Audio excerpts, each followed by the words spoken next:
Welcome to another Vixa Vaughn romance audiobook. We're excited to have you join us. Whether you're into second chance romance, enemies to lovers, fake marriage, or any other trope, Vixa Vaughn offers you the chance to escape into stories that will carry you away into heart-pounding romance and gripping characters. While we want to get you the full experience, some parts of this audiobook are abridged to stay abreast of YouTube's community guidelines. If you want the full experience, you can always head to Vixa Vaughn Romance and use code VIXA40 to get the unabridged version of this audiobook for 40% off. Now sit back and enjoy the show.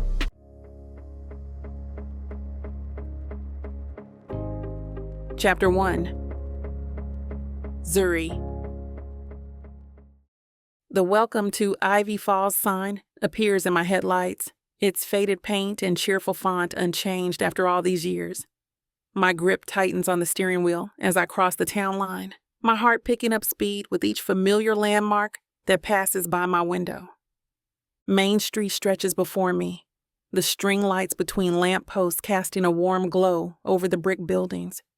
Memories flood back, stolen kisses in doorways, hands intertwined as we window shopped, dreams shared over coffee at Bernie's Diner. Get it together, Zuri, I mutter, forcing my eyes to stay focused on the road ahead. But it's impossible not to see him everywhere.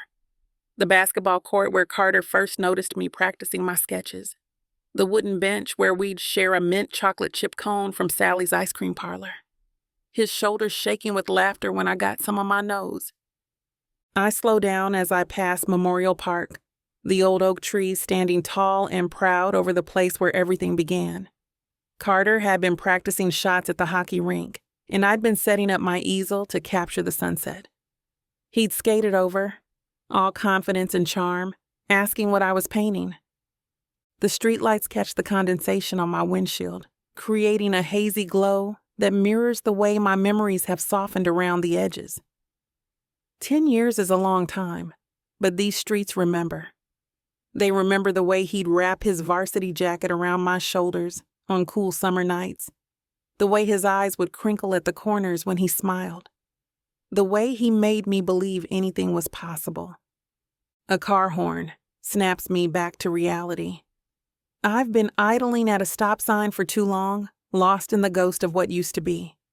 With a shake of my head, I press down on the gas pedal. The familiar storefronts continue their parade. The hardware store where Mr. Johnson still sweeps his sidewalk every morning. The bookshop where I'd spend hours sketching in the window seat.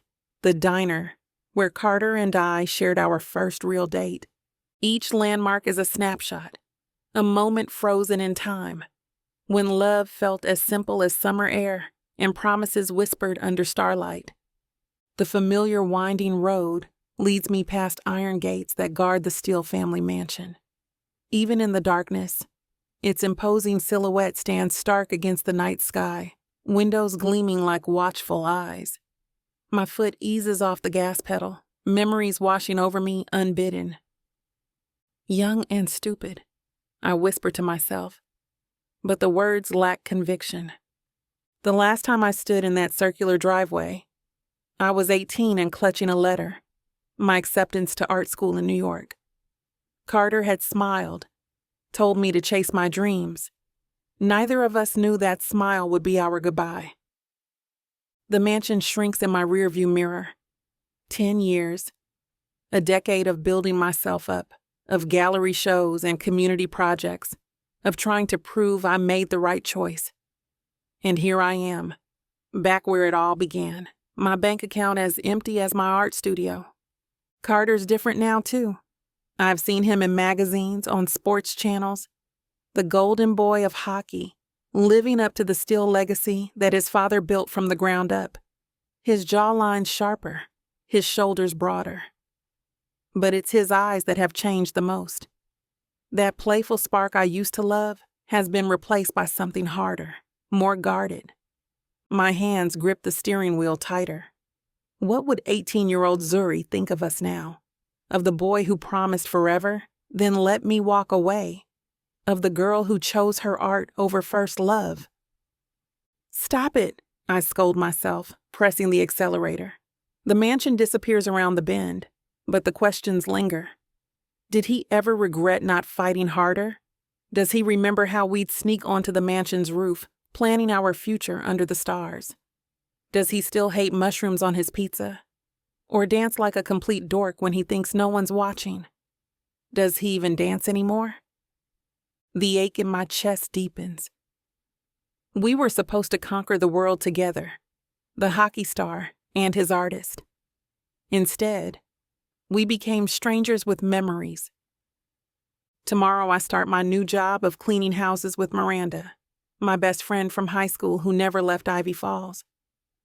The same girl who held me when I cried over Carter, who shipped care packages to my tiny New York apartment, who now owns her own cleaning business. My pride stings at needing the work, but my bank account doesn't leave room for ego. You can rebuild here, I whisper to myself, echoing the words that convinced me to come back. The New York art scene had chewed me up and spit me out. Too many artists, not enough buyers, and rent that kept climbing while my savings dwindled. I turn onto Maple Drive, where the streetlights flicker just like they used to. My mother's house, my house now, waits at the end of the street.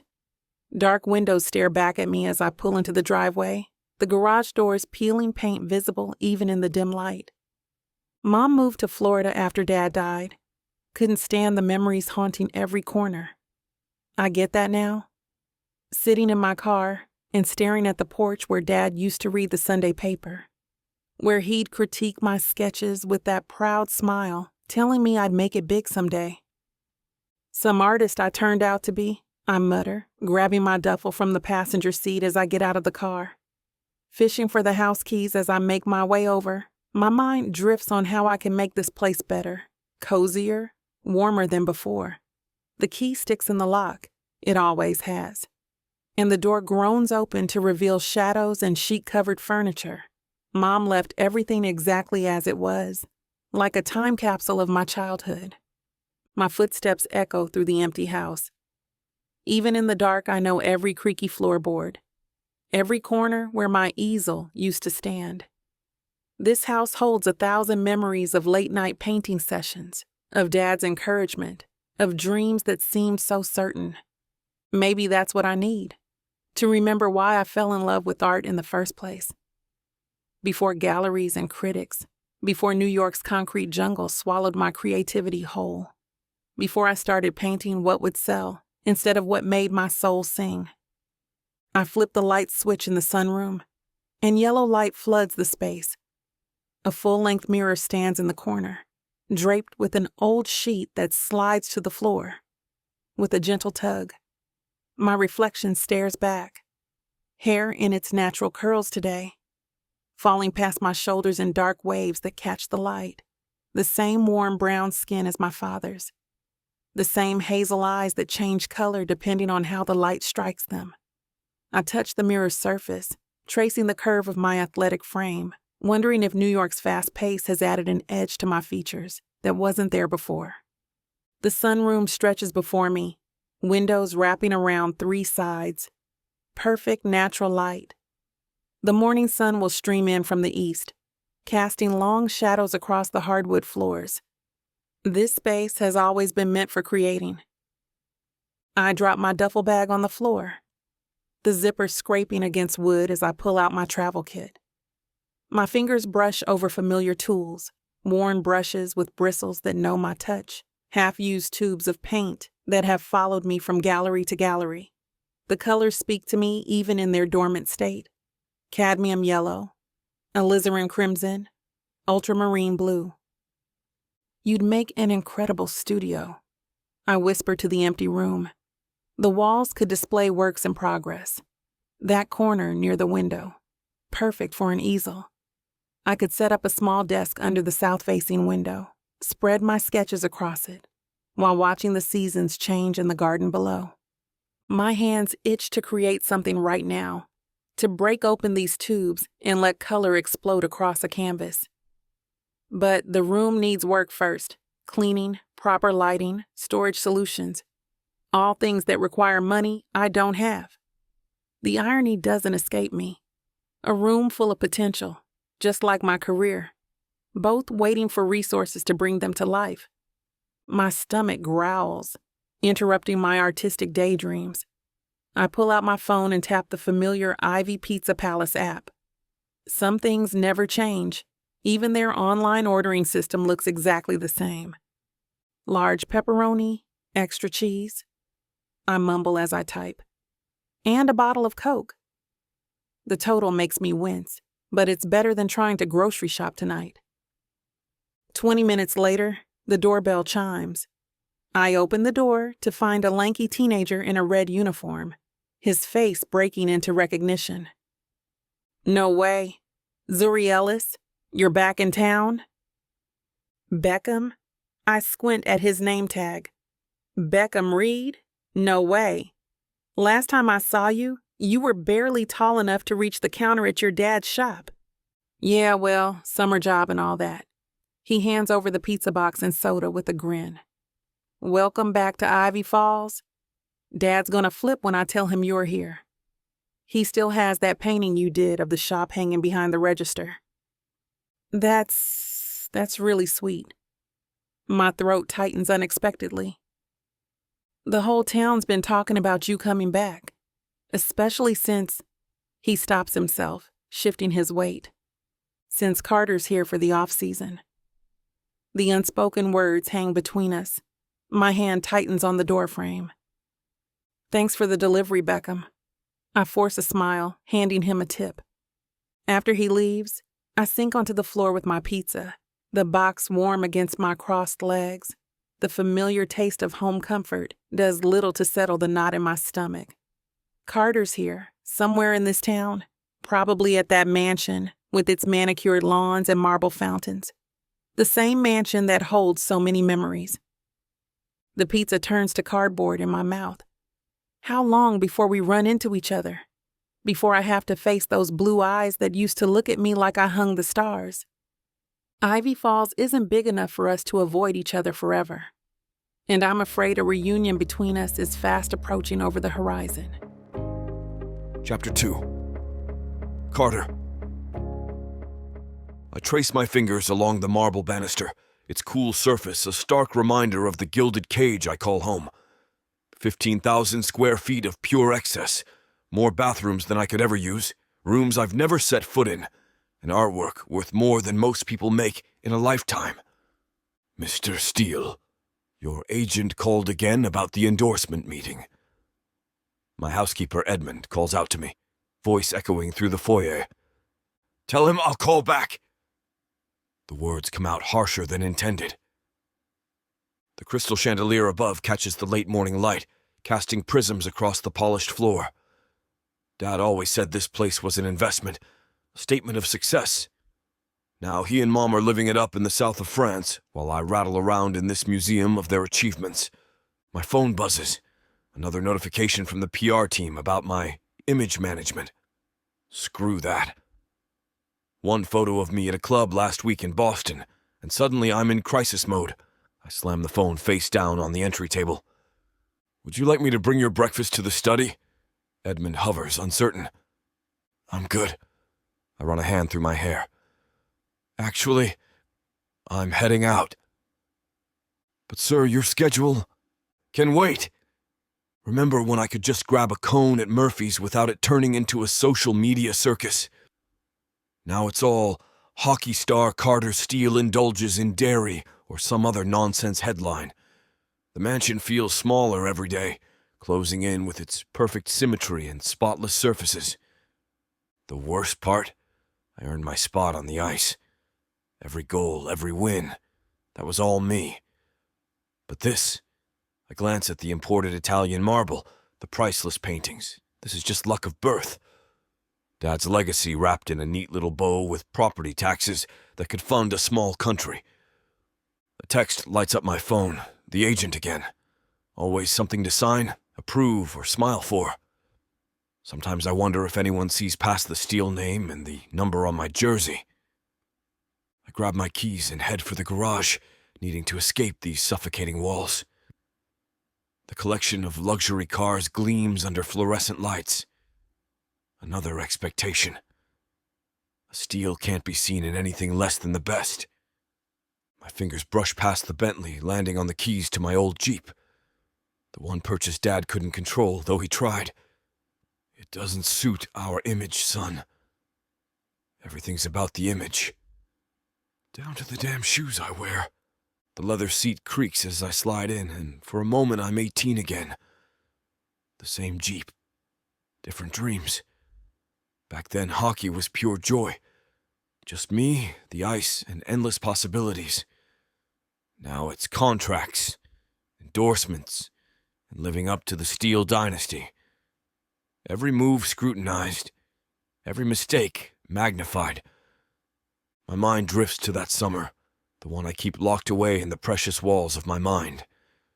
Zuri, her laugh echoing across Lake Morrison, paint-stained fingers tracing patterns on my skin.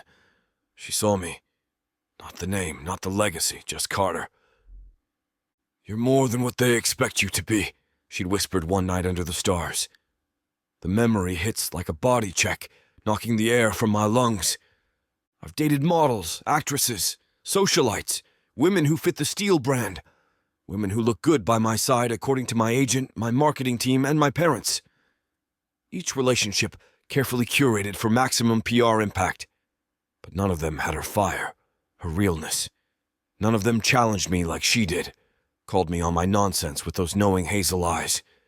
Even now, a decade later, I catch myself searching for her in crowds, looking for that wild, curly hair, those graceful artist's hands that were always caked in shades of blue. The women who warm my bed are beautiful, sophisticated, everything a man could want. But they're not her. They don't have that spark that made every moment with Zuri feel like standing on the edge of something extraordinary. I grip the steering wheel harder, trying to push away thoughts of what could have been. But like always, they linger, taunting me with possibilities I was too young, too afraid to grab onto. I guide the Jeep down Main Street, past the familiar storefronts that haven't changed since I was a kid. The incoming lunch rush at Bernie's draws me in. Best damn burgers in 3 counties, and the only place Dad never managed to buy out. When his body got too old for hockey, he turned to real estate. Old bastard. The bell chimes as I push through the door. Same checkered floors, same vinyl booths, same potato-themed decorations Bernie's wife insisted on before she passed. The smell of grilled onions and coffee wraps around me like a welcome home hug. Well, if it isn't the prodigal son himself. Bernie's voice booms from behind the grill. The usual? You know it. I slide onto a stool at the counter, away from the windows where people might recognize me. During hockey season, I'm far away from Ivy Falls. Instead, I travel from city to city with my team, chasing Stanley Cup ambitions, all while trying to keep any scandals to a minimum. During the off-season, things are chill, but people stare at me like I've grown 2 heads whenever I'm out and about, in town. I grew up here for Crit's sake, but they act as if I parted the Red Sea. I'm just me. Carter. Bernie slaps a patty on the grill. The sizzle drowns out the classic rock playing from ancient speakers.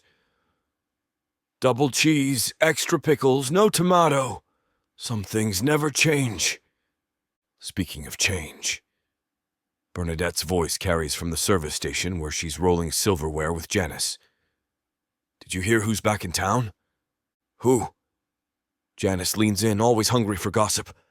Zuri Ellis. Saw her yesterday at the art supply store, looking gorgeous as ever. When you come back from New York, something changes about you. I don't know what it is about that city. My hand freezes halfway to my coffee cup. The name hits me like a puck to the chest. No kidding? Janice whistles low. Haven't seen her since she took off for that fancy art school. Wonder if she still got those wild dreams about making it big in the gallery scene. The burger Bernie slides in front of me nearly ends up in my lap. My fingers fumble, catching the plate at the last second. The smell of grilled meat and melted cheese that usually makes my mouth water now turns my stomach. You okay there, son? Bernie raises a bushy eyebrow, looking a little pale, like you've seen a ghost or something. I force myself to breathe. Zuri. Here, in Ivy Falls. The girl who haunts every what-if in my life is breathing the same small-town air again. My chest tightens with a familiar ache I thought I'd buried years ago. Yeah, my voice comes out rough, just hot plate. I clear my throat, trying to shake off the shock that's got my hands trembling like some rookie before his first game.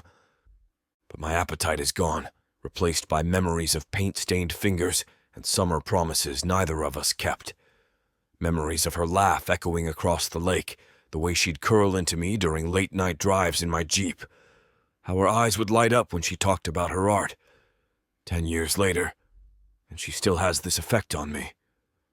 I stare at my burger, but all I can see is Zuri's smile that summer night at the lake. The way moonlight danced across her skin as we lay on the hood of my Jeep, sharing dreams between stolen kisses.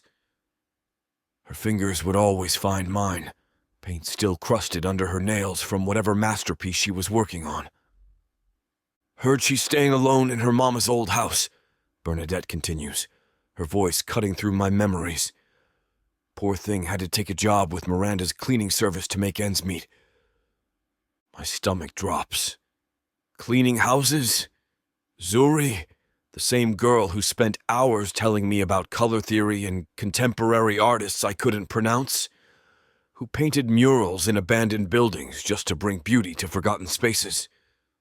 Miranda Welch's company, the one that services all the mansions up on Hill Street, Janice asks. That's the one. Starting pretty soon from what I heard. The burger turns to ash in my mouth. This isn't right. Zuri should be in some trendy gallery in New York, her paintings commanding attention, her talent recognized. Not scrubbing floors in the same town she fought so hard to escape. I remember the fire in her eyes when she'd talk about art school. I'm going to show them all, Carter. My work will hang in galleries across the world. She'd gesture with her hands, paintbrush still gripped tight, splattering both of us with color. The memory of her determination makes this reality even harder to swallow. How many times had we stayed up late, planning our futures? Me in the NHL, her conquering the art world. We were so young, so sure everything would work out exactly as we dreamed. At least Miranda pays well, Bernadette sighs. Better than most places around here. I push my plate away, appetite completely gone. The girl who taught me about Vincent van Gogh while we shared milkshakes at this very counter is now cleaning houses. While I've made it big chasing my dreams, hers are still beyond reach. How messed up is that? That's life, honey, Janice continues with a nod. And life ain't the easiest, especially when you've got bills to pay. Sometimes you've got to slum it out to make it work. I swallow hard. Zuri shouldn't have to do that, though. She deserves more. So much more. Chapter 3. Zuri. My heart hammers against my ribs as I stare up at the imposing iron gates of the Steele mansion. The security keypad blinks at me, waiting for input, but my fingers refuse to move. I fumble for my phone instead. Miranda, please. I'm begging you. My voice cracks as I pace in front of the entrance. There has to be someone else who can take this job. Girl, you know I wouldn't do this to you on purpose. Miranda's voice carries genuine regret. But Jamie's out with the flu, and Hillary quit last week. I've got no one else available for the next month. A month? The word comes out as a squeak. I can't. This is Carter's house. Wait, Carter? As in Carter Steele? Your Carter? He was never my Carter. I kick at a perfectly manicured flower bed. And that's exactly why I can't do this. Listen, Zuri, the Steeles are my biggest clients. If we mess this up, my whole business could tank. Miranda pauses. Plus, he's never home during the day. Always at practice or games or whatever hockey stars do. I press my forehead against the cool metal of the gate. You promise? Cross my heart. Now get in there and make that mansion sparkle. The call ends. and I'm left alone with my thundering pulse and memories I've spent 10 years trying to bury. With trembling fingers, I punch in the code Miranda texted me earlier. The gates swing open with a mechanical word that sounds like a death sentence. I swallow down the knot in my throat as I hop back into my idling car and make my way towards the parking garages.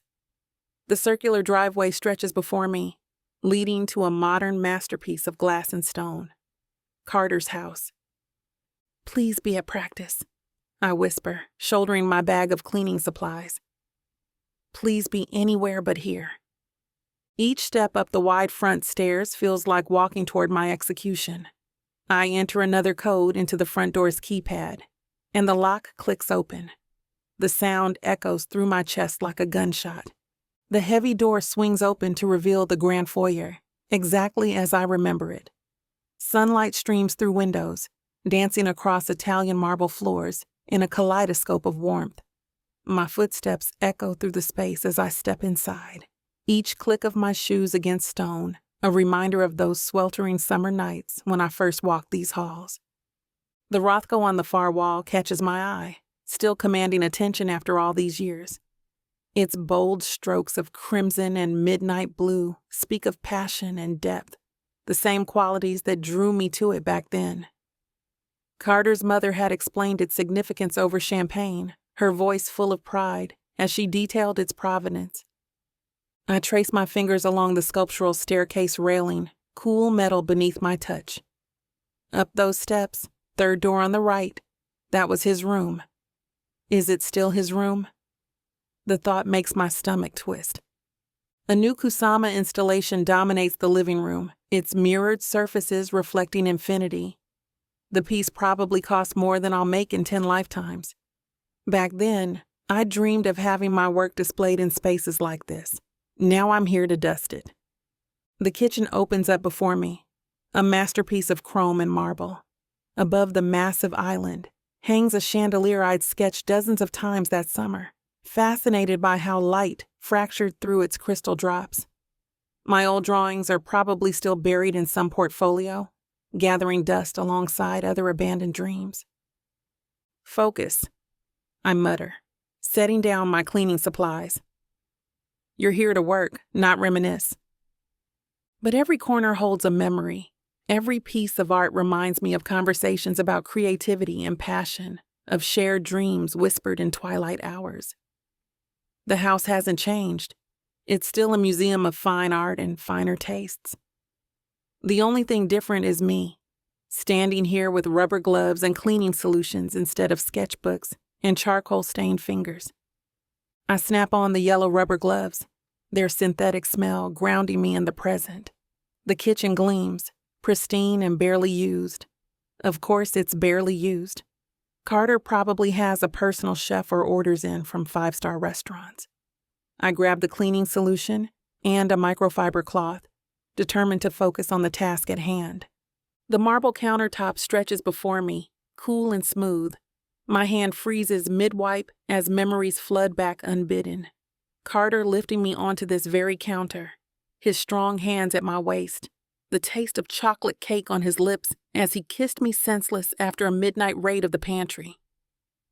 "Stop it," I whisper, attacking a non-existent spot with renewed vigor. But the memories refuse to stay buried. The way we'd sit cross-legged on these floors at 3 a.m, sharing stolen sips of his father's expensive scotch.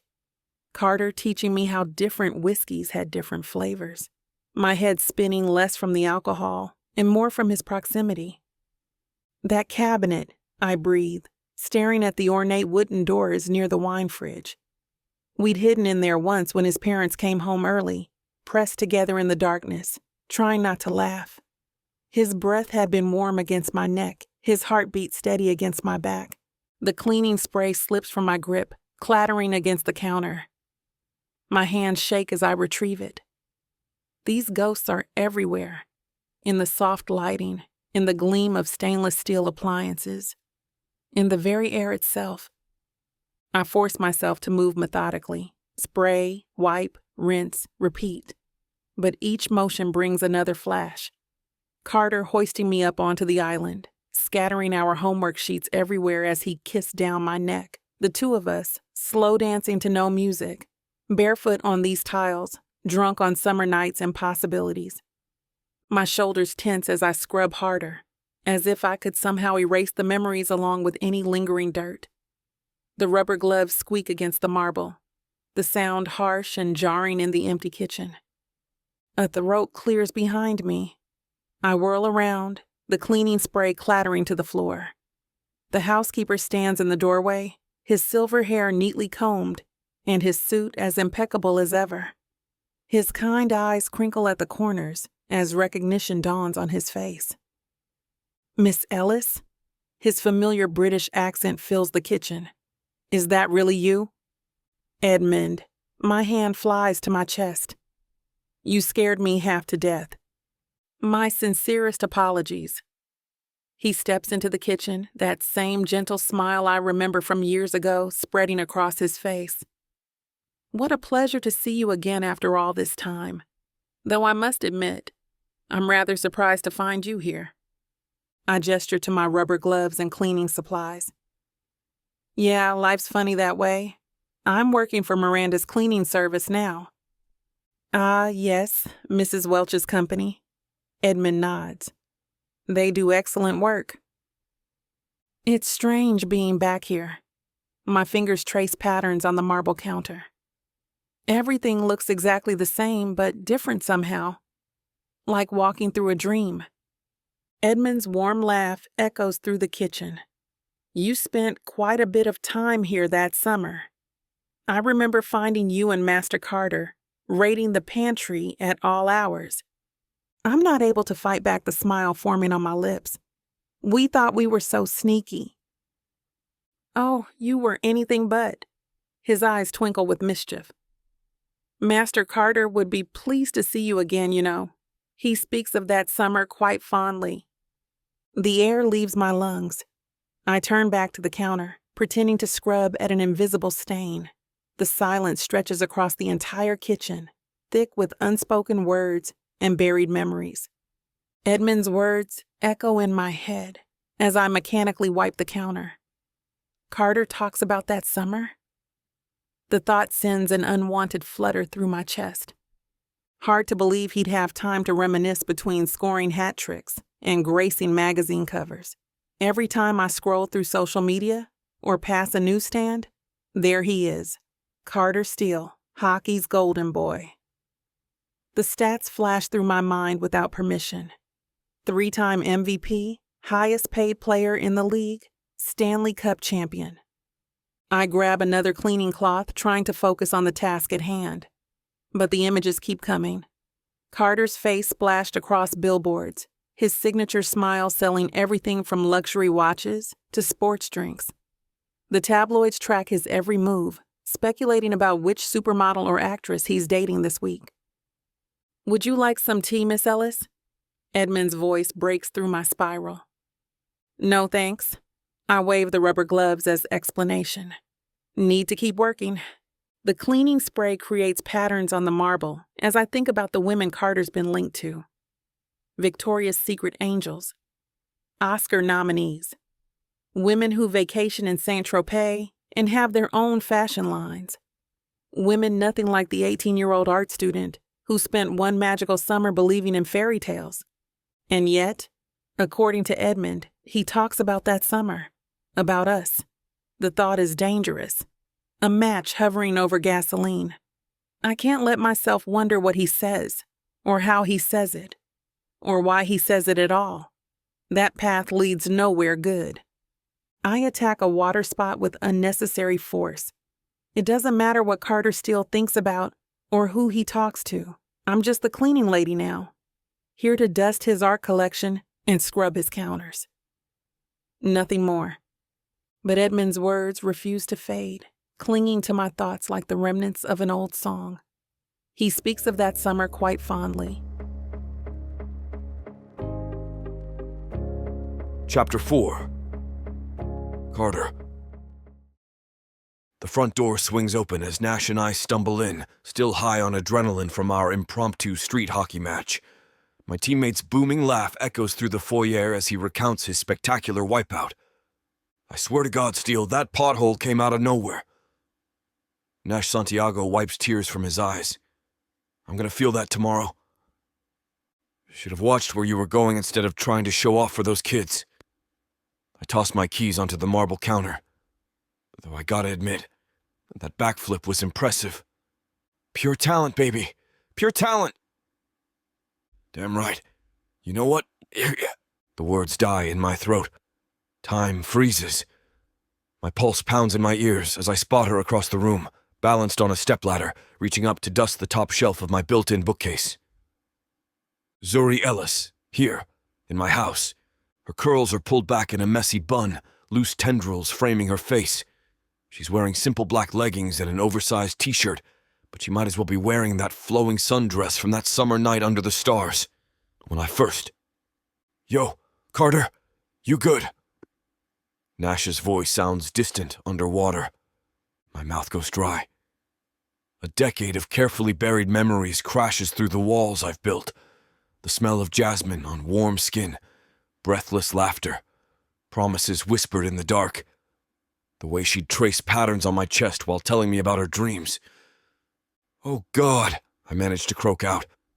She hasn't noticed us yet, focused on her task, humming softly to herself as she works with earbuds in. Just like she used to hum while sketching in her weathered notebook, charcoal smudged on her fingers that determined little furrow between her brows. What's wrong? You look like you've seen a... Nash follows my gaze, confusion clear on his face. He squints, trying to figure out what's got me so rattled. I grip the counter edge, knuckles white, my heart hammering against my ribs like I just finished a triple overtime. Of all the cleaning services in Ivy Falls, how did she end up here? The universe must be playing some sick joke. I clear my throat, grabbing Nash's arm with more force than necessary. Let's take this to my office. My voice comes out rough, like I've been screaming at refs all night. Nash's eyebrows shoot up, but he follows me down the hallway without argument. My footsteps echo against the hardwood as I lead us away from the living room, away from her. Away from the ghost that just materialized in my house. The door clicks shut behind us with a finality that does nothing to calm my nerves. What the hell was that about?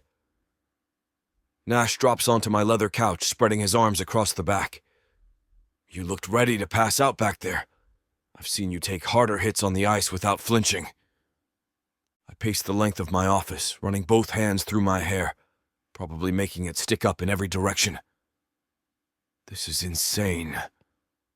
The words barely scratch the surface of the chaos erupting in my chest. 10 years of carefully constructed walls crumbling because of one unexpected encounter. Care to fill me in? Because right now you're acting weird. That woman out there? My voice comes out rough. That's Zuri Ellis. Okay, and... She was my first love. The words feel strange on my tongue after keeping them locked away for so long. We were together the summer before I left for college, before everything, before the NHL, the fame, all of it. Nash's jaw drops. No way. Way. I sink into my desk chair. I haven't seen her in 10 years. And now she's here, dusting my goddamn bookshelves like some cosmic joke. Hold up. Nash leans forward. The same Zuri you mentioned that night we got wasted in Vegas? The one you said got away? Yeah. I scrub a hand over my face. That's her. Damn. Nash whistles low. Small world. Too small. I stare at the closed door, picturing her on the other side. What are the odds she'd end up working for my cleaning service? In this town? Pretty damn high, apparently. Nash studies me. You gonna talk to her? Of course I have to talk to her. I grip the arms of my chair, but what do I even say? Hey, remember when we were madly in love and I left you behind to chase my dreams? That'll go over well. Better than staring at her like a creep through your office door. Nash crosses his arms. You're Carter Steele. Since when do you get tongue-tied over a woman? She's not just any woman. The words come out sharper than intended. Zuri was different. Different how? I stand, unable to sit still with memories flooding back. She saw past all the nonsense, the family name, the expectations, the pressure to be perfect. She knew exactly who I was underneath it all. And who was that? Just Carter, not the star player, not the Steele heir, just a guy who loved hockey and wanted to make his own path. I paused by the window, staring out at nothing. She'd call me out when I was being a jerk, challenge me when I needed it. But she also believed in me more than anyone ever had. Nash's voice softens. Sounds like you never got over her, man. Oh, how could I? The admission burns my throat. She was the only person who understood that sometimes I wanted to say damn it all and just be. No cameras, no spotlight, no family legacy weighing me down. Just us talking about art and dreams until sunrise. So why'd you leave? Because I was young and stupid. My fist clenches. Thought I had to choose between her and hockey. Between love and success. Biggest mistake of my life. Damn. Nash shakes his head. That's heavy. Yeah. I turned back to face him.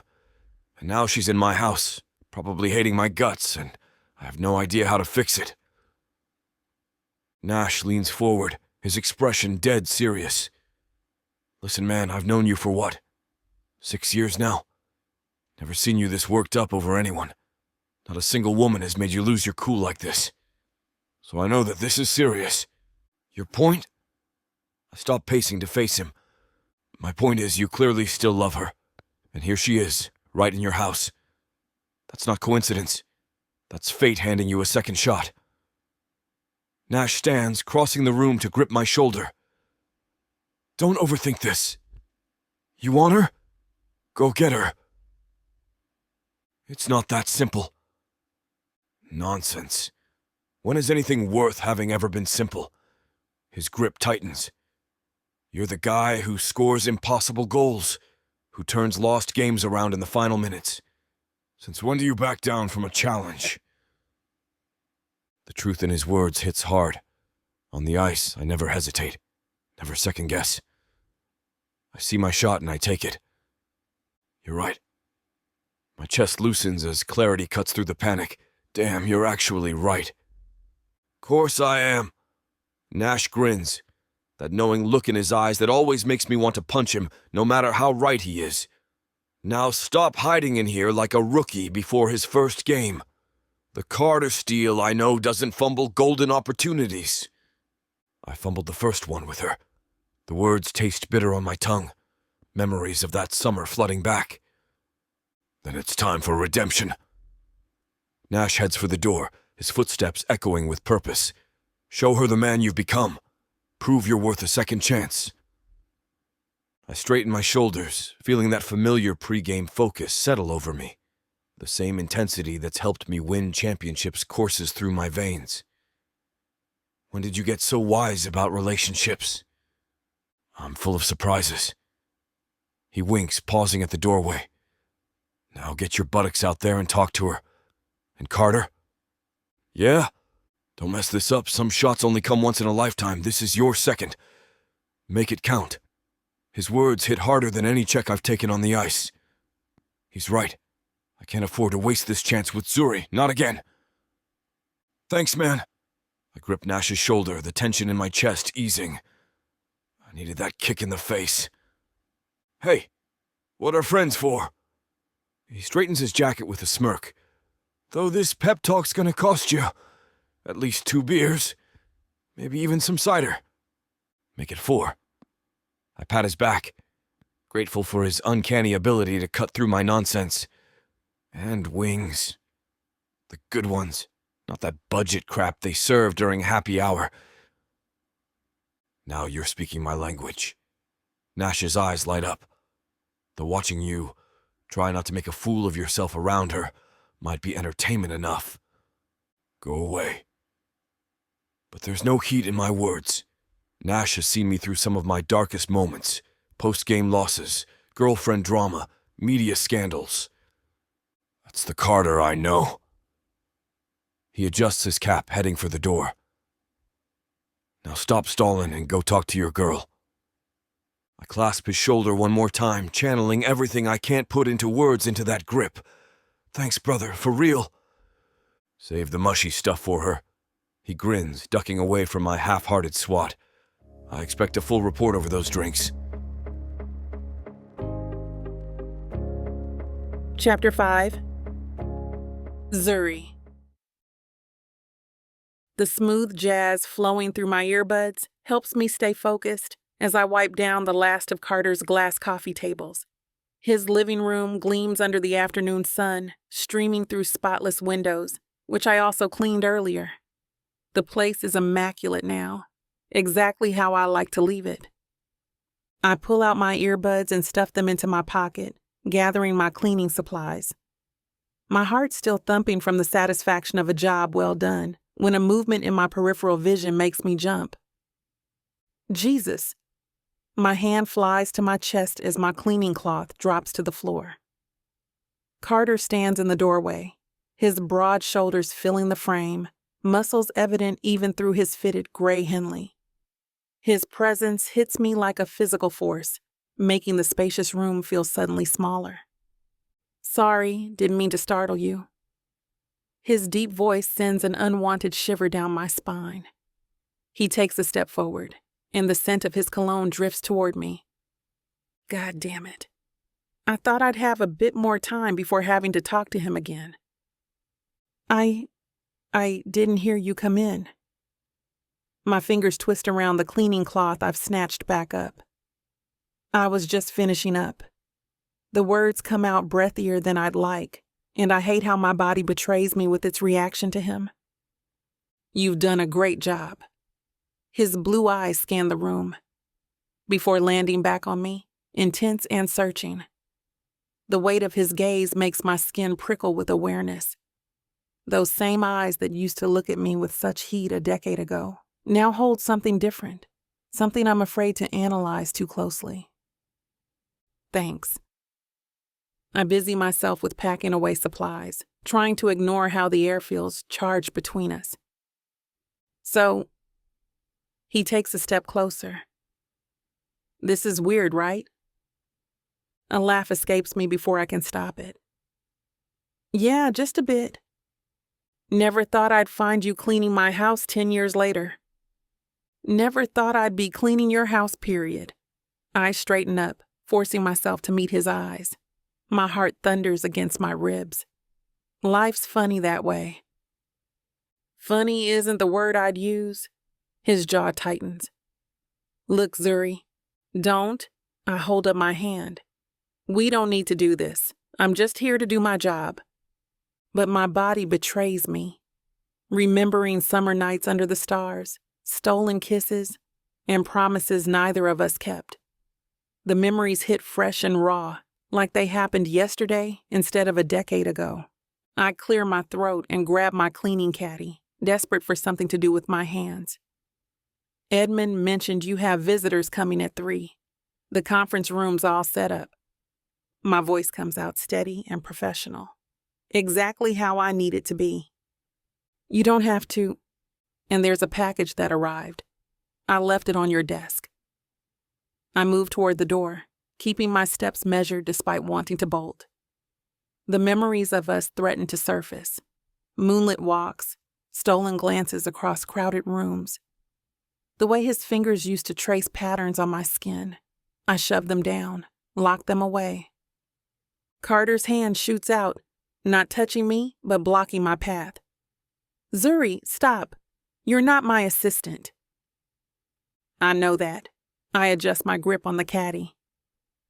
Edmund just asked me to pass along the information since I was here. Edmund needs to mind his own business. Carter's frown deepens, creating a crease between his brows that I absolutely refuse to find attractive. He's getting too comfortable giving out tasks that aren't part of anyone's job description. Oh, stop it. It's fine. I like Edmund and he's a great man. I shrug, aiming for casual indifference. Really, consider it me being thorough. That's not... He runs a hand through his hair, messing up the perfectly styled strands. Look, I don't want you feeling obligated to do extra, just because. Just because what? Because we used to know each other. The words come out sharper than intended. I'm just trying to help Carter. That's all this is. His blue eyes search mine, and for a moment I see a flash of the boy I used to know. The one who'd sneak me into hockey games and write me terrible poems. But we're not those people anymore. We can't be. Fine. He steps back, letting his hand drop. Thank you for passing along the message. I clear my throat and head to the kitchen sink, my hands trembling slightly as I wash them one final time. The water runs hot over my skin, but it does nothing to wash away the tension crackling through the air. Carter's footsteps echo behind me, and I know without looking that he's followed me in here. You missed a spot. His voice comes low and teasing, closer than I expected. I spin around, water droplets flying. Where? He points to a non-existent smudge on the counter, and for a split second our eyes lock. The kitchen dissolves, replaced by memories of stolen moments behind the old ice rink, his lips hot against my neck, hands tangled in my hair. The way he used to whisper my name like a prayer. I grab a paper towel, desperate to break the spell. I'll get it. Zuri, I was just playing around for the most part. The way he says my name still hits like lightning. You don't have to. I know. I scrub at the already spotless counter, focusing on the motion instead of how close he stands. But I want to do my job right. Another memory crashes through. Us sprawled on a blanket under summer stars, planning our futures between kisses. He'd promised me the world back then. I believed him. Like an idiot, I believed him. Some things never change. He lets out a soft laugh. You're still stubborn as hell. My hand still's on the counter. And you're still, I bite back the words, still gorgeous. Still making my heart race. Still everything I wanted and couldn't have. The air between us feels electric, charged with a decade of unspoken words and broken promises. I need to leave before I do something stupid, like remember how perfectly his lips fit against mine, or how safe I felt in his arms. I bunch up the paper towel and toss it in the trash. I should go. But my feet won't move. My body remembers too well what it feels like to be close to him, and every cell screams at me to stay. Carter nods, a slight dip of his chin, but neither of us moves. The kitchen feels smaller with each passing second, the space between us charged with electricity that threatens to spark into flame. He takes a step closer. My back hits the edge of the counter. His scent surrounds me, bringing back a flood of memories I've tried so hard to forget. It takes every atom in my body not to lean in closer to him, to fall against his chest like I truly want to do, to embrace him, to say I've never forgotten him throughout the years, no matter how hard I tried. I missed you. His voice comes out rough, barely above a whisper. Every damn day, Zuri. You have no idea how much I...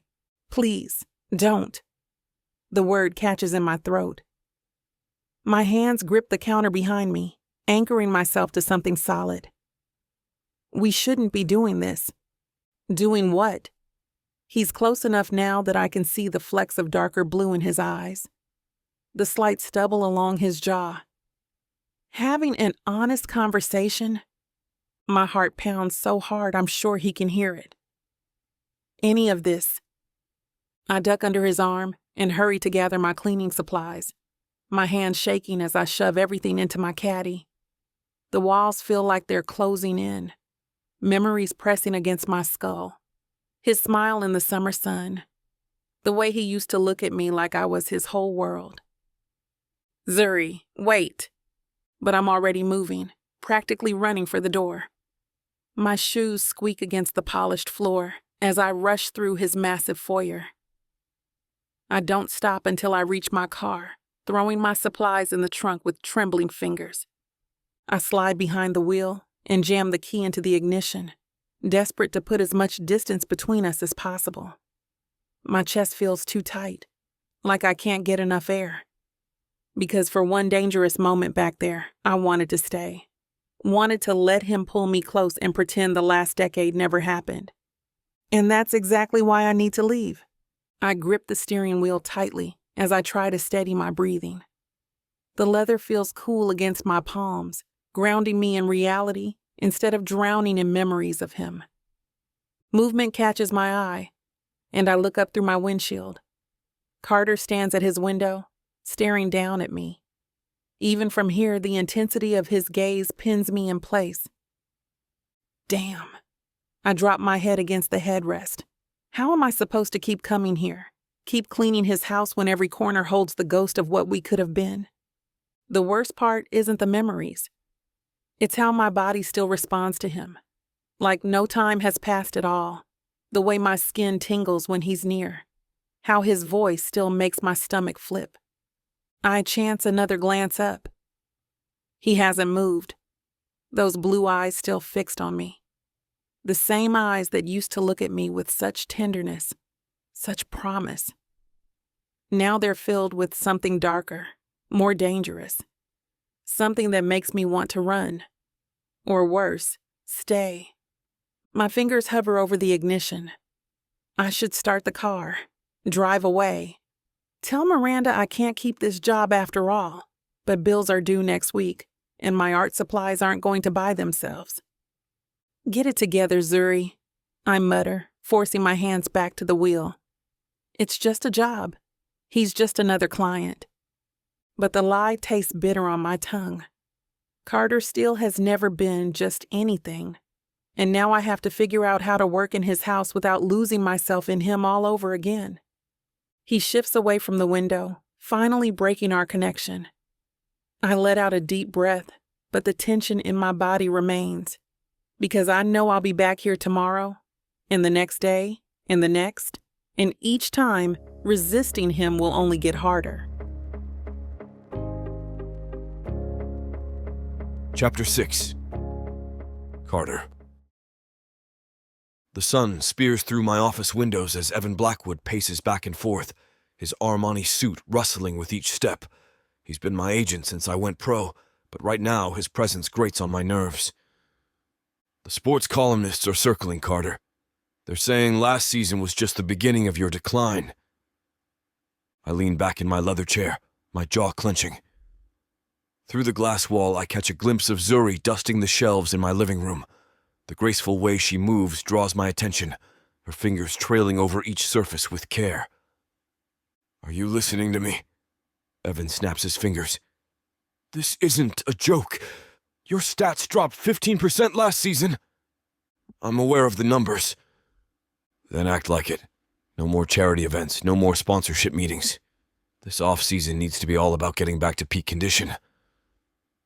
I swallow hard, but those are the things I like to do. Damn that. No. You need to focus on what actually matters here, Carter. And that's your appearance, your performance, your ability to keep the league on their toes, no matter what you do. My eyes drift back to Zuri. She's reaching up now, her shirt hiking slightly as she wipes down the higher shelves. The sight of her stomach makes my throat go dry. Your father called me yesterday. Leave him out of this. I tear my gaze away from Zuri, fixing Evan with a hard stare. I'm serious. He's worried, we all are. The league's getting younger, faster. You need to prove you're still... A small crash sounds from the living room. Zuri's knocked over a frame, and she's scrambling to pick it up. Our eyes meet through the glass, and for a moment, everything else fades away. Those hazel eyes still pack the same punch they did 10 years ago, making my chest tight in a way no amount of ice time can fix. Jesus Christ! Evan follows my line of sight, his exasperated sigh cutting through the moment. This is exactly what I'm talking about. You're distracted. The press is already speculating about retirement, and you're watching the help instead of focusing on what matters. His words hit like a cross-check to the chest, but I can't stop myself from tracking Zuri's movements as she straightens the frame and moves to another section of the room. The way she carries herself, confident and determined even in this job. It's killing me to see her here, in my space, acting like we're strangers. Schedule whatever training sessions you want, I mutter, not bothering to look at Evan. My fingers drum against the desk, itching to do something, anything, to keep from staring at her. I'll be there. And I mean it, even if my mind's somewhere else entirely right now. Evan's face darkens as he steps closer to my desk, poking his finger near my face. That's not all. I've got tabloids sniffing around, digging up dirt from your party days. They're like vultures circling Carter. Ancient history, I say, waving my hand dismissively even as my stomach tightens with unease. Not to them. They're calling you the next bad boy of hockey, saying you're following in your father's footsteps, and not the good ones. He taps his phone screen, probably pulling up another damning headline. The press is having a field day with this. My hand clenches into a fist, knuckles wide against the mahogany desk. Bringing up my father's scandals is a low blow, even for Evan. The old familiar anger rises in my chest.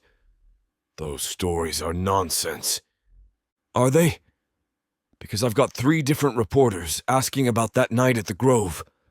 About the model and the... Nothing happened that night. Through the glass, I catch Zuri pausing in her work, her hands stilling on the picture frame, and I lower my voice to a harsh whisper. The last thing I need is her hearing this. You know that was all talk.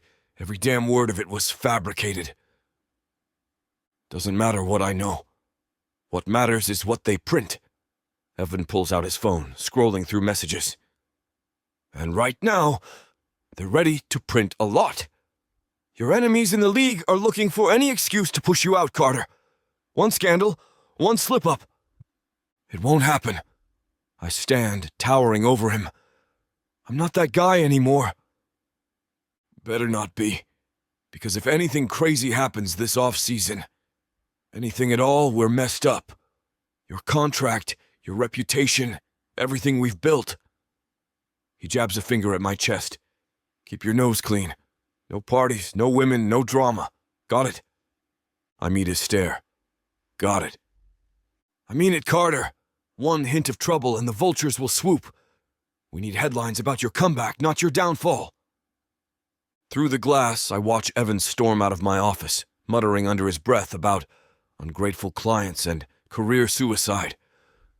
His leather shoes click loudly against the floor as he makes his way to the front door. Zuri pauses her dusting, her eyes following him. Her nose wrinkles slightly, and there's no mistaking the distaste in her expression as Evan slams the door hard enough to rattle the windows. Smart woman. She's always been good at reading people. A smile tugs at my lips. Even after all these years, we still share the same instincts about people. Evan may be good at his job, but he's also a first-class jerk. The fact that Zuri picked up on that within minutes of being in the same space as him, well, it just proves what I've always known about her. I lean back in my chair, allowing myself a moment to watch her work. She's moved to the built-in shelves now, methodically working her way through my collection of hockey memorabilia. Her movements are precise, careful with each item she handles. The way she bites her lower lip when she concentrates. That hasn't changed either. Neither has the graceful curve of her neck, or how she absent-mindedly tucks loose curls behind her ear. Each familiar gesture is like a sucker punch to the gut, reminding me of everything I lost. She picks up a trophy from my high school days, and I find myself holding my breath as she cleans it. Her fingers trace the engraving, and for a second I swear I see recognition flash across her face. Does she remember that championship game? Does she remember how I swooped her up in my arms and kissed her fiercely as if my life depended on it? How I planned on marrying her one day. I shake my head, forcing myself to look down at the paperwork on my desk. This kind of thinking is dangerous, especially now, with the vultures circling, waiting for me to slip up. But damn if it isn't hard to focus with her right there, bringing back memories I've spent 10 years trying to forget. I force my attention back to the stack of sponsorships and brand deals that Evan brought to me, but the words blur together. Every rustle of movement from the other room pulls at me like a magnet. The scratch of her duster against wood grain, the soft pad of her shoes on hardwood floors, the quiet hum she makes when concentrating, a sound that used to fill late summer nights when she'd sketch for hours. Damn, I mutter, running a hand through my hair. 10 years should be enough time to forget someone's little habits. But here I am, cataloging each one like they're plays I need to memorize. My phone buzzes with another message from Evan. Probably more dire warnings about my career trajectory. I ignore it, standing to stretch my tight muscles. Through the glass, I catch Zuri reaching for a vase on a high shelf, her movements careful but determined. I step out of my office, unable to resist myself. Let me help with that. The words leave my mouth before I can stop them. She startles, nearly losing her grip. I've got it! But I'm already crossing the room, my body moving on autopilot. The space between us crackles with electricity as I step closer. Her breath catches when my chest brushes her back, reaching up to steady the vase. For one heartbeat, we're frozen.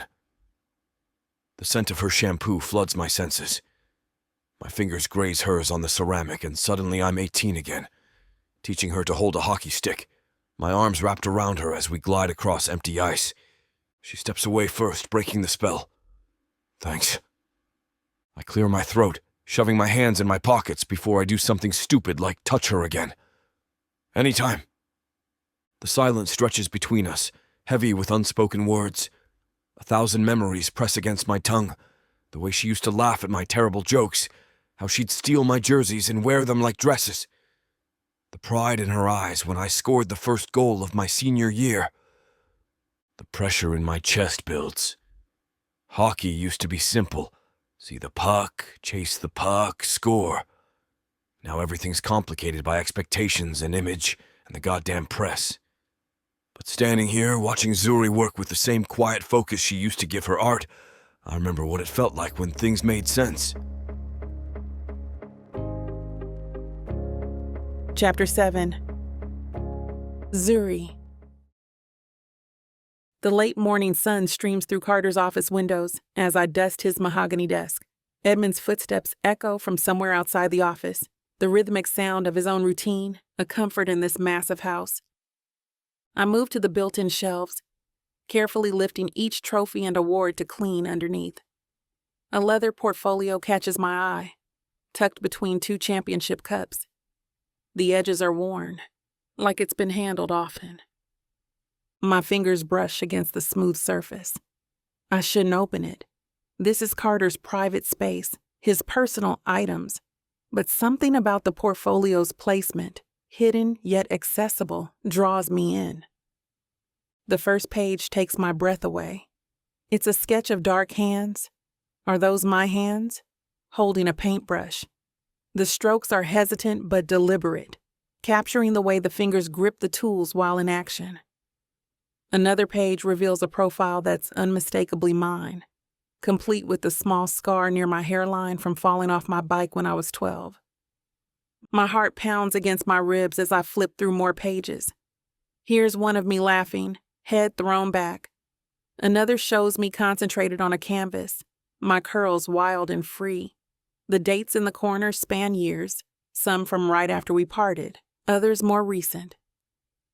This can't be, I whisper to the empty room, but it is.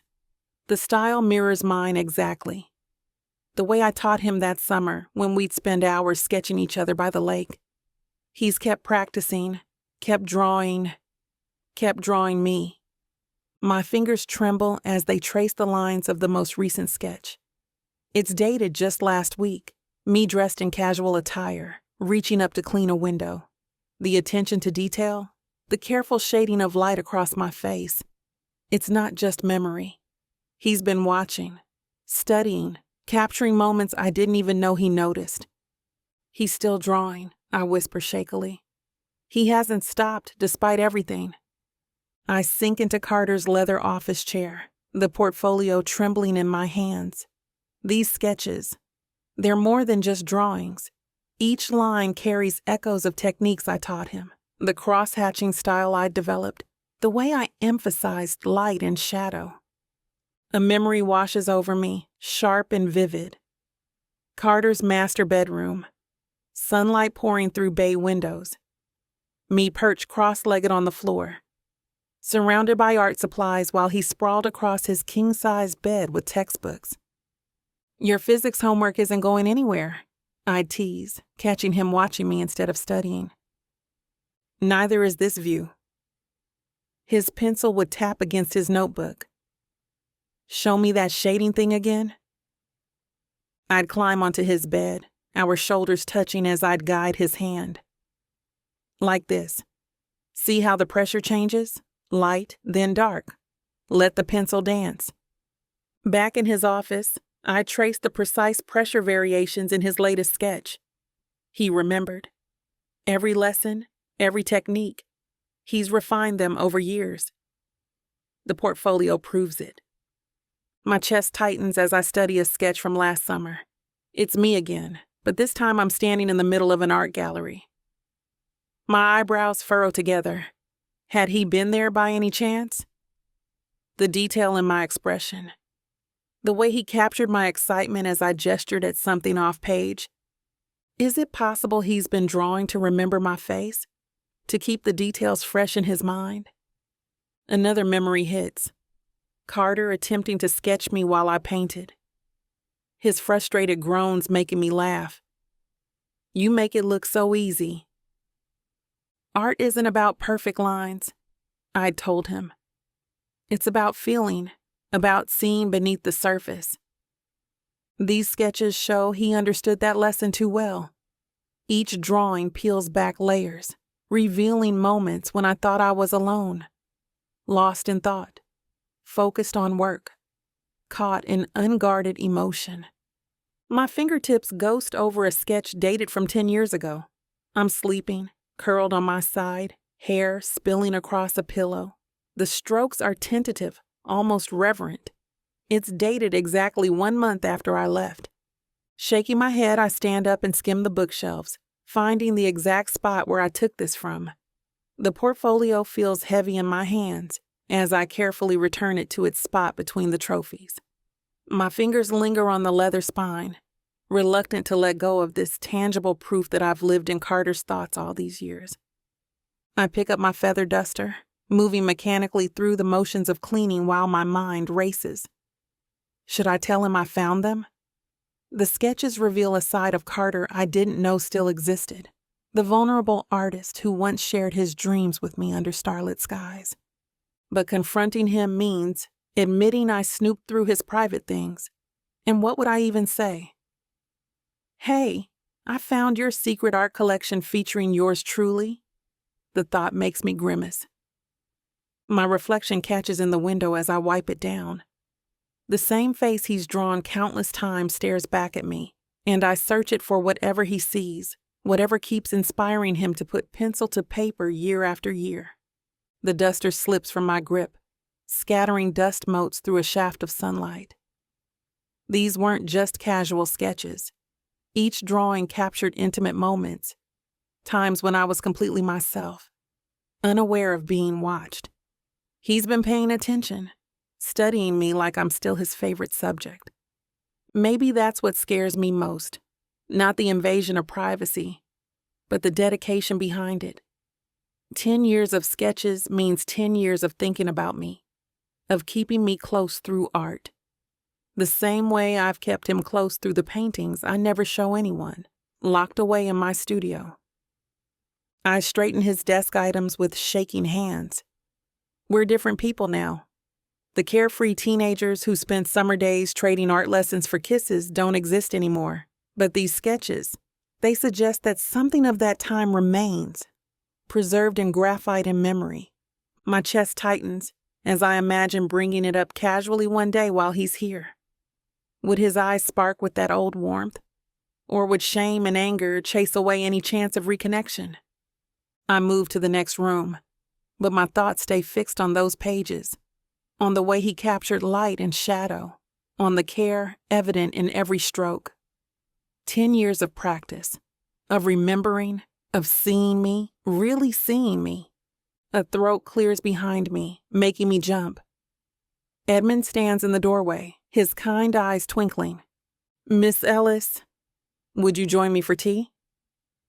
"Oh, I couldn't. I still have the guest rooms too." "Nonsense." Edmund waves off my protest.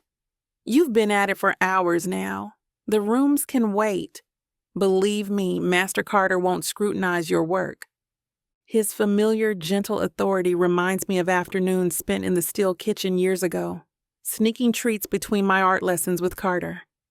I follow Edmund towards the grand dining room, my cleaning supplies abandoned. The kitchen gleams with modern appliances, but Edmund's corner remains unchanged, his antique tea set still perched on its wooden tray. "Please sit." He gestures to a stool at the marble island. While the kettle warms, Edmund opens a ceramic jar, and the sweet scent of snickerdoodles wafts through the air. My stomach growls. "You remember?" "How could I forget? You'd demolish an entire batch whenever Mrs. Patterson baked them." Edmund places 3 cookies on a delicate china plate. "Though you always saved one for Master Carter." I avert my gaze. "That was a long time ago." "Some things don't change." Edmund pours steaming water over loose tea leaves. "Like your dedication to whatever task is at hand." The familiar aroma of Earl Grey mingles with cinnamon and sugar. Edmund slides the plate closer, and I bite into a cookie. The taste floods me with memories. Summer afternoons sprawled on the kitchen floor with sketchbooks. Carter's laughter. Edmund's quiet presence watching over us both. "Thank you." I curl my fingers around the warm teacup.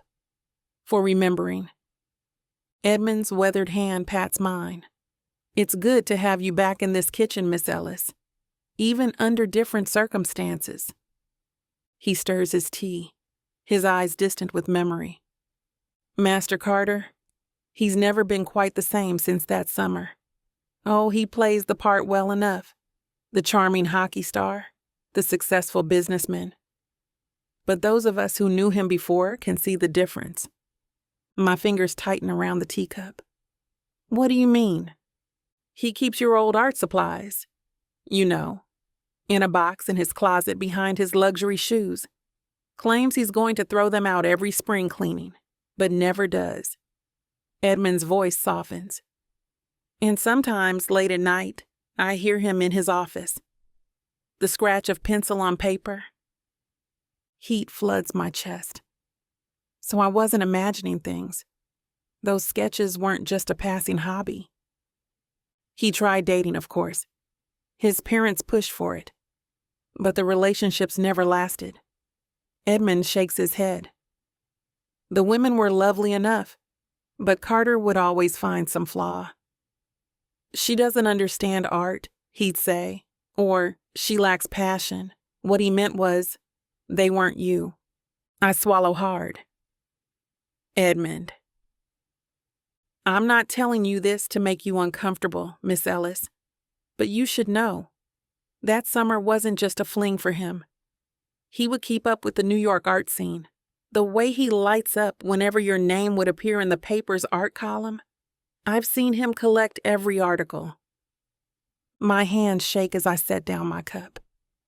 He's been following my career religiously, though he'd never admit it. Edmund's knowing smile creases his face. "I think I recall him attending one of your art gallery presentations anonymously. This might have been years ago during the off-season.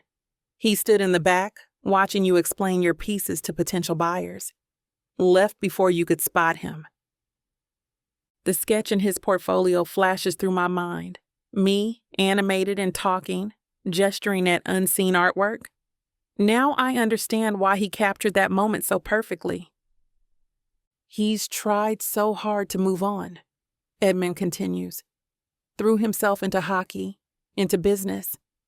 But some people leave marks on our souls that time just can't erase." Chapter 8. Carter. The puck slides across the ice, missing the goal by inches. Again, my stick slaps against the rink wall, the sound echoing through the empty arena. The vibration travels up my arms, a physical reminder of my frustration. What is wrong with me? The words come out in a growl as I circle back for another attempt. Sweat drips down my neck, soaking into my practice jersey. Nash glides to a stop, ice spraying. His dark eyebrows are drawn together in concern. Man, I haven't seen you this off in a long time. The Carter Steele I know doesn't miss 3 shots in a row. Hell, you usually nail these with your eyes closed. Shut up. I position the puck, muscles tensing as I line up the shot. The net stretches before me, wide open, an easy target, the kind I could nail in my sleep. My jaw clenches as I focus, trying to push everything else out of my mind. My stick connects. The puck soars and hits the post with a metallic clang. The sound might as well be an alarm bell announcing my failure. Jesus Christ! Nash's skates scratch against the ice as he approaches. He shakes his head, running a gloved hand through his hair. You've lost your touch, brother. Whatever's eating at you, you need to get it sorted before Coach sees this show. I whirl around, ready to tell him where he can shove his commentary up his buttocks hole, but the words die in my throat. Because suddenly all I can think about is Zuri's face when she walked into my house yesterday to clean, as she usually does, those hazel eyes widening in recognition, the way her full lips parted in surprise. Carter! Nash waves his stick in front of my face. Where'd you go just now? Nowhere. I snatch another puck from the pile, trying to focus on the familiar weight in my hands instead of the memory of Zuri's curves in those denim jeans she wore for work. The puck goes wide. Again. Not even close to where I need it to be, just like my head right now. Damn! My stick hits the ice this time, the impact jarring up my arms. The hollow crack echoes through the arena, matching the hollow feeling in my chest. Nash's laugh bounces off the empty seats. Someone's got your head all twisted up. It's your girl, isn't it? The house cleaner.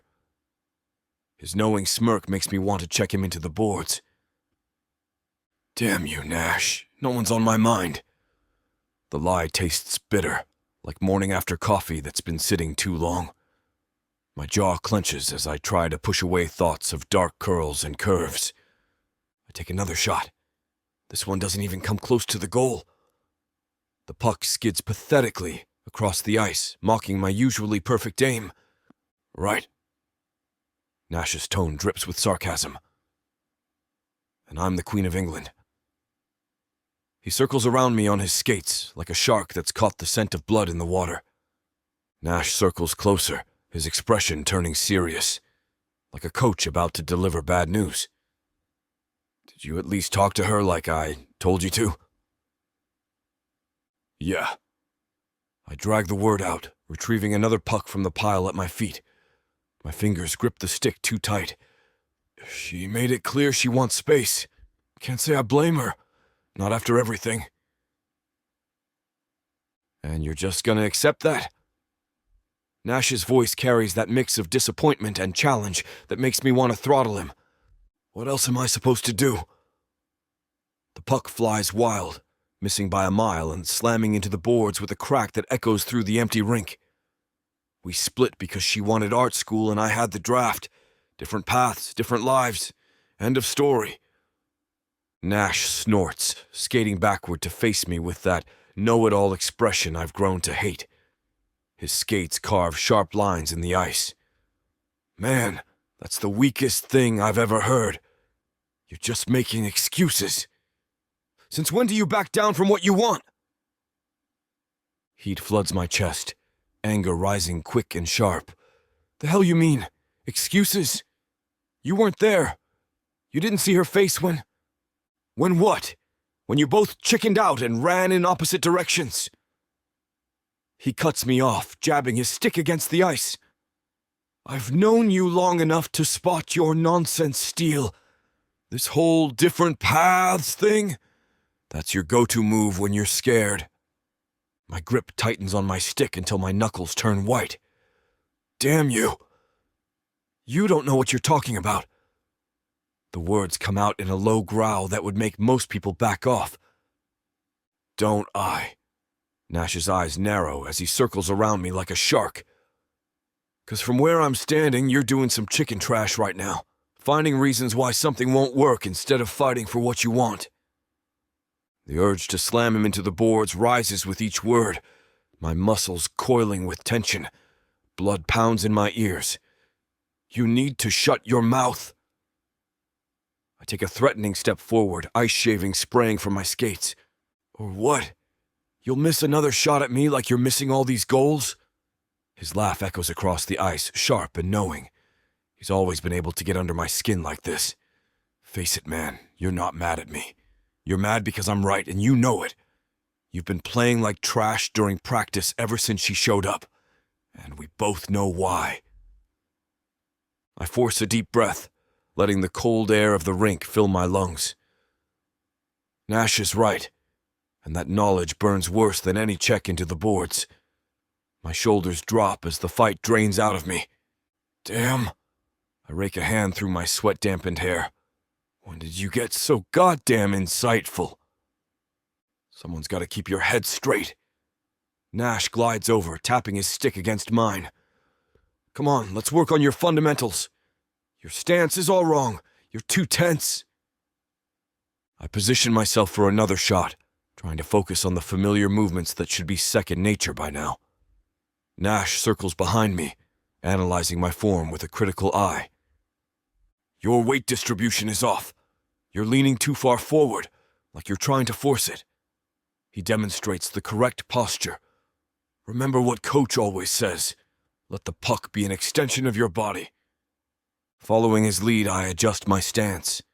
The stick feels more natural in my grip as I settle into the proper position. That's better.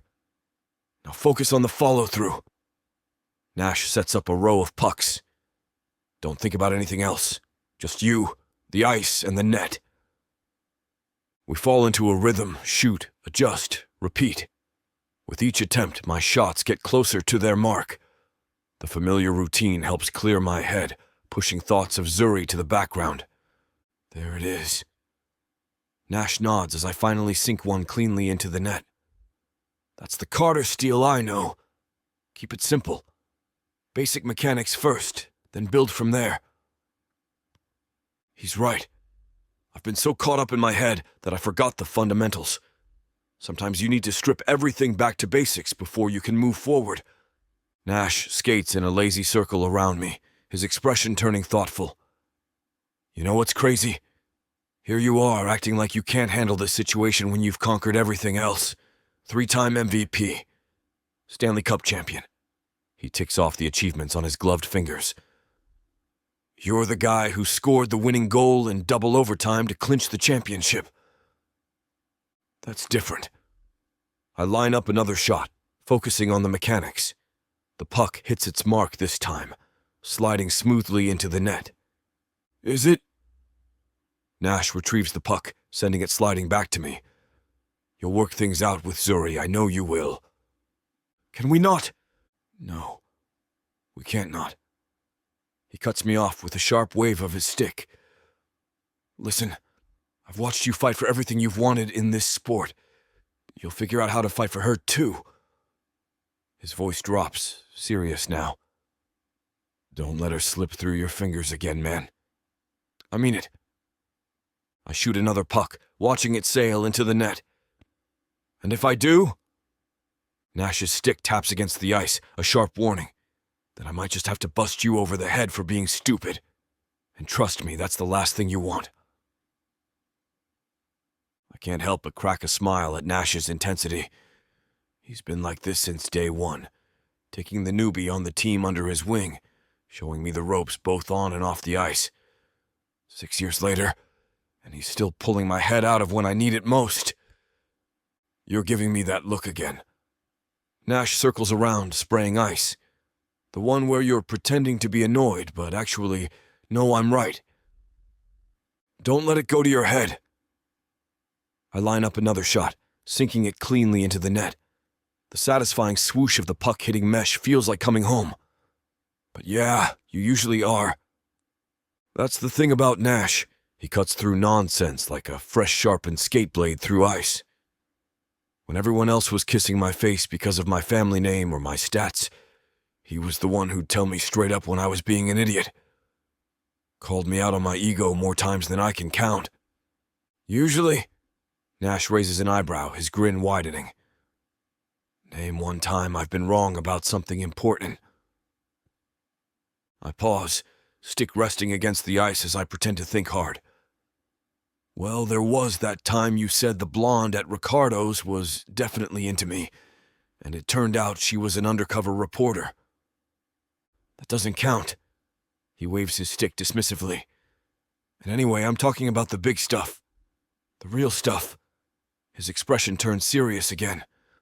When have I ever steered you wrong about something that actually mattered? The question hangs in the air between us, and I know he's got me. Nash has always seen things clearer than most, especially when it comes to me. Maybe that's why his words about Zuri hit so hard. Because deep down, I know he's right about this too.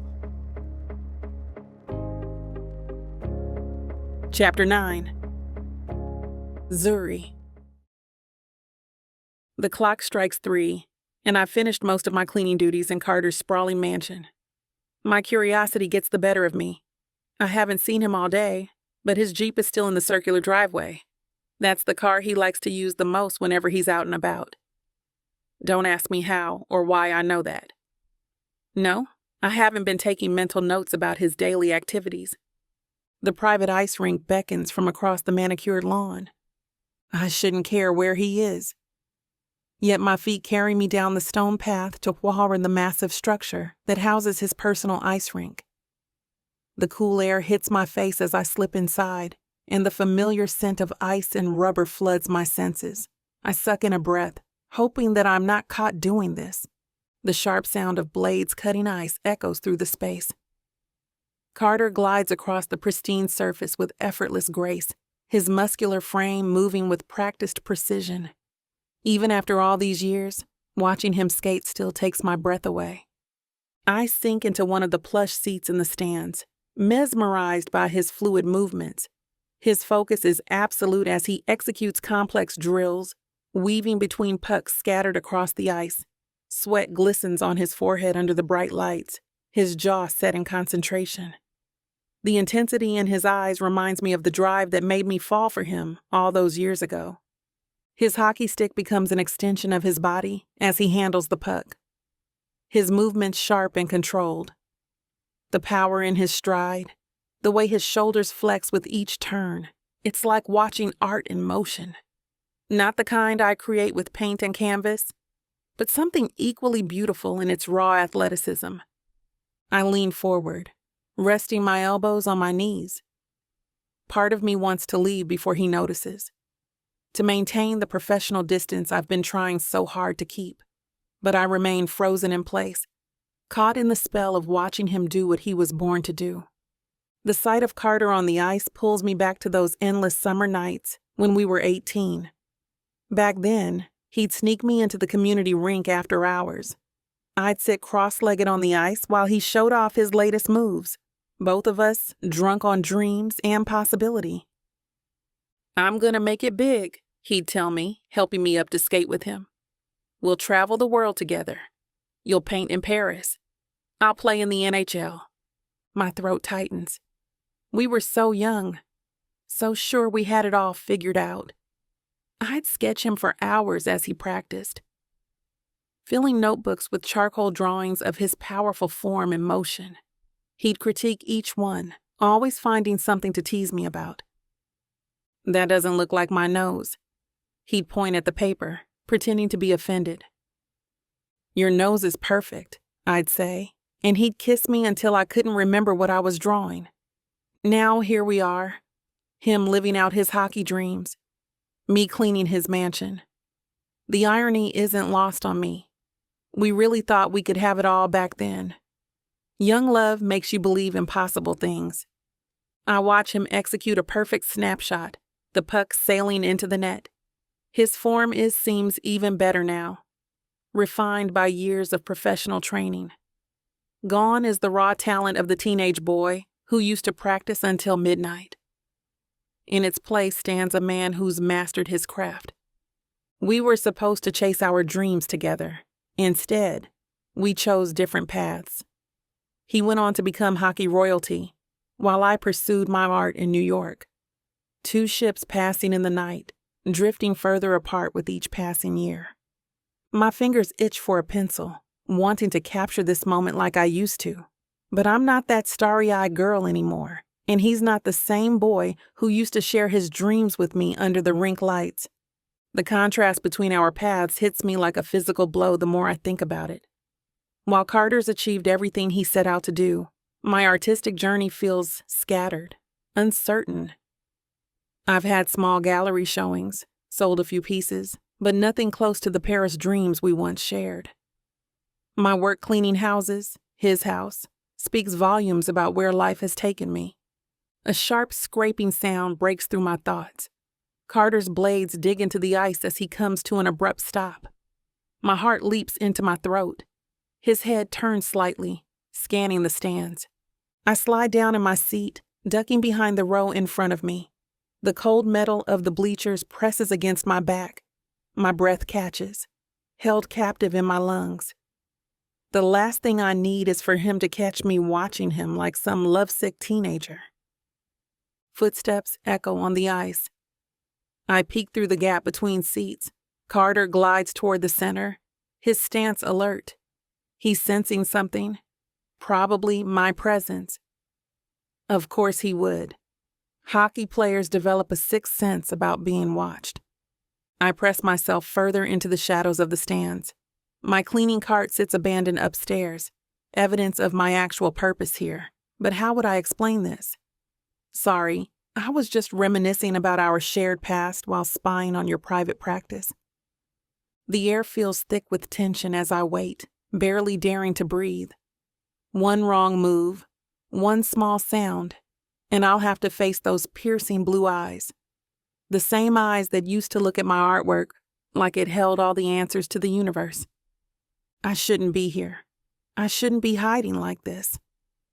I'm a grown woman, not some teenager sneaking around.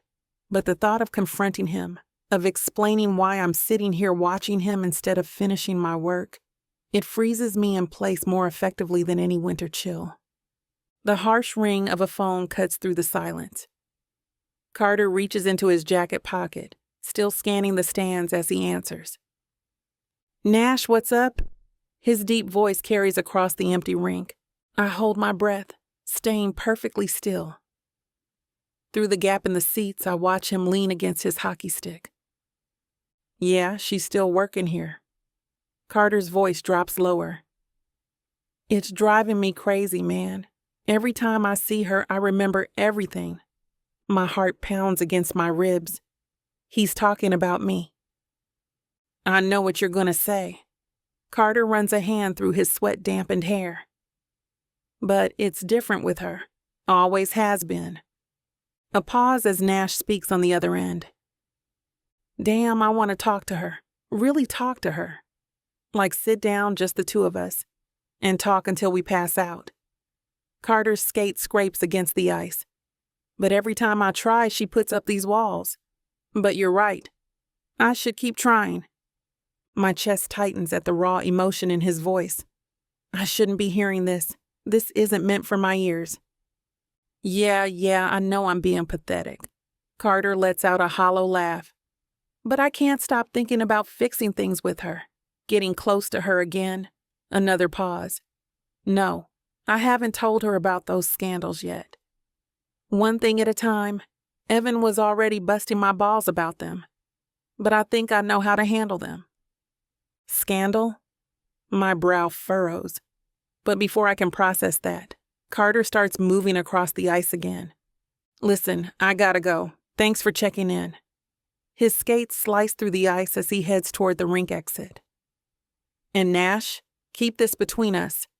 I haven't told anyone else about this mess, so keep it that way. I need to get out of here, now. My heart hammers as I watch Carter line up more pucks.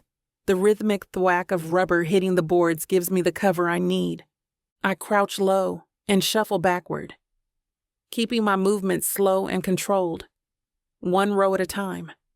The metal bleachers creak beneath my feet, but Carter's focused intensity on his drills drowns out any betraying sounds. The moment I reach the aisle, I bolt. My shoes barely touch the ground as I sprint toward the exit. The heavy door closes behind me with a soft click, and I don't stop running until I'm halfway across the lawn. The sun beats down on my face as I pause to catch my breath. My hands shake as I smooth down my clothes. His words echo in my head. Every time I see her, I remember everything. I force myself to walk at a normal pace back to the mansion, though every nerve in my body screams to run faster, further, away from those memories, away from the way his voice softened when he talked about wanting to fix things. My cleaning supplies wait where I left it, a reminder of why I'm really here. Not to rekindle old flames or revisit the past. I'm here to work, to earn money for my art supplies and for my utility bills. But Carter wants to talk, really talk. The thought sends a shiver down my spine despite the warm day. Part of me wants to hear him out, to understand what happened 10 years ago. Another part wants to maintain these walls I've built. They're there for a reason. I grab my things, trying to ground myself in the present. In reality, where I'm the help and he's everything I once dreamed of becoming. Successful, accomplished, living his dreams. My fingers clench around the handle of the dustpan I'm holding. Getting close to Carter again would mean opening old wounds, revisiting choices I've spent years trying to make peace with. Am I ready for that? Do I even want it? Chapter 10. Carter. The crowd at the rink swells beyond what I expected, but screw what Evan thinks. This is exactly what Ivy Falls needs, what I need. The sound of skates scraping ice mingles with excited chatter as Nash and I demonstrate proper shooting techniques. Remember, it's all in the follow-through, I call out, sending a puck sailing into the top corner of the net. The teenagers gathered around us, let out appreciative whoops. Nash skates up beside me. Show off! You're gonna make me look bad in front of these kids! That's the point. I scan the bleachers and my breath catches. Zuri's there, bundled up in a thick sweater, sitting next to Miranda. She's watching intently and something primal in me stirs. All right, who wants to try? I ask, but my eyes stay locked on Zuri. Time to give her a real show. She shifts in her seat and I notice how she leans forward, clearly interested despite trying to play it cool. I gather the pucks, setting up an impromptu obstacle course. The kids form a line, eager to learn, but I can't help stealing glances at the stands between demonstrations. Every time I look up, she's watching. The intensity of her gaze sends electricity through my veins. Next up, the spin move. I accelerate down the ice, weaving between cones before executing a perfect spin, maintaining control of the puck the entire time. The move ends with a top-shelf goal that rings off the crossbar. The sound echoes through the rink like music, and the kids burst into applause. Damn, Steele, Nash laughs, skating over with a shake of his head. Save some glory for the actual season. You're making the rest of us look like amateurs out here. Just giving the people what they want. I wink in Zuri's direction, catching her eye roll even from this distance. The gesture only fuels me more. Something about getting under her skin lights me up inside, makes me want to show off even harder. I grab another puck, already planning my next move. If she thinks that was impressive, she hasn't seen anything yet. I spend the next hour pushing my limits, showcasing increasingly complex moves, each trick more daring than the last. The kids eat it up, but I'm performing for an audience of one. Last drill of the day, I announce, setting up for my signature move, a between-the-legs shot that's made highlight reels across the league. The puck finds its mark, and the crowd erupts. When I look up, Zuri's actually smiling. It's small, maybe even reluctant, but it's there. Nash skates over, shaking his head. You're gonna pull something if you keep this up. Worth it. I tap his shin with my stick. Besides, someone's gotta teach these kids how it's done. Through the crowd of eager kids, I spot a small boy hanging back near the boards. His shoulders slump forward, hockey stick dragging on the ice. Can't be more than 8 or 9. Something about his hesitation hits close to home. Take 5, everyone. I skate over to him, dropping into a crouch. My knees crack a bit. Damn, I'm not as young as I used to be. Hey, buddy, what's your name? Tommy. He stares at his skates, scuffing the ice with the toe of his blade. You want to try the drills with us, Tommy? He shakes his head, shoulders hunching even more. I'm not good enough. The other kids are better. Let me tell you something. I rest my stick across my knees, remembering what it felt like to be the scared kid on the ice. Hell, sometimes I still am. First time I stepped on the ice, I fell flat on my face. Couldn't even stand up. Spent more time kissing the ice than actually skating. His eyes widen, finally meeting mine. Really? Really? But you're Carter Steele. You're like the best player ever. I smile at his flattery. Want to know my secret? I lean in closer, lowering my voice like I'm sharing classified information. I got back up, every single time. Didn't matter how many times I fell. I kept trying. Even when my butt was so bruised I couldn't sit right for a week. Tommy grips his stick tighter, a hint of a smile playing at the corners of his mouth. But what if I mess up in front of everyone? Then you'll be just like every great player who ever lived. We all mess up. The difference is what you do next. I straighten up, holding out my hand. My knee twinges, but I ignore it. Come on, I'll show you. We'll start slow, and I bet you'll be smoking these other kids before practice is over. He takes my hand, and I guide him to center ice. The other kids are taking water breaks, giving us space. The scrape of our skates echoes through the empty rink, bringing back memories of my own early days learning the game. Plant your feet like this. I demonstrate the proper stance, my muscles falling into the familiar position without thought. Now, bend your knees, perfect. Feel more stable. I've taught this same lesson hundreds of times, but there's something special about seeing a kid get it for the first time. Tommy nods, a small smile breaking through. His shoulders relax a fraction, and I can see him settling into the stance. Let's try passing. Nice and easy. I slide a puck his way, keeping my movements deliberate so he can follow along. His first attempt goes wide, but I retrieve it without missing a beat. That's it. Again. My voice carries across the ice, steady and encouraging. We work on basic passes for several minutes. With each successful connection, his confidence grows. The sound of stick meeting puck gets crisper, more assured. By the 10th pass, he's grinning. The transformation in his whole demeanor makes my chest swell with pride. See? You're a natural.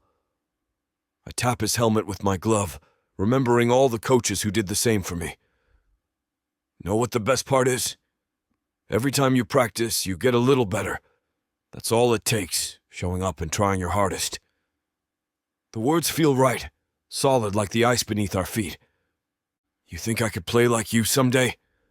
Kid, I think you can do anything you set your mind to. Just remember what I said about falling down. Get back up, he says firmly, every single time. I clap my hands loudly, calling the attention of every kid on the ice. Great session, everyone. Thank you all for coming. I high-five the kids as they file off the ice. Tommy gives me an extra enthusiastic wave, his earlier hesitation completely gone. Remember to practice those drills at home. Nash and I glide toward the bench, both reaching for our water bottles. The cold liquid hits my throat as Nash pulls out his phone, scrolling with his thumb. Damn. He lets out a low whistle. You seen these yet? I lean over his shoulder. Headlines flash across the screen. NHL star Carter Steele's secret double life. Sources reveal Steele's dark past and scandal rocks hockey dynasty. Same recycled nonsense. They tried that with me during my rookie year. I take another swig of water. They're fishing for clicks. Yeah, but this one's getting traction.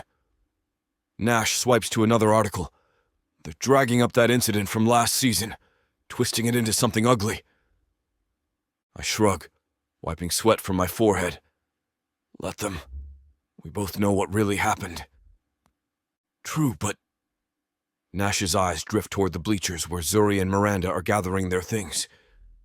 What about her? She's gonna see these. My muscles lock up. The water bottle crackles in my grip. These vultures are painting you as some kind of monster, man. And Zuri, she's already got reasons to doubt you. The thought of Zuri reading those lies, believing them. My jaw clenches. It's not. I slam my bottle down harder than intended. Those reporters don't know anything about me. Maybe you should get ahead of this. Talk to her before... Before what? Before she believes I'm the jerk they're making me out to be? The words come out sharper than intended. Nash holds up his hands. All I'm saying is, with your history, might be worth clearing the air. I watched Zuri heading for the exit, her curls bouncing with each step. The sight of her walking away from me again twists something in my gut. I stare at the ice, the smooth surface reflecting the overhead lights. My skates dig into the rubber mat beneath the bench as Nash's words echo in my head. The phone screen keeps flashing those headlines, each one a fresh punch to the gut. God damn it, I whisper, shaking my head. I didn't need this right now, right when I thought things were looking up between us. That's exactly why you need to talk to her. Nash tucks his phone away. The Zuri I just saw watching you with those kids, she seemed pretty impressed. Yeah, until she reads about how I'm supposedly this train wreck of a person. I rake my fingers through my sweat-dampened hair. You know what really happened that night at Eclipse? Those jerks twisted everything, made it look like I started that fight when I was just trying to protect that girl from her drunk ex. So tell Zuri that. It's not that simple. The memory of her smile during practice haunts me now. She already thinks I'm the same selfish kid who broke her heart 10 years ago. These headlines, they're just gonna confirm everything she probably believes about me. Nash shifts on the bench. Man, I've known you for what, 6 years now? You're not that guy they're writing about. Anyone who spends 5 minutes with you can see that. Yeah. I gesture toward the empty rink. You saw how I was out there, showing off like some desperate teenager just because she was watching. Real mature, right? That wasn't showing off. That was you being a damn good coach to those kids. Especially that little guy who was scared to join in. The mention of Tommy makes my chest tighten. I just don't want her thinking. I trail off, unable to finish the thought. The idea of Zuri seeing me as nothing more than another entitled athlete with a god complex makes me feel sick. Thinking what? That you're human? That you make mistakes? Nash stands, stretching his legs. Because from where I'm sitting, that might not be such a bad thing. Nash pats me on the shoulder. Now, come on, Steele. Let's clean up. Chapter 11. Zuri. I grip the steering wheel tighter as Miranda's voice crackles through my car speakers. The early morning sun glints off the hood of my beat-up car as I navigate the winding roads leading to Carter's mansion. Girl, you won't believe what I just heard. Miranda's voice rises with urgency. The Steeles are back in town. Carter's parents? My stomach knots. I thought they were still in Europe. Nope, they flew in yesterday. But that's not even the worst part. A rustling sound comes through the line. They're trying to buy out the community center. Word is they want to tear it down for some fancy shopping complex. The car swerves slightly as my hands jerk on the wheel. What? They can't do that. That center's been there forever. Well, apparently money talks, and the Steeles have plenty of it. I slow down at a stop sign, my mind racing through memories of art classes I took there as a kid, the after-school programs, the elderly folks who gather there daily. How many people know about this? Not many yet. My cousin works for the city planning office. She saw the preliminary paperwork come through yesterday. The community's going to lose their minds when this gets out. I press the gas harder than necessary. That center is the heart of the neighborhood. Kids depend on those programs. I know, and get this. They're offering way below market value and banking on the city's budget problems to force a quick sale. My throat tightens. Of course they are. You gonna say something to Carter about it? I bite my lip, watching the mansions grow larger as I get closer to my destination. What could I possibly say? Carter, while I'm scrubbing your toilets, mind telling your parents to stop destroying our community? When you put it that way, the massive iron gates of Carter's estate come into view. I gotta go. I'm here. Call me later. And Zuri, be careful. I punch in the gate code with trembling fingers, my mind drifting to the weathered brick building that's been a cornerstone of my life. The community center's been there since before I was born, its walls holding decades of stories, dreams, and aspirations. My first real art class was in that building. I'd spent hours bent over easels, learning to mix colors and capture light on canvas. Miss Freeman, with her paint-stained aprons and endless patience, taught me that art wasn't just about talent. It was about heart, about seeing beauty in unexpected places. The security gate slides open with a mechanical whir, but I remain frozen, lost in memories of those afternoons filled with the scent of acrylic paint and the sound of brushes scratching against canvas. That center gave me direction when I felt lost, purpose when I struggled to find my place. It wasn't just a building.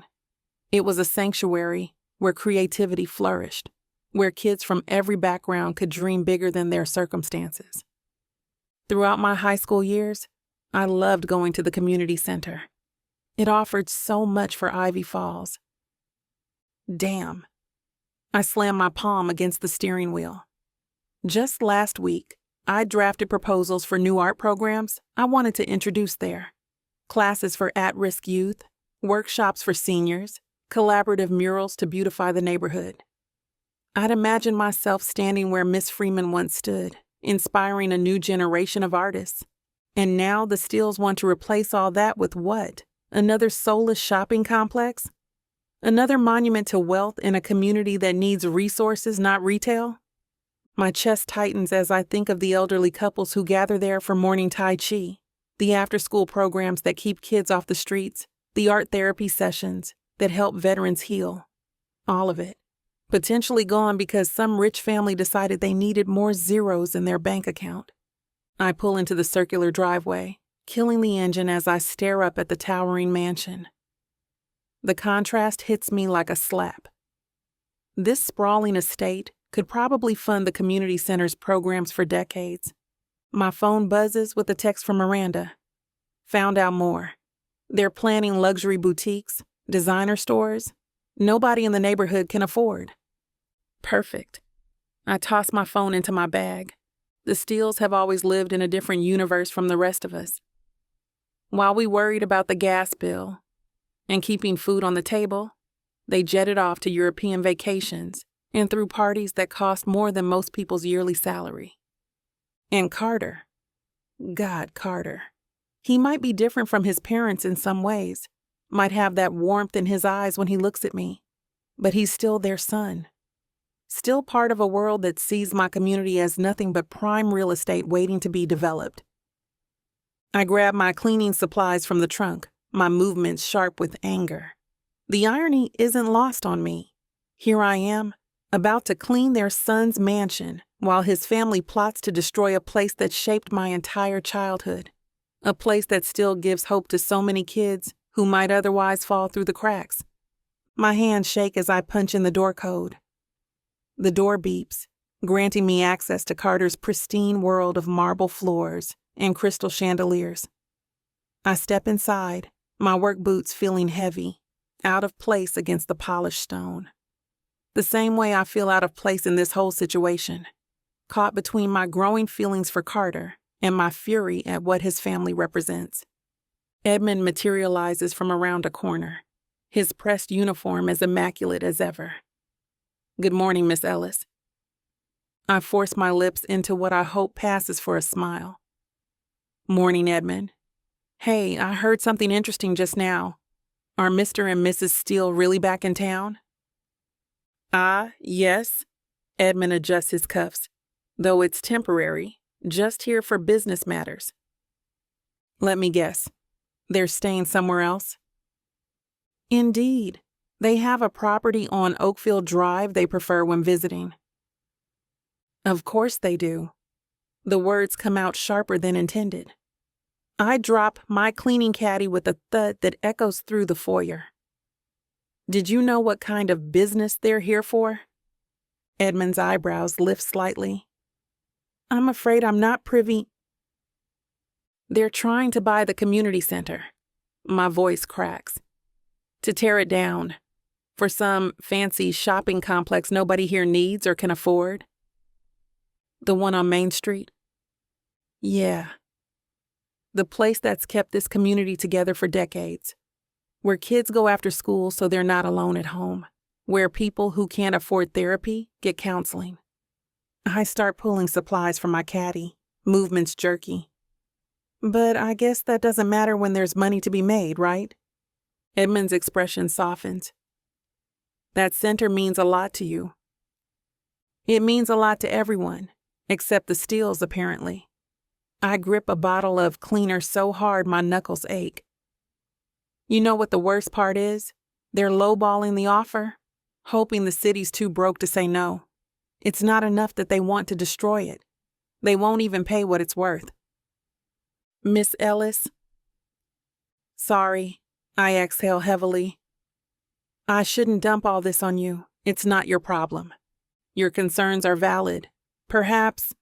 No, really, I need to just clean something." I grab my supplies and head for the stairs, needing to escape before I say more things I shouldn't. Edmund's footsteps follow me to the stairs. "I'm truly sorry, Miss Ellis. If there's any way I can help." "Thanks." I pause, spray bottle dangling from my fingers. "But what can any of us do? The Steeles have more money than anyone else in town. I can barely keep up with my own bills and groceries." My voice drops to a whisper.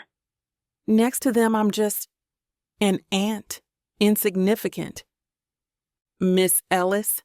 Edmund's tone carries the weight of his decades of experience. "Your worth isn't measured by the size of your bank account." "I know that. In theory." I start wiping down the banister, focusing on a stubborn spot. "But theory doesn't save community centers, does it? Theory doesn't protect people from getting pushed out of their neighborhoods." My arm moves in aggressive circles. "Every time I think I'm getting somewhere, something like this happens. Reminds me exactly where I stand in the grand scheme of things." "You underestimate yourself."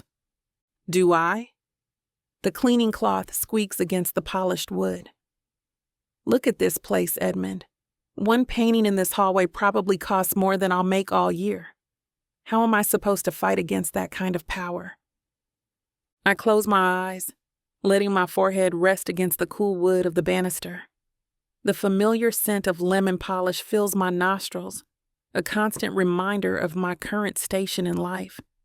Each breath feels heavy, weighted with the reality of my situation. I feel so powerless, like I'm watching a tsunami coming, and all I've got is a bucket to stop it.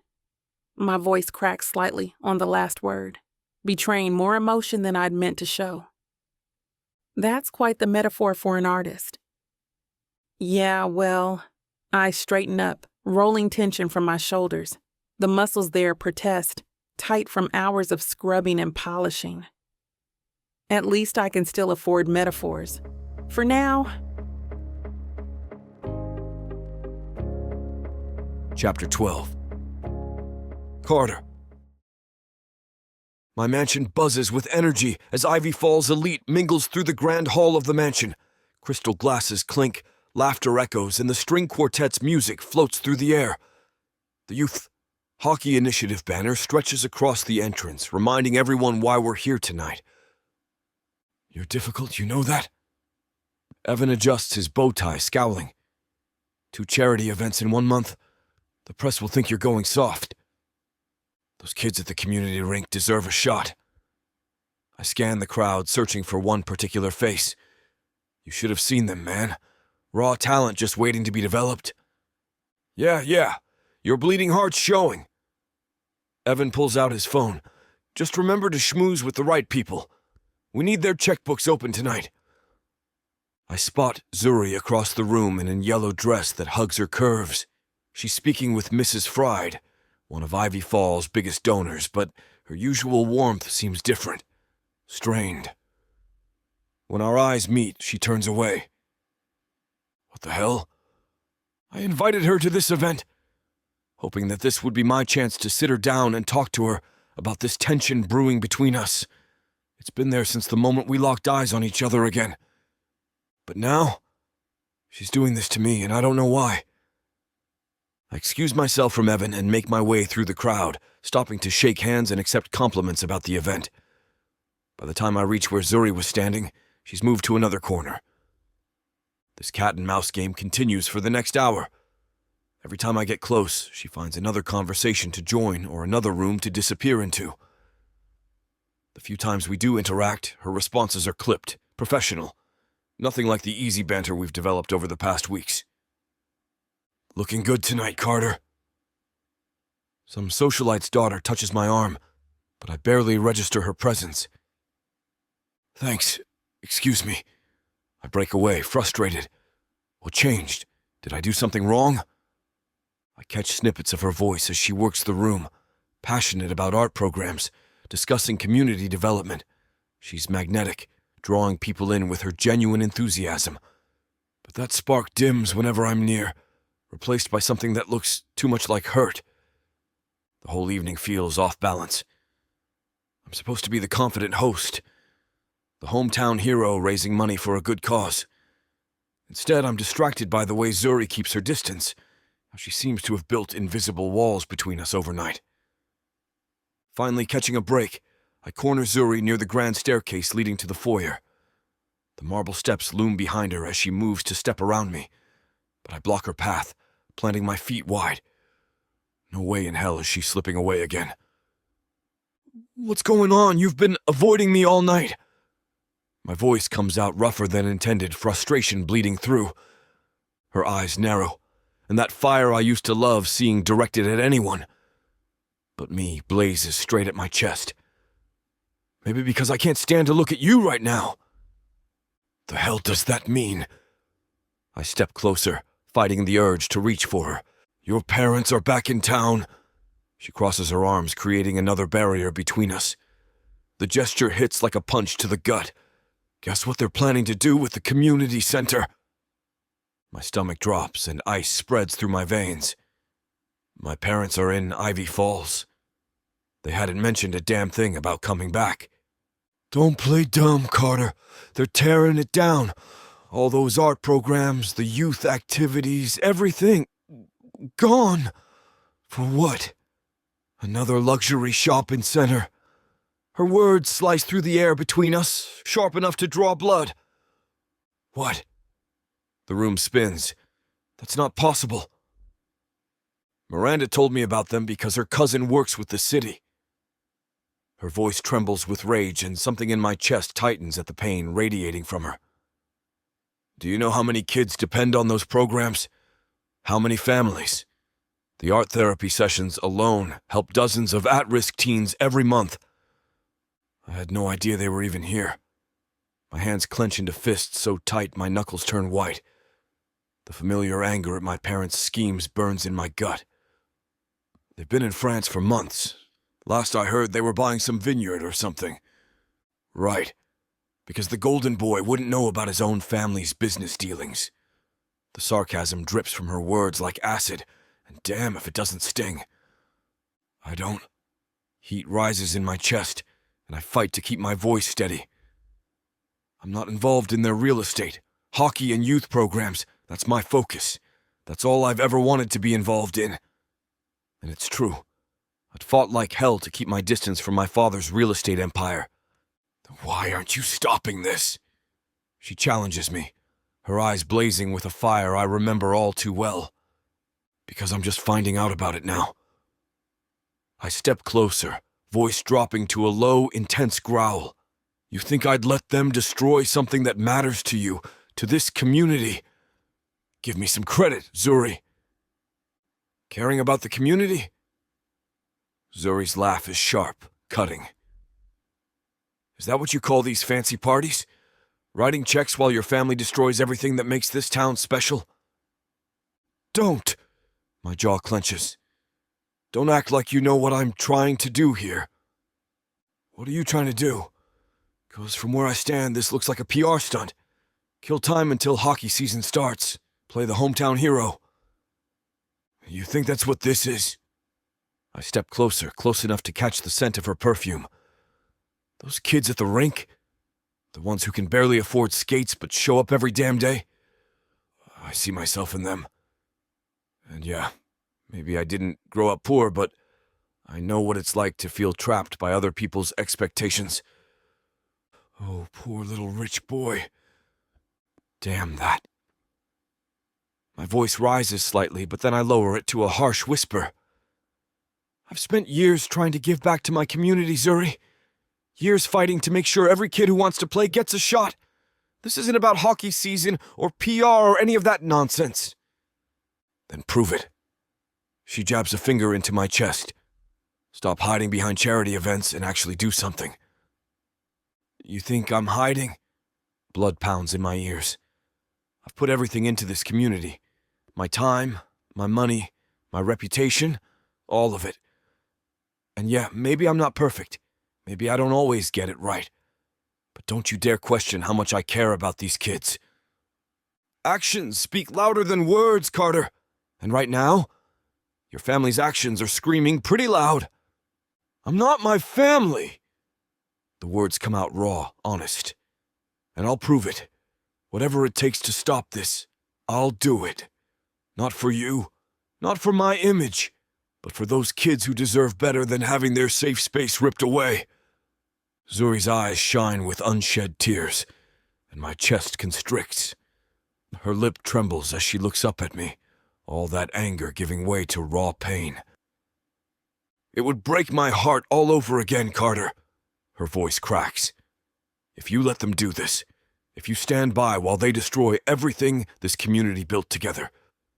She wraps her arms around herself, the same way you broke it 10 years ago. The words hit like a sledgehammer.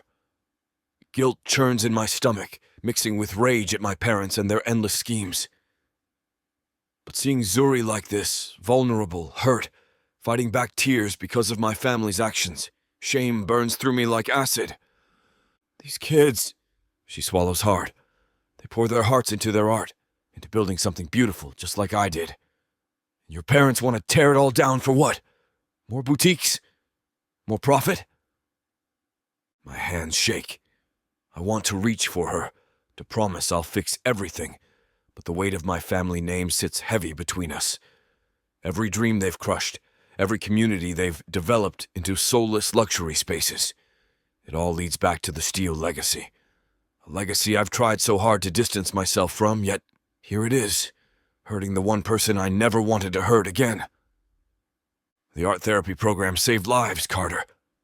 A tear finally escapes, rolling down her cheek. Kids who had nowhere else to go found themselves there, found hope there.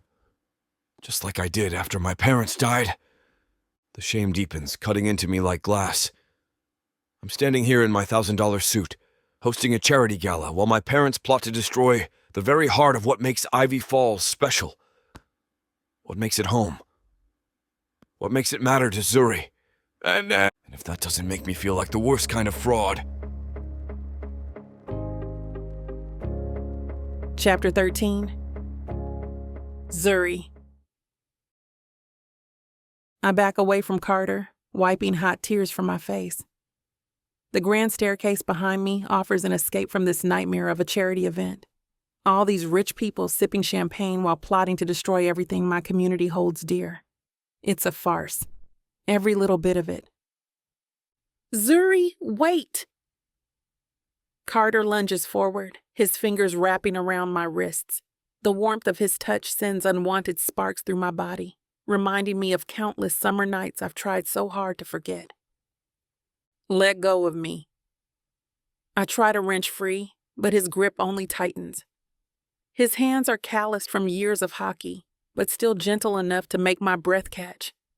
Please, just listen to me for 1 minute. His blue eyes lock onto mine with an intensity that roots me in place. I had no idea about their plans for the community center. None. Oh, I'm so sure. My voice drips with sarcasm. After all these years, he still thinks I'll fall for his pretty words and prettier face. I swear to you, I'll put a stop to this. His thumb traces circles on my inner wrist, the intimate gesture making my skin tingle against my will. They can't tear down the center. I won't let them. And how exactly are you going to do that? I challenge him, hating how my body betrays me by leaning into his touch. Your family can buy out half this damn town. They do whatever they want and you just stand by and watch. I'll threaten to walk away from my hockey team if I have to. The Steeles can't afford that kind of PR nightmare right now. His jaw clenches. That center means everything to those kids. Give me 24 hours. I'll make this right. The determination in his voice makes my chest ache. Your parents won't just roll over because you ask nicely. Then I'll fight dirty, whatever it takes. He releases one of my wrists to brush away a stray tear from my cheek. Trust me one more time. Trust you? The word catches in my throat. Like I trusted you 10 years ago? Carter's face falls, his hand dropping from my cheek. The space between us crackles with unspoken accusations. That's not fair. Not fair. My voice rises. You want to talk about what's not fair? How about watching you walk away without a fight? How about believing you when you said we'd figure it out together? His shoulders tense. We were kids. No, don't you dare minimize what we had. The tears flow freely now, but I refuse to wipe them away. I loved you, Carter. God help me, I loved you with everything I had. And you just gave up. Let your parents dictate your life because heaven forbid the golden boy date the girl from the wrong side of the tracks. It wasn't like that. Then what was it like? Because from where I'm standing, nothing's changed. Here you are, still letting them call all the shots. They're going to demolish a place that gives kids hope, that gives them somewhere safe to go after school. And what are you doing about it? Standing around in your $1,000 suit, sipping champagne? He flinches like I've slapped him. Good. You know what kills me? I step closer, jabbing a finger into his chest. I actually thought you were different, that you had a backbone, that you'd stand up for what matters. But you're still that same scared boy who couldn't tell his parents no. Zuri. And now you want me to trust you again? To believe you'll actually do something this time? I laugh, but it comes out hollow. My heart can't take another round of your empty promises, Carter. It just can't. I spin away from Carter, my heels clicking against the marble as I flee down the grand staircase. The voices from the party fade behind me, replaced by the thundering of my heart. Every step carries the weight of a decade's worth of hurt, of dreams shattered like glass beneath designer shoes. My vision blurs as I shove through the mansion's heavy front doors. The cool night air hits my face, but it does nothing to calm the storm inside me. My hands shake as I dig through my clutch for my car keys. Damn it. The keys slip from my trembling fingers, clattering onto the driveway. I bend to grab them, but my knees buckle. The tears come harder now, choking me with their intensity. I can't drive like this. Can't trust myself behind the wheel when I can barely see straight. The garden path beckons, a sanctuary of shadows and silence. My feet carry me there without conscious thought, past perfectly manicured hedges and toward the stone fountain I'd admired earlier. The sound of running water drowns out my ragged breathing as I collapse onto a bench. 10 years. 10 years of building walls, of convincing myself I was over him. But one look at those blue eyes and everything comes crashing down. It was never just about the community center. Every word we threw at each other carried the weight of summer promises broken, of phone calls never returned, of watching him play hockey on TV while pretending my heart wasn't being ripped apart all over again. I wrap my arms around myself, rocking slightly as sobs rack my body. The silk of my dress catches on the rough stone bench, but I don't care. Let it tear. Let everything fall apart, just like us. Just like every dream I ever had of him standing up to his family, of choosing me, of being brave enough to forge his own path. The worst part? A tiny piece of me still wants to believe him, still hopes he'll prove me wrong this time. And that hope, that's more dangerous than any wrecking ball they could send toward the community center.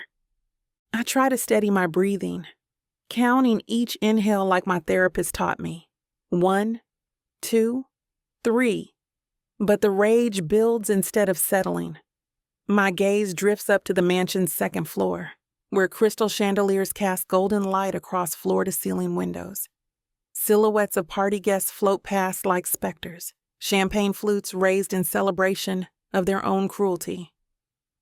Look at them, the words escape through clenched teeth. Just look at these people. Music drifts down from above, some classical piece that probably costs more per minute to license than most families in here in Ivy Falls make in a week. The same families whose kids find refuge at the community center after school. The same kids who discover their love of art, of dance, of simply being seen in those worn down but beloved walls. My fingers dig into the bench's stone edge. The Steeles and their country club friends have never known what it means to fight for something, to scrape together donations, to patch holes in the roof, to celebrate when a local business donates art supplies. They've never watched a child's eyes light up when they create their first painting, or felt the pride of hanging student artwork on walls that might not be perfect, but are filled with more love than this cold mansion could ever hold. You've never had to work for a damn thing in your lives. My voice carries across the manicured lawn.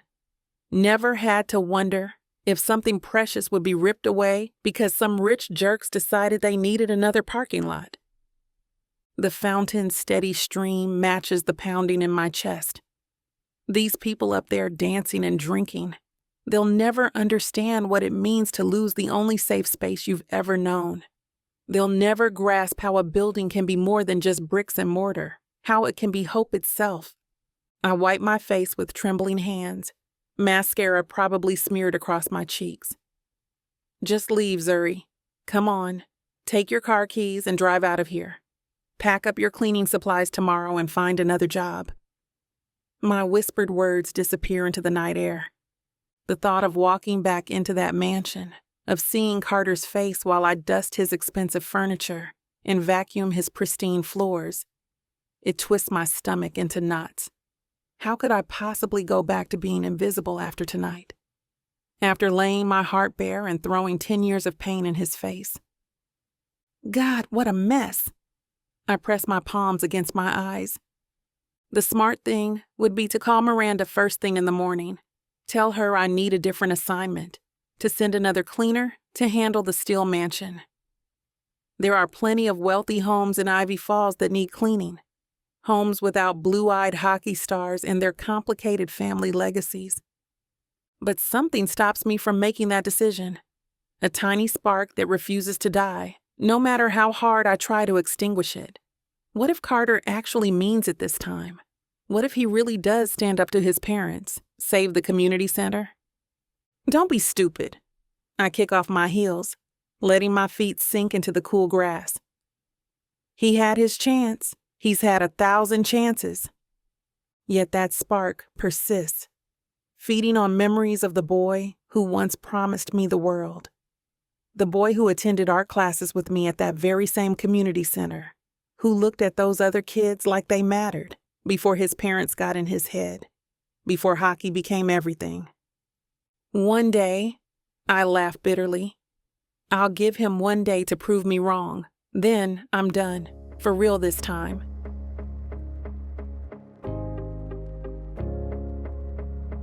Chapter 14. Carter. The garden's evening air hits my face as I stumble outside, my mind racing with Zuri's words. My fingers rake through my hair, tugging at the strands as I pace between the rose bushes my mother insisted on planting many years ago. Damn. The word echoes across the empty space. My parents back in town, and I had no clue. Planning to tear down the community center, the same place where Zuri wants to teach art sometime in the future. My fist connects with the nearest tree trunk. Pain shoots through my knuckles, but it doesn't compare to the ache in my chest from seeing the hurt in Zuri's eyes. She thinks I knew, that I'm part of this whole scheme. I drop onto the stone bench, elbows on my knees, head hanging low. 10 years ago, I walked away from her because I thought I had no choice. Now she's back in my life, cleaning my house of all things, and I'm watching her slip away again. The garden lights flicker on automatically, casting long shadows across the manicured lawn. Everything here screams wealth and privilege. The perfectly trimmed hedges, the imported marble statues, the koi pond. All of it represents exactly what Zuri's fighting against. I'm not them, I whisper to the empty garden. But am I any better? Sitting in my mansion while she works as a cleaner, fighting to keep her community's heart beating? The truth hits harder than any check on the ice. I need to make this right. Not because I want her back, though God knows I do, but because it's time I stopped being a spectator in my own life. Through the winding path between hedges, my feet carry me past the reflecting pool. The sound of water trickling from the fountain fills the silence, but it does nothing to quiet the storm in my head. Around the corner near the gazebo, and my steps falter. Zuri sits on the antique stone bench, her back straight despite everything. The garden lights cast a soft glow around her, highlighting the curves of her shoulders, the tension in her neck. She hasn't noticed me yet. My chest tightens. Even now, she takes my breath away. The way she holds herself, like the world could crash down around her and she'd still stand tall. That fire, that strength drew me to her all those years ago. The gravel crunches under my feet as I move closer. Her head tilts slightly, acknowledging my presence, but she doesn't turn. The space between us feels like a chasm wider than the 10 years we spent apart. I pause a few feet away, struck by the sight of her. The evening breeze plays with loose strands of her curly hair, and her hands grip the edge of the bench. Zuri. Her name comes out rough, like I've been screaming at a game. Can I sit? She nods, shifting slightly on the bench. Not closer, not further, just enough to acknowledge my presence. I lower myself beside her, careful to keep space between us. The crickets fill our silence. Above us, stars peek through breaks in the clouds, reminding me of nights we spent mapping constellations on the beach, back when everything felt possible. I didn't know about the community center. The words tumble out. I swear to God, if I'd known. Would it have made a difference? Her voice cuts through the night air. Your family does what they want. Always have. I'm not them, aren't you? She turns, finally meeting my gaze. Living in this mansion, playing the perfect air. Playing is right. I lean forward, clasping my hands together. You think I wanted any of this? The parties, the fake smiles, the constant pressure to be exactly what they want. Then why put up with them? Because they're the only family I've got. And sometimes I feel like I owe it to them to be the best I can be. But sometimes it feels like a prison instead. I drag a hand down my face. This house, the fancy galas, the family name, it's just golden handcuffs. Zuri's quiet for a moment. I remember when you used to play hockey for fun. On that frozen pond behind Elliot Robinson's house. Yeah, the memory hits hard. Before scouts and contracts and expectations. Before you left. The weight of those words hangs between us. I turn to face her fully. I was young and stupid. Thought I had to choose between you and my future. My throat tightens. Biggest mistake of my life. She draws in a sharp breath. Carter. Let me finish. I've spent 10 years doing what everyone else wanted, being who they needed me to be. Then you walked back into my life, and suddenly I remember who I used to be, who I wanted to be. The garden lights cast shadows across Zuri's face, highlighting the curve of her jaw, the strength in her features that I've dreamed about countless nights. I never stopped, you know. The words slip out before I can stop them. Thinking about you. About us, about what we used to have before I messed everything up. She shifts on the bench, her knee brushing against mine. The contact sends electricity through my body. Every time I scored a goal, I'd look for you in the crowd. Stupid, right?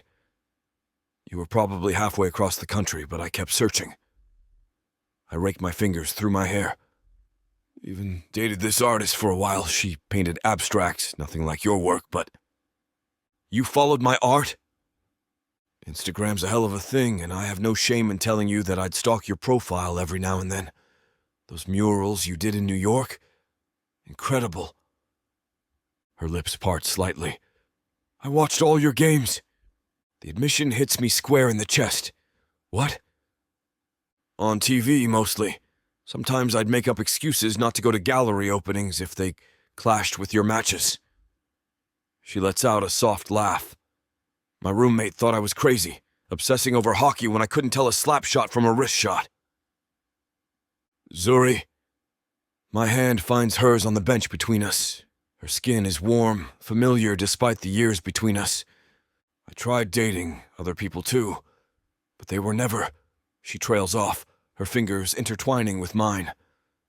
They weren't you, Carter. None of them understood me like you did. That summer nearly killed me when it ended. I squeeze her hand. Walking away from you felt like ripping out part of my soul. But I thought... You thought you were doing the right thing. We both did. Her thumb traces patterns on my palm. Doesn't make it hurt any less. Every achievement, every milestone felt hollow without you there. I turned to face her fully. I'd be standing on the ice after winning championships, confetti falling everywhere, and all I could think was, I wish Zuri could see this.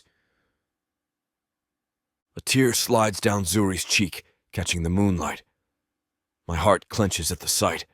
Without thinking, I reach up, brushing it away with my thumb. Her skin is silk beneath my touch, just like I remember. Zuri. My voice comes out raw, desperate. These past 10 years, I tried to convince myself I was over you. That what we had was just a fling. A silly high school romance. My hand cups her face and she leans into my touch. But seeing you again, God, it's like no time has passed at all. Her eyes meet mine, filled with unshed tears that make them sparkle in the garden lights. Carter! I never stopped loving you. The words rush out, carrying a decade of longing. Not for a single day. Every woman I met I compared to you. Every relationship failed because they weren't you. She draws in a shaky breath, another tear escaping. This time, when I wipe it away, my thumb lingers on her bottom lip. I love you, Zuri Ellis. I always have.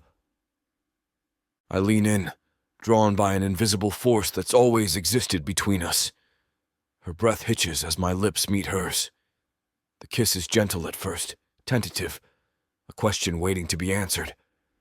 Then her hands slide into my hair, pulling me closer, and everything ignites. Years of separation melt away as we lose ourselves in the kiss.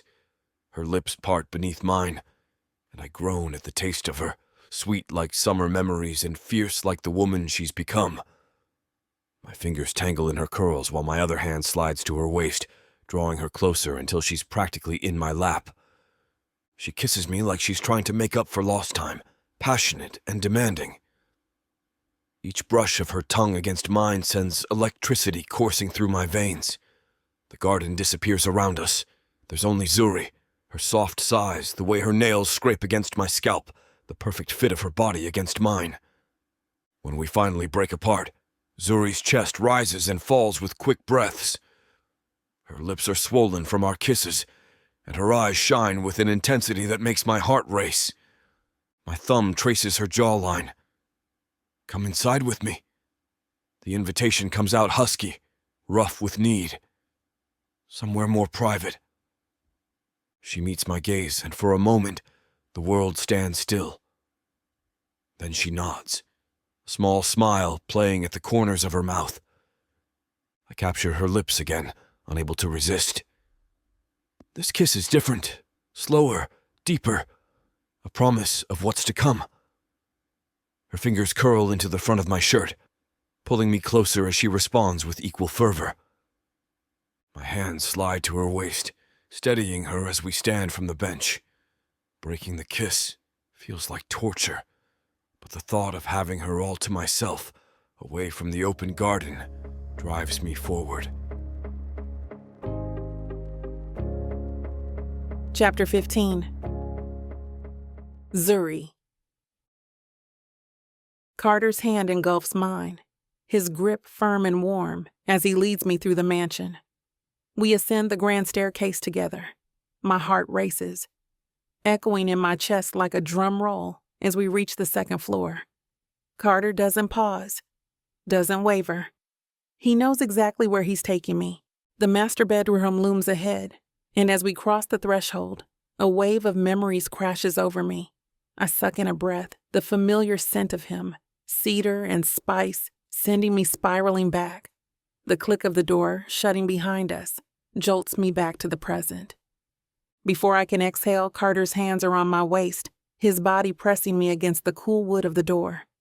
His eyes, those deep blue pools, lock onto mine. "You're beautiful, Zuri," he whispers, his voice a low rumble that vibrates through me. It's not just the words, but the way he says them. A secret shared between us, a truth only he seems to see. His gaze lingers on my lips, and then he's kissing me. It's not tentative or soft, but a kiss filled with urgency and passion. His lips move against mine, coaxing them apart. I taste the faint hint of champagne on his tongue, and it's intoxicating. Every nerve ending in my body sparks to life, igniting a fire that's been dormant for a decade. If you want to know where this naughty scene is headed, you'll have to get it from BWWM.romance.com. This platform has rules and guidelines that we have to follow in order to keep these free stories coming. Find any Vixa audiobook on her website and use code VIXA40 for a 40% discount to make up for these interruptions. Let's return to the story. I hope you're enjoying this audiobook by Vixa Vaughn. If you want to keep hearing more audiobooks, then please hit that subscribe button and like the video. It may seem insignificant, but the more people that subscribe, the easier it is to produce more audiobooks in the future. So please help us out and subscribe to our channel. Thank you for listening, and now back to your book.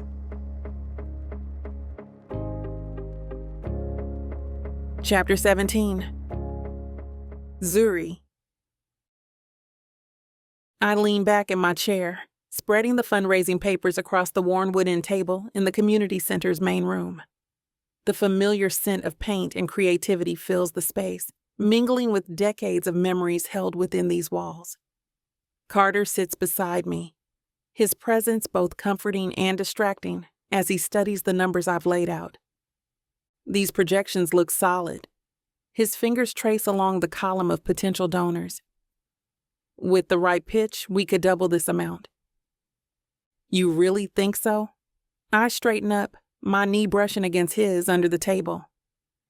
Most of these are small local businesses. Trust me, I know how to work a room.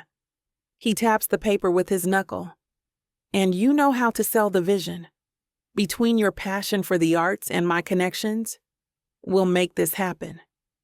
The late afternoon sun streams through the windows, casting long shadows across our work. A group of kids passes by outside, their laughter echoing through the glass. I still can't believe you called your father. I gather my curls into a loose bun, securing them with a pencil. That couldn't have been an easy conversation. No, it wasn't. Carter runs a hand through his sandy hair. But seeing you fight for this place, it reminded me why these community spaces matter. And he actually agreed to stop the demolition plans? For now. I recommended a different location for his project, but we need to prove this place can sustain itself.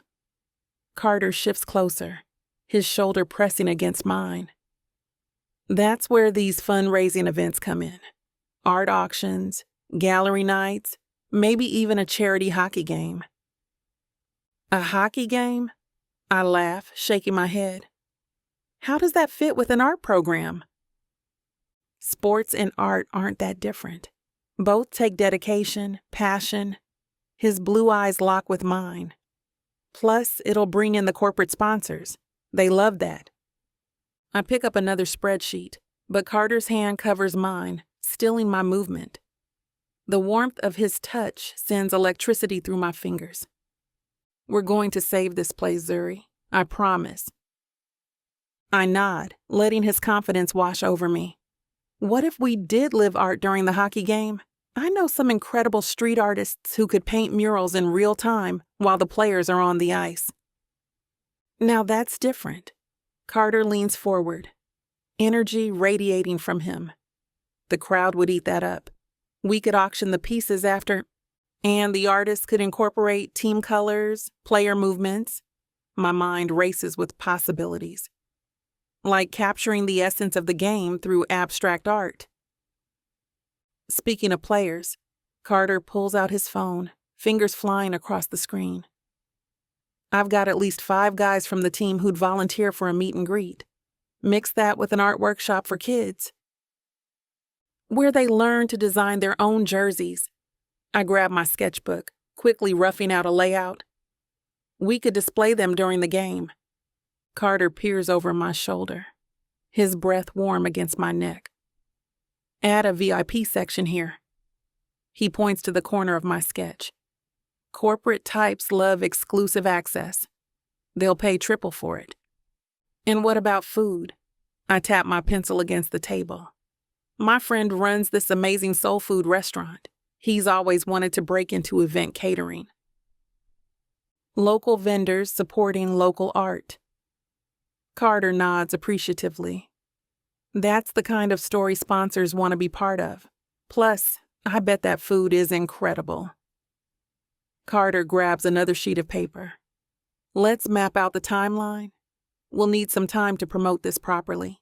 Maybe I can call my PR team to give us a little bit of a boost.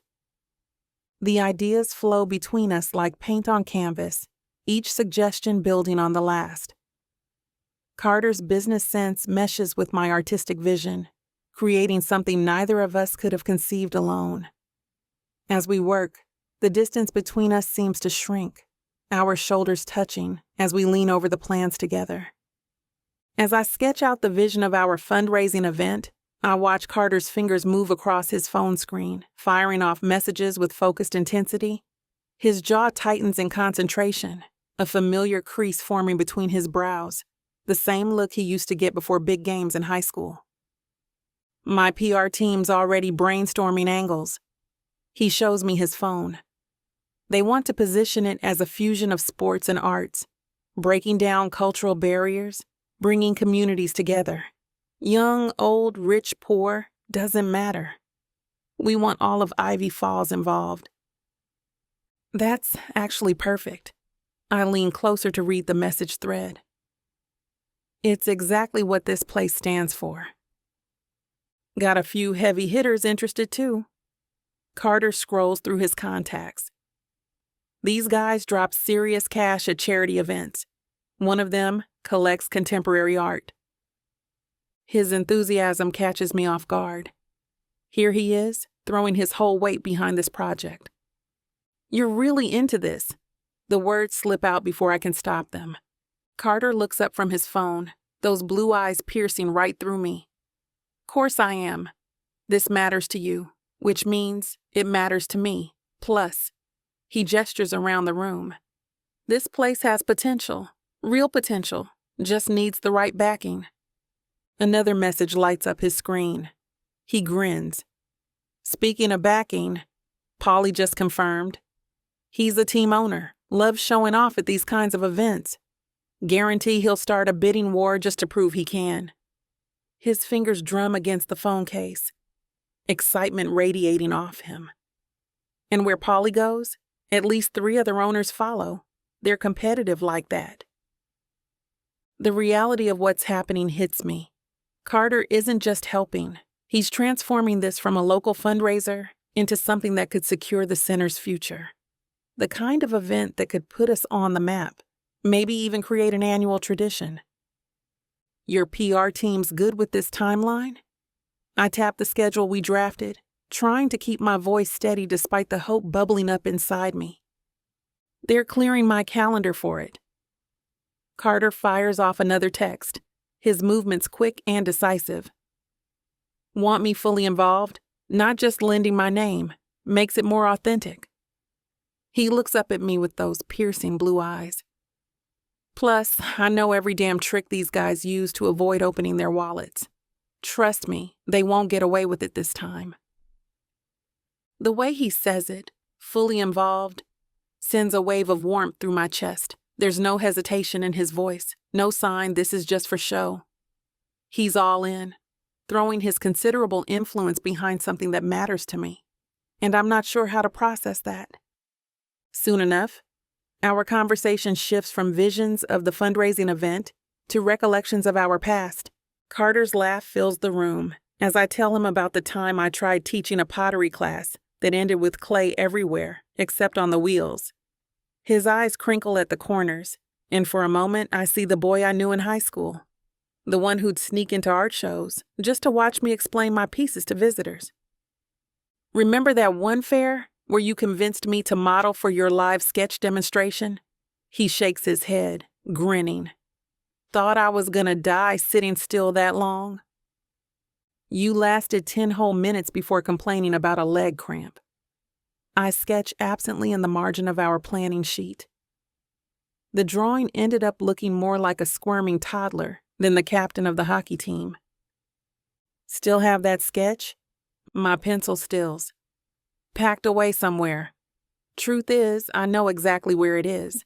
In a box under my bed with other memories I couldn't bring myself to throw away. Carter leans closer, pointing to something I've drawn without thinking. A familiar silhouette of a player mid-shot. Your art's gotten even better, more confident. Yeah, well, 10 years of practice will do that. I try to keep my tone light, but the weight of that decade stretches between us. Wish I'd seen more of it. His voice drops lower, sending a shiver down my spine. Sometimes I'd see your work online, in galleries. Always wanted to. He stops, running a hand through his hair. That familiar gesture making my heart skip. The silence fills with unspoken words, heavy with memories of stolen kisses and whispered promises.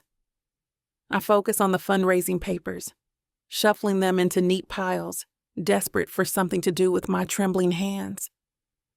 This event, Carter says finally, his deep blue eyes searching my face.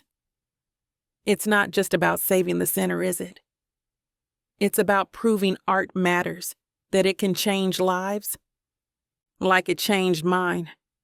I meet his gaze, remembering how art had been my anchor when everything else fell apart. Like hockey changed yours. He reaches across the table, his fingers brushing mine as he takes the papers I'm organizing. The simple touch sends electricity through my body, just like it did 10 years ago. We were both just kids chasing dreams back then. And now we're making them happen. His hand lingers near mine, warm and strong, a silent promise hanging between us. Together this time. The words echo in the space between us, filled with possibility and something that feels dangerously like hope. You're serious about this? Of course I am, Zuri, he whispers, staring at me as if I carry the world in my eyes. I'm not letting you walk out of my life again. Chapter 18. Carter. The buzz around the community center grows with each passing day. I lean against my Jeep, watching volunteers carry art supplies and decorations through the double doors. Zuri stands at the entrance, clipboard in hand, directing traffic with the commanding presence of a symphony conductor. "Those easels go in the main hall." She points toward the entrance, "and make sure to leave space between each station." My chest swells seeing how naturally she's taken charge. Just last week, this was a half-formed idea, and now the whole neighborhood's pitched in to make it happen. The way she commands attention without even trying. It's like watching poetry in motion. Damn, if it doesn't make me want her even more. Your girl's got everyone wrapped around her finger. Nash sets down a box of paints, wiping sweat from his forehead. Haven't seen any community this fired up since we won the championship. She's not my... I stop myself because what the hell is she to me now? Ex-girlfriend? The one who got away, but has somehow slipped back into my life? The woman who's been driving me crazy since she walked back into my life? Right. Nash smirks. Keep telling yourself that, man. We both know you're full of trash. A group of kids from the youth center rush past carrying strings of fairy lights. Their excited chatter fills the air as they debate the best spots for hanging them. The energy is infectious, reminding me of locker room excitement before a big game. "Miss Ellis said we can help paint the welcome banner," one of them calls out, practically bouncing with enthusiasm. These kids look at her like she hung the moon, and damn if I don't understand exactly how they feel. "After you finish with those lights," Zuri responds, not missing a beat. She catches my eye and walks over, her curls bouncing with each step. I didn't expect such a turnout for setup day. You kidding? The whole block's been talking about this. I gesture to the steady stream of volunteers. Mrs. Rodriguez from the bakery is bringing her famous empanadas. The high school art club signed up to run 3 different stations. And your hockey team showing up didn't hurt either. Her eyes dance with amusement. Though I'm pretty sure half of them came just to get Mrs. Rodriguez's empanadas. Can't blame them. Those things are legendary. We stand in comfortable silence, watching the community transform the space. Someone's hooked up a speaker, and Latin music drifts through the open doors. A few volunteers dance as they work, the mood infectious. Thank you, Zuri says softly, for believing in this. In me. The vulnerability in her voice hits me square in the chest. You made it easy. Look around. You brought all these people together. And now we're making something beautiful out of this. As Zuri gets back to helping the kids out with their creations, I shift my attention towards the crew setting up the portable ice rink. Slipping on some skates, I help set up from within the rink, making sure everything is safe for the kids tomorrow. We need the barriers locked in tight, I say. These kids are going to be flying around like mini tornadoes. The metallic clang of equipment and whir of machinery fills the crisp morning air. My breath fogs as I inspect the progress. The rink's taking shape, smaller than regulation size, but perfect for teaching basics and having fun. Through the community center windows, I spot Zuri directing the setup of art stations. She's positioned easels strategically around the rink's perimeter, creating perfect vantage points to capture the action, my 2 worlds colliding in the best way possible. Nash skates up next to me. He's been smiling all morning. The kids are going to lose their minds. I tap the fresh ice with my stick. Hockey and art in one place? Genius. Your girl's got vision, Nash says. Who'd have thought painting and pucks would work so well together? I watch as Zuri demonstrates proper brush techniques to her volunteers. Her hands move with practiced grace, painting invisible masterpieces in the air. Even from here, her passion radiates. We've got local artists signed up to paint live during the skating sessions, I explain. Capture the energy, the movement. Zuri says it'll show how sports and art can inspire each other. One of the maintenance guys calls me over to check the cooling system. As I walk the perimeter, I imagine tomorrow's scene. Kids wobbling on skates while artists translate their joy to canvas. Laughter and creativity mingling in the winter air. The heart of Ivy Falls beating stronger because Zuri dared to dream bigger. Temperature's holding steady, the tech confirms. Ice should be perfect for tomorrow's fundraiser. I run my hand along the smooth barrier. That's what we need. Perfect. I take a breather, leaning against the barrier while Nash hands me a water bottle. The community center's transformed. What started as Zuri's wild dream now pulses with life and possibility. Through the windows, I watch volunteers hang artwork alongside hockey memorabilia, bridging two worlds I never thought could coexist. So, Nash says, taking a long drink. How's Evan handling all this? Last I heard, he wanted you focusing on sponsorships, not community projects. Screw what he thinks. I crushed the empty bottle, tossing it into a nearby recycling bin. Called me this morning, going on about brand dilution and strategic partnerships. Like helping kids is somehow beneath me. Your agent's always been wound too tight. Should have heard him. I deepen my voice, mimicking Evan's perpetual state of panic. Carter, this isn't aligned with our Q4 objectives.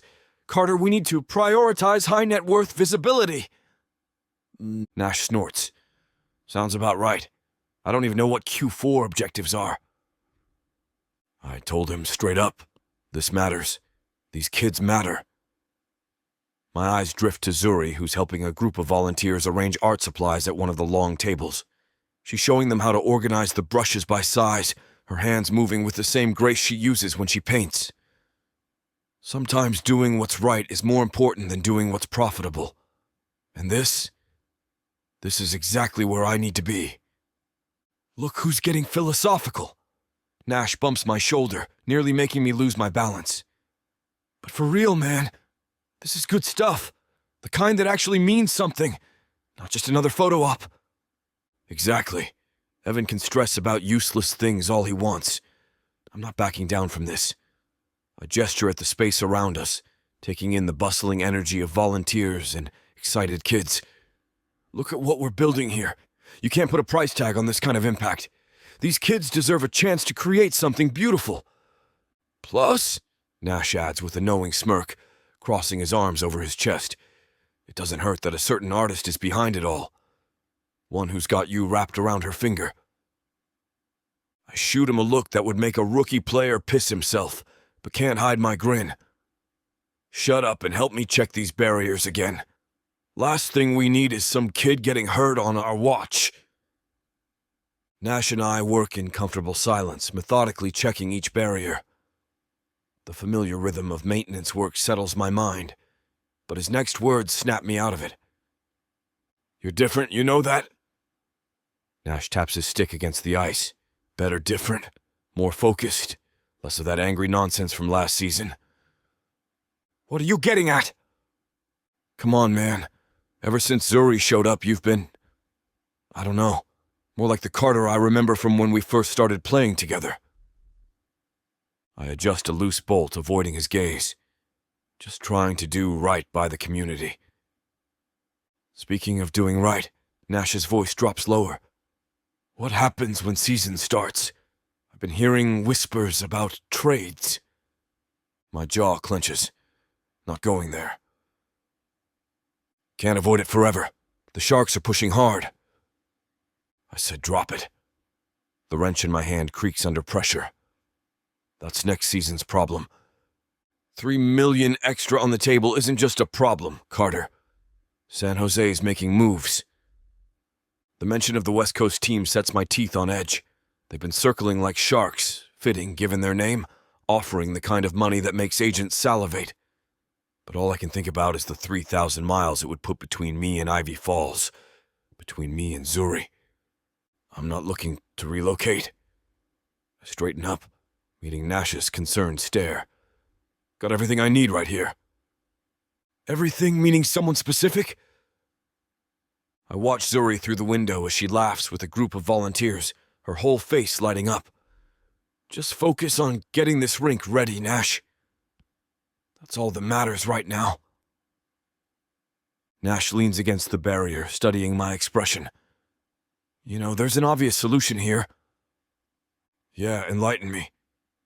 I continue checking the rink's edges, not looking up. Marry her? My hands freeze on the barrier. The word hits like a slap shot to the chest. Think about it, Nash continues, his voice dropping so the volunteers can't hear. She could travel with you, set up studios wherever you choose to play. Hell, most cities would love to have an artist like her. The image floods my mind.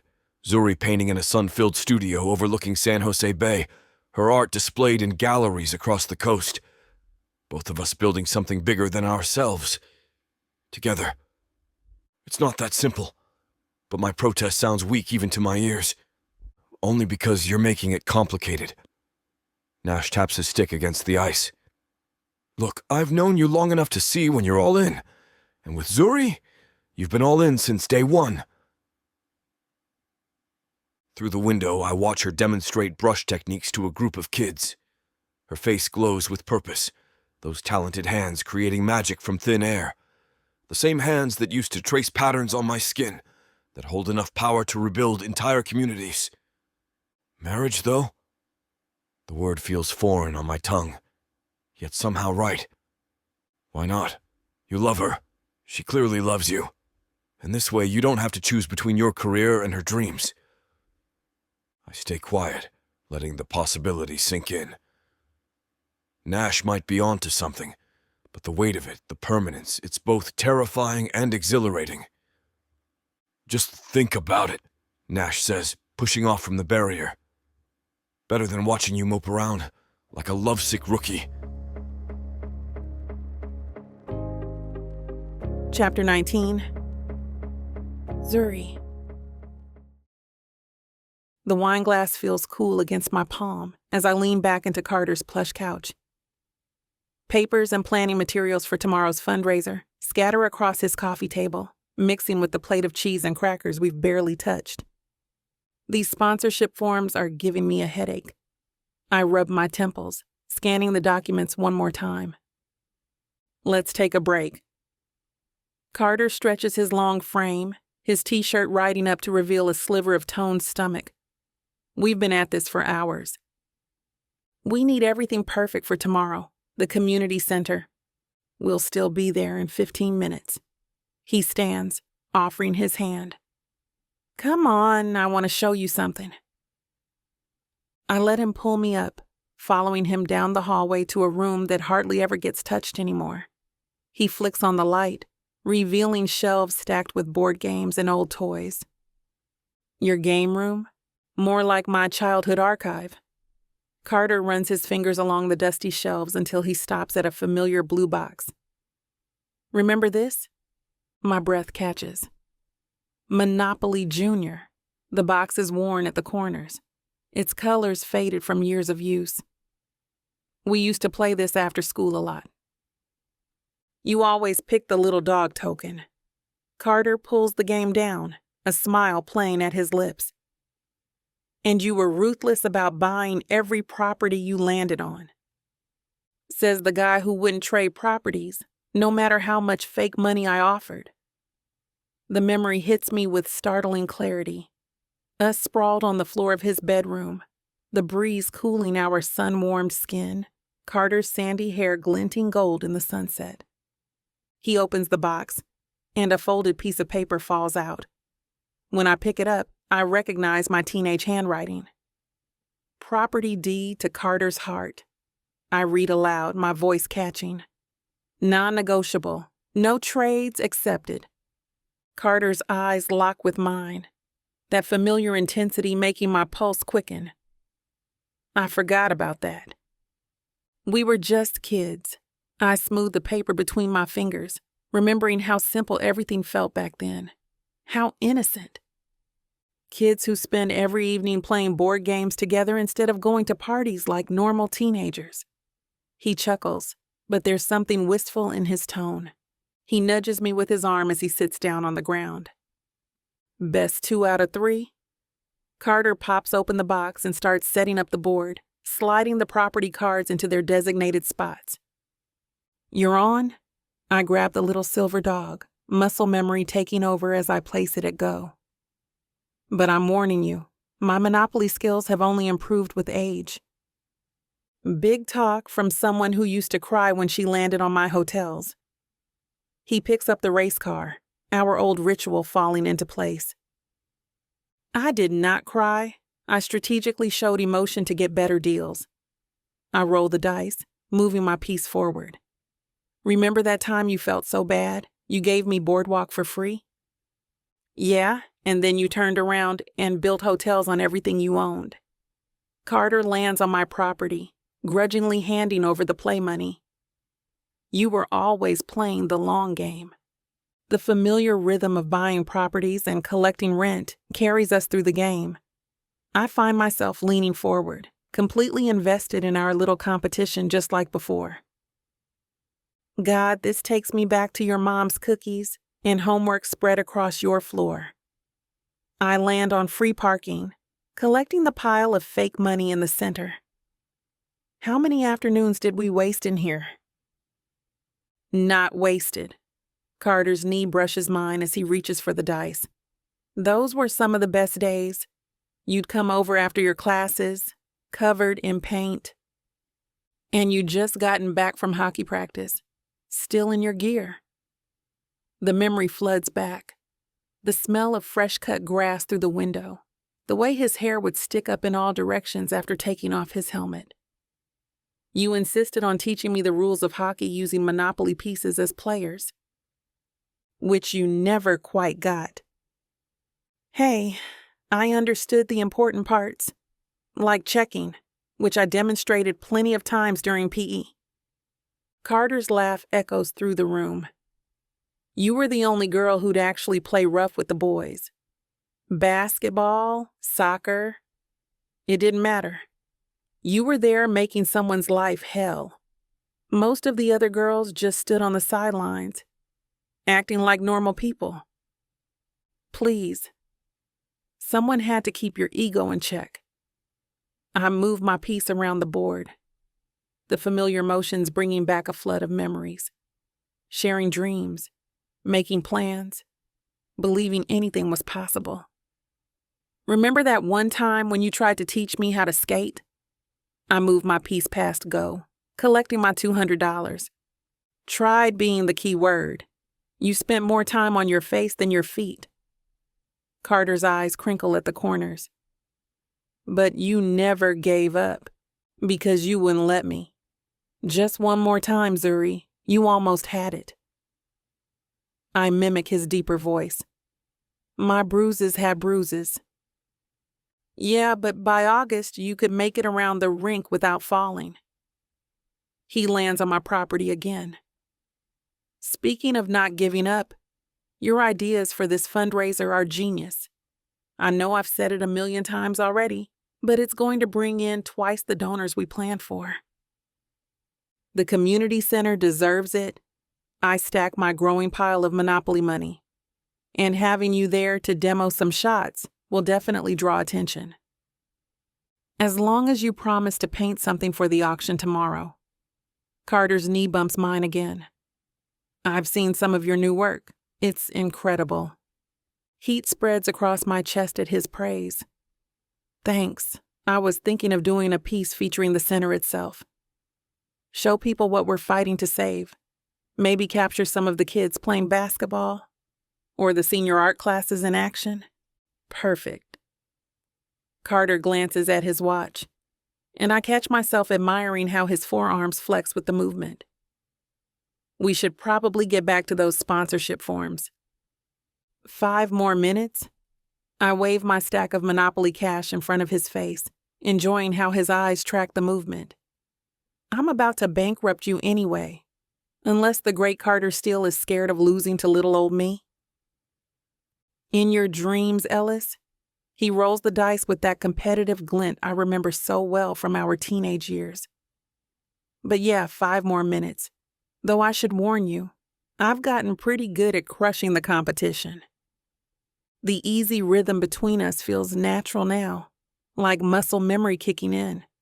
No tension, no awkward silences.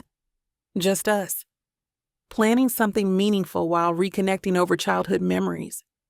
It's dangerous how comfortable this feels, how easily we've slipped back into our old dynamic, as if the years between never happened.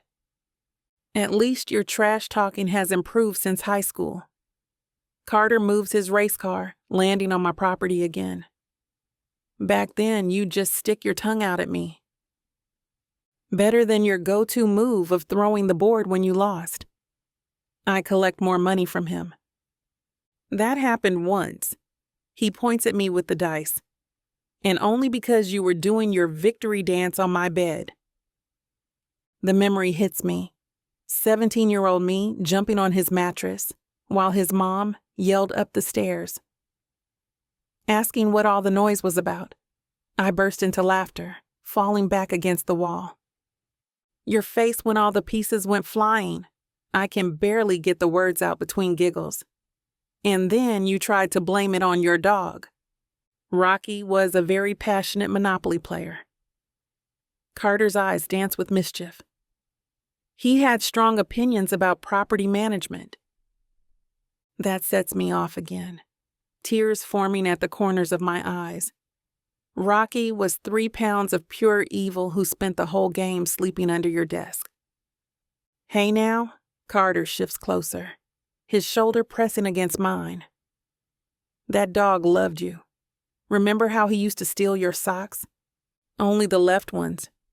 I wipe my eyes, still chuckling. Never the right. He was particular about his theft. Carter's voice drops lower, and suddenly I'm very aware of how close we're sitting. His thigh presses warm against mine, and I can smell his cologne, something woodsy and familiar. Very discerning tastes. My own voice comes out softer than intended. Carter turns his head, and our faces are inches apart. His eyes drop to my lips for a fraction of a second. My heart pounds against my ribs. The laughter fades, replaced by crackling tension. I lean forward, closing the small distance between us, and press my lips to his. The soft press of his lips ignites something primal inside me. One heartbeat passes, then another, before Carter groans and pulls me closer. His mouth moves against mine with a desperate intensity that makes my toes curl. I slide my fingers into his hair, gripping the soft strands while his hands find my waist, strong and possessive. Heat floods my body as his tongue sweeps across my bottom lip. I part for him instantly, drinking in his taste, hints of wine and memories and want. His fingers dig into my sides, anchoring me to him as the kiss deepens. All thoughts of fundraisers and community centers vanish. There's only Carter. Only the way he claims my mouth like he's dying of thirst and I'm an oasis. Only the scratch of his stubble against my skin and the solid warmth of his chest under my palms. When he breaks away, I whimper at the loss. His eyes are dark, pupils blown wide as he stares at me. Not willing to let this end, I chase his mouth, capturing his lips again. He responds immediately, one hand sliding up my back to tangle in my hair. Chapter 20. Carter. I sweep the Monopoly board aside, the sound of clattering pieces lost in our shared urgency. Zuri's underneath me, her breath hitching as I pin her hands above her head. Our lips meet again, hungry and demanding. Her legs wrap around my waist, pulling me closer. Every curve of her body fits perfectly against mine. God, I've needed this, I murmur against her lips, one hand trailing down her side, feeling the softness of her skin beneath her shirt. She arches into my touch, a soft moan escaping her. "You have?" she whispers, her eyes meeting mine, vulnerability shining through. I press my forehead against hers, our breaths sinking. "Every damn day, Zuri." Her hands find my hair, fingers tangling, pulling me back into a kiss that's all fire and need. I tug at her shirt, lifting it over her head, breaking our kiss just long enough to discard it. She does the same with mine, her fingers tracing the lines of my muscles, sending jolts of electricity through me. "You're still as gorgeous as ever," she says, her voice barely a whisper. I grin, nipping at her bottom lip. "And you're still as sassy." My hands roam her body, committing every curve, every line to memory. She shivers under my touch, her breath catching as I trail kisses down her neck, her collarbone, her shoulders. She tugs at my belt, a silent demand. I oblige, undoing it with a swift pull. Her hands are on my jeans, pushing them down, while I fumble with the button of hers. We're a tangle of limbs and desperate kisses, hearts pounding in sync. Well, things are heating up again. You know what to do. Go to VixavonRomance.com to get the dirty details that this platform won't put on the air. I know it sucks, but at least you can get a 40% discount with code VIXA40 to make up for it. Use it while it lasts, and apply it to every digital product in your cart. Back to the story. I hope you're enjoying this audiobook by Vixavon. If you want to keep hearing more audiobooks, then please hit that subscribe button and like the video. It may seem insignificant, but the more people that subscribe, the easier it is to produce more audiobooks in the future. So please help us out and subscribe to our channel. Thank you for listening, and now back to your book.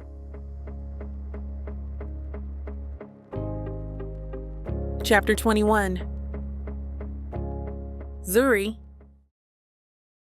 I stand in the transformed community center, my heart swelling with pride as I watch the kids press their faces against the windows, their eyes following Carter's graceful movements on the temporary ice rink outside. The space buzzes with creative energy as young artists in training dip their brushes in vibrant colors. "Look at how fast he spins," a little girl named Maya squeals, her paintbrush hovering over her paper. "I want to capture that swirl." "That's perfect, Maya. Use your feelings to guide your strokes." I lean over her shoulder, watching as she creates sweeping blue spirals across her canvas. Through the window, Carter catches my eye and waves, then launches into a series of impressive moves that has all the kids gasping and clapping. The winter sun glints off the ice, creating a magical atmosphere that the children eagerly translate into their artwork. "Miss Ellis, is Carter Steele really your boyfriend?" Kyle asks, his painting already showing Carter's distinctive stance on the ice. His small fingers have perfectly captured that signature lean Carter does before a power play. "Focus on your art, sweetie." I ruffle his hair but can't help smiling as I watch Carter demonstrate proper stick handling to a group of eager kids who've strapped on skates to join him. He's so natural with them, patient as they wobble and stumble, catching each one before they fall. The walls of the community center are already filling up with artwork, a kaleidoscope of interpretations of hockey, movement, and joy. Some kids have painted Carter as a superhero on ice, while others have focused on capturing the community spirit, drawing crowds of people coming together. One particular piece catches my eye, a young girl's interpretation of Carter teaching kids to skate, with splashes of gold and blue that make the whole scene glow with warmth. These kids might not have expensive art supplies, but their creativity shines through in every brushstroke. After an hour or so of teaching the kids to paint, I'm interrupted by a certain someone. "Damn, you've got quite the gallery growing in here." Carter's voice startles me. He stepped inside, his cheeks flushed from the cold, hair tousled from the wind. "Language," I whisper, nudging him with my elbow. "But yes, these kids are incredible. Look at how they've captured the energy out there. He wraps an arm around my waist, both of us taking in the scene. The perfect blend of sports and art bringing life to our community center. Outside, parents and locals mill about, dropping donations into the collection boxes, while inside, creativity flows as freely as the hot chocolate being served. You'll never believe what just happened. Carter's eyes sparkle with excitement as he pulls me aside. Paulie and the other 3 team owners, they each dropped checks worth $50,000 into those donation boxes. My jaw drops. $200,000? Are you serious? Dead serious. They love what you've done with the place. Combining hockey with art programs, that's exactly the kind of community engagement they want to support. I grip his arm, trying to process this information. That kind of money could fund programs here for years and years. We could buy proper, expensive supplies, maybe even help expand our reach to more kids in need. Take a break. Carter nudges me toward the door. Come have some hot cocoa and those amazing cookies Mrs. Holly brought. You've been teaching nonstop for hours. I glance at my young artists, still absorbed in their work. I shouldn't leave them. Jessica's got it covered. He nods toward the other volunteer, who gives me a thumbs up. Come on, you deserve 5 minutes. Outside, the crisp air fills my lungs as Carter guides me to a table laden with refreshments. He pours 2 steaming cups of cocoa, adding extra marshmallows to mine, just the way I like it. I still can't believe it. I wrap my hands around the warm cup. $200,000. Carter, that's going to change so many lives. You changed their lives? I just made the introductions. He grabs a cookie and breaks it in half, offering me the bigger piece. The way you've transformed this place, bringing art and hockey together, that was all you. The sweet chocolate warms me from the inside out as I watch families skating on the temporary rink, kids showing off their artwork through the windows, and community members chatting over refreshments. This is exactly what I dreamed of, a place where everyone belongs, where creativity and sports can coexist, where kids can discover their passions. I sigh contentedly, savoring the rich chocolate and watching the scene before me. The marshmallows melt on my tongue as peaceful contentment washes over me. Everything about this moment feels right. The laughter echoing through the center, the way the lights twinkle against the windows, how natural it feels standing here beside Carter. Zuri? Carter's tone shifts, drawing my attention. His shoulders square and his jaw tightens. That same determined look he gets before a big game. The one I've seen 100 times on TV when he's about to make a game-changing play. I need to ask you something. Okay. I lower my cup, studying his face. My heart picks up speed, sensing the weight behind his words. What would you think about us being together again? For real this time? The cup nearly slips from my grip. My fingers tingle where they press against the warm ceramic. Carter, I know what we've been doing these past weeks has been complicated, but I want more than stolen moments.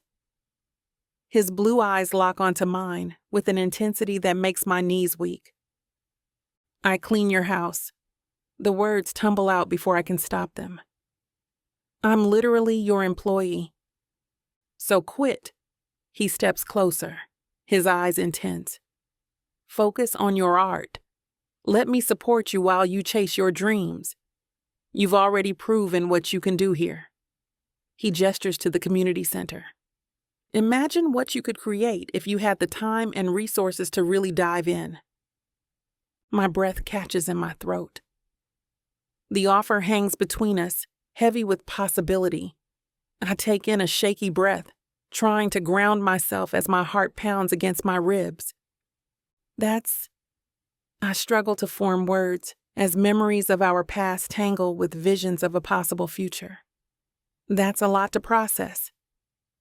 Carter nods, running a hand through his wind-tousled hair. Take all the time you need, no pressure. His voice drops lower. But I want to show you something first. Let me take you on a date. A date? The word comes out breathy, and memories of stolen kisses behind the bleachers flood back. Yeah, a real one. A grin spreads across his face, transforming him from hockey star back to that teenage boy who used to make my heart race. What do you say we hit up Bernie's? Share some burgers and milkshakes like we used to. My lips curve up at the thought. Bernie's Diner, where Carter and I spent countless afternoons sharing fries and dreams, where he'd steal sips of my strawberry shake while I pretended not to notice. You remember that? Remember? Hell, I still dream about those potato wedges. He steps closer, his fingers brushing mine. And how you always stole them off my plate, even though you ordered your own. I did not. I pause, caught in the warmth of his smile. Okay, maybe I did. So, Bernie's? The hope in his voice melts my defenses. Bernie sounds perfect. He smiles. Then he beckons me to follow him. We lean against the rink barrier, watching his teammate Nash demonstrate a simple stick-handling drill to a group of wide-eyed kids.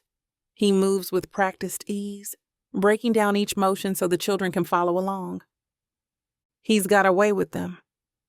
Carter stands close behind me, his chest brushing my back as we observe the impromptu lesson. They're hanging on his every word. I smile as one little boy mirrors Nash's stance perfectly. Nash was like that with me too, believe it or not. Carter's breath warms my ear. When I first joined the team, I was this hotshot thinking I knew everything. Nash saw right through that nonsense. Language, I mutter, elbowing him gently. Sorry, he chuckles. But seriously, Nash became like a big brother. Taught me how to handle the increased pressure, deal with the media, navigate all the politics that come with professional sports. On the ice, Nash high-fives a little girl who manages to complete the drill. His genuine enthusiasm makes her beam with pride. Actually, Carter's voice softens, taking on that intimate tone that makes my stomach flutter. Nash was the one who gave me the kick in the face I needed about you. I turn to face him, raising an eyebrow. The way he's looking at me makes my breath catch. Oh? He saw how different I was after you started working at the house. Said he hadn't seen me that alive in years. Carter's hands find my waist, his touch warm and steady through my clothes. Called me an idiot for not fighting harder to keep you in my life the first time around. Smart man.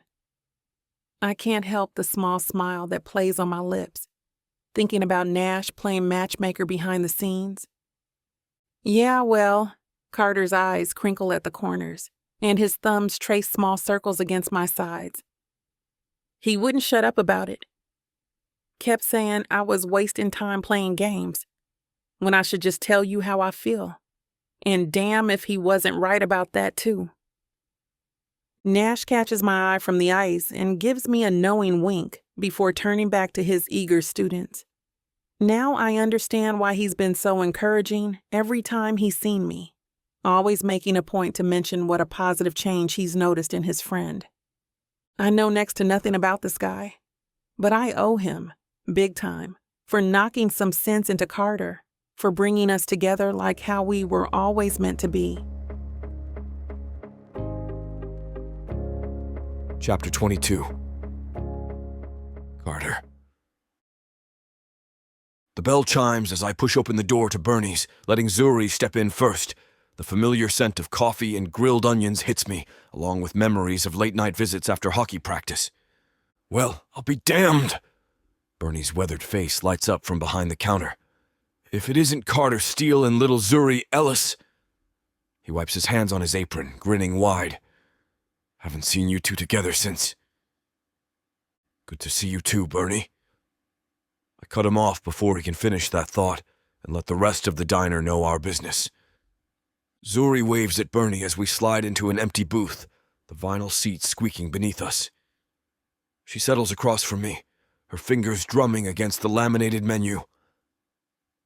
Look who decided to grace us with their presence. Bernadette practically bounces over, notepad in hand. Her eyes dart between us, twinkling with barely contained excitement. You two catching up on old times? Just grabbing lunch, I say, though my tone doesn't discourage her knowing smile. I'll have a chocolate shake and the classic burger, Zuri says, closing her menu. Make that 2 shakes, vanilla for me. I lean back, stretching my arm across the back of the booth. Throw some bacon on my burger. Coming right up. Bernadette scribbles our order, lingering a moment longer than necessary. It's real nice seeing you both here again, just like old times. She practically skips away, and I catch Bernie watching us from behind the counter, that same damn knowing look on his face. Small towns and their long memories. Everyone remembers everything, especially the juicy stuff, and Zuri and I were definitely that back in the day. Zuri fidgets with her silverware wrapped neatly in a paper napkin. Her fingers trace the edge of the fork, a nervous habit I remember all too well. Seems like nothing's really changed around here, including the gossip mill. I nod toward Bernadette, who's whispering to Bernie while sneaking glances our way. They're about as subtle as a freight train, those two. I bet half the town will know we're here before our burgers even arrive. Yep. Zuri's lips quirk up in a half-smile, and for a moment, I see that 18-year-old girl who used to share milkshakes with me in this same booth.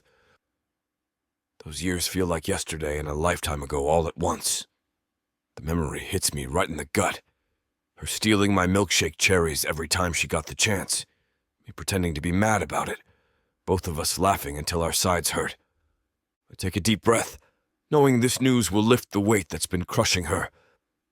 Got something to tell you about the community center. Her shoulders tense, fork frozen halfway to her mouth. Dad's moving the development. I lean forward, elbows on the table. Found a better spot near the interstate, that empty lot by the old truck stop.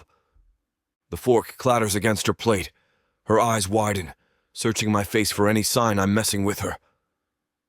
Are you serious? Dead serious. Papers are being drawn up this week. Zuri slumps back against the booth, releasing a long breath that seems to take years of tension with it. Carter, She presses her hand to her chest. Thank you, really, for stepping in, for making him see reason. Don't give me too much credit. I shrug, stirring my shake with the straw. My old man can be a real bastard sometimes, but he knew this meant something to me. Plus, the interstate location actually makes more sense for what he wants to build. Still, you didn't have to get involved at all. Her voice goes soft, vulnerable, in a way that makes my chest tight. But you did. Yeah, well. I clear my throat, uncomfortable with the gratitude in her eyes. Couldn't let him tear down the place where you're gonna hang all your fancy artwork someday, could I? Her smile hits me like a shot to the heart, bright and genuine, reminding me of summer nights and stolen kisses behind that very community center. Back when everything was simpler, when we were just two kids with big dreams before reality and expectations got in the way. Bernadette slides our plates onto the table, the burgers steaming and perfectly stacked. She sets down our shakes, chocolate for Zuri, vanilla for me, then disappears with another not-so-subtle wink. Zuri picks up her burger, then sets it back down without taking a bite. Her fingers trace patterns in the condensation on her shake glass. I've been thinking. Dangerous. I take a bite of my burger, watching her. About us. About... She takes a deep breath. About being together again. My heart kicks against my ribs, but I keep my expression neutral. Yeah? There's just one thing that keeps nagging at me. She stirs her shake, the metal spoon clinking against the glass. Hockey season starts back up soon. You'll be on the road city to city, and what happens if... She swallows hard. What if you get traded? The burger suddenly tastes like cardboard in my mouth. Nash's words from last week echo in my head. We talked about the rumors, talked about the possibility of going to the West Coast. I set down my food and leaned forward. Look at me, Zuri. She meets my eyes, uncertainty written all over her face. If I get traded, I want you with me. Simple as that. I reach across the table, my fingers brushing hers. We did the whole separation thing once before. I'm not doing it again. Carter, I mean it.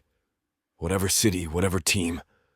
Hell, if they trade me to Antarctica to play with penguins, I want you there.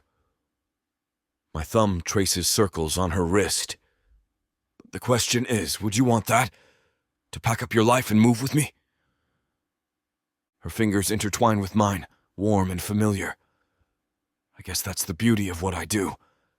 I could paint anywhere, set up my easel in any city. Is that a yes? She squeezes my hand. I'm terrified, but I want to try. Oh. A grin spreads across my face as possibilities click into place. You know what? I've got connections in pretty much every major city. Teams, sponsors, media, they're all looking for fresh talent to showcase. What are you plotting? Zuri narrows her eyes, but her smile gives her away. Think about it. Every city has its art scene, right? And hockey brings people together.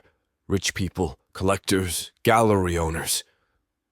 I lean forward, energy coursing through me. We could set up exhibitions during home games. Get your work in front of the right eyes. And social media? My PR team could help build your presence. Get your art trending. The ideas keep flowing. Nash's girlfriend runs an interior design firm. She's always looking for new artists to feature in her exhibitions. Zuri laughs, shaking her head, those gorgeous curls bouncing with the movement. Slow down, hotshot. You're talking like I'm already some big deal. Because you will be. I squeeze her hand, feeling the familiar warmth of her skin against mine. Your talent's always been there, Zuri. You just needed the right platform. And I've got the connections to make it happen. A national fan base, huh? She takes a sip of her shake, but I catch the spark of excitement in her eyes. That same fire I remember from years ago when she'd talk about her dreams. Why the hell not? Your art speaks to people. Makes them feel something. I gesture between us, leaning closer across the table. Look what it did for a dumb hockey player who couldn't tell a Picasso from a finger painting before he met you. Hell, you made me see the world differently back then. That's ambitious. She bites her lip, but her smile breaks through, lighting up her whole face. But it might just work. The way she's looking at me now, half hopeful and half scared to believe it, it makes me want to move mountains just to prove I'm right about this. Zuri's smile fades a bit, and she stirs her shake with her straw. There's something else we need to talk about. Shoot. The media, your fans. She shifts in her seat. I've seen the magazine covers, Carter, the thirst tweets, the Instagram comments. Every woman from here to Vancouver wants a piece of you. I snort. That's not. Don't mess with me. Her eyes lock with mine. Last week's sports blog called you hockey's most eligible bachelor. And let's be real. A black woman dating one of the league's biggest stars? People are gonna have opinions. Let them. I lean forward, voice dropping low and firm. I don't give a damn what anyone thinks. Those magazine covers, those thirsty comments, that's all surface-level nonsense. None of those people know me. Carter? No, listen. I grip her hand tighter. You think I care about some random woman sliding into my DMs? Or what some racist jerks might say? They can all go to hell. I want you. Only you. She pulls her bottom lip between her teeth. It's not that simple. Actually, it is. I trace my thumb over her knuckles. The press can write whatever headlines they want. The fans can tweet their hearts out. But at the end of the day, I'm coming home to you, and anyone who's got a problem with that can find another hockey player to obsess over. A small laugh escapes her. You make it sound so easy. Because it is. For me, at least. I catch her gaze and hold it. I've had my share of attention, sure, but none of those women ever made me feel what you do. None of them challenged me, inspired me, or saw past the jersey to who I really am. The tension in her shoulders eases slightly. You're really not worried about the backlash? The only thing I'm worried about is making up for lost time with you. I give her a crooked grin. Everything else, that's just noise. Chapter 23. Zuri. The empty walls of my childhood home echo with memories as I walk through each room.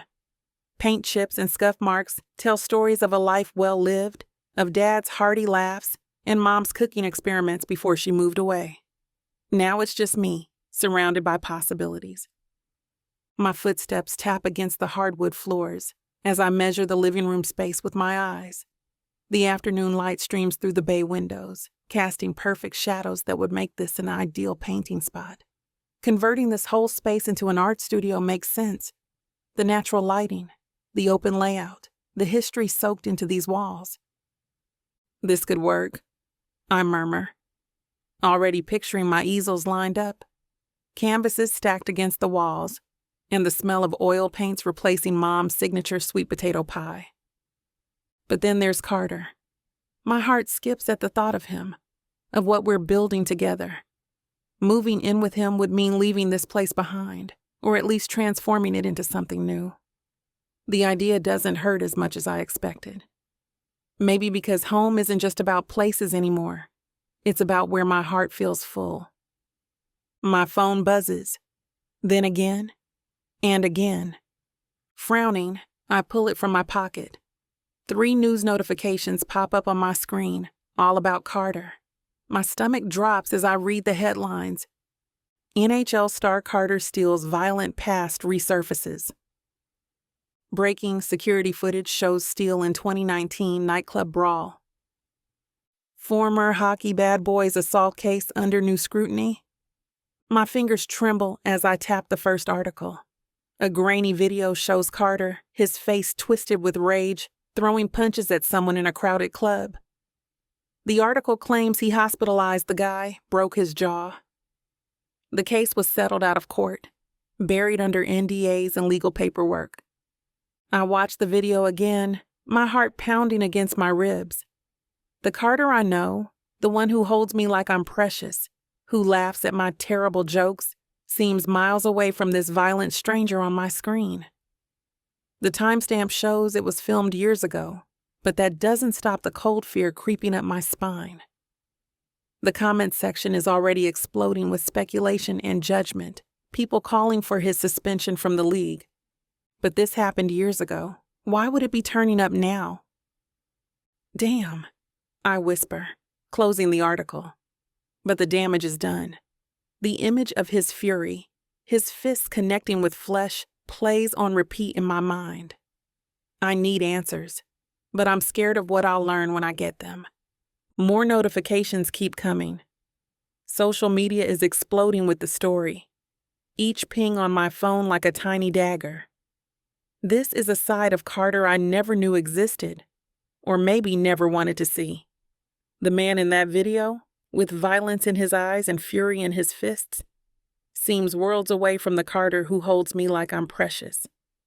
As much as I want to tear my eyes away from these headlines, I just can't. Curiosity surpasses all other rational thought right now. My hand shakes as I scroll through more articles, each one painting Carter as some unhinged brute.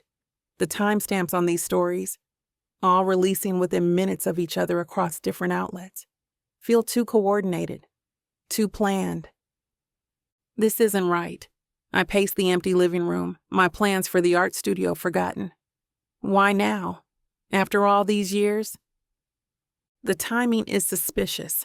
Carter's been making headlines for his stellar performance this season, breaking records left and right. And now, suddenly this old story resurfaces. My phone rings. Miranda. "Girl, are you seeing this?"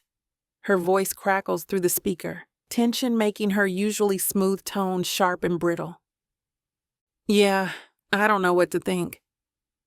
I sink onto my couch, clutching a throw pillow to my chest like it might shield me from what's happening. The internet's going crazy. Twitter's calling him the next OJ. My stomach lurches, acid rising in my throat. Don't. This happened years ago, and we don't even know the full story. My fingers dig into the pillow's soft material, searching for something solid to hold on to while my world tilts sideways. "You're defending him?" "Zuri, there's video evidence of a bar fight from years ago." But even as I say it, doubt gnaws at me. The Carter in that video, his eyes held something dark, something dangerous, something that makes my skin prickle with unease. This feels orchestrated, like someone's trying to destroy him. I stand up, unable to stay still, and walk to my window. The quiet street outside feels surreal against the chaos unfolding online. Or maybe they're trying to protect you, show you who he really is before. I need to go. I hang up, my thoughts spinning like a tornado, destroying everything in their path.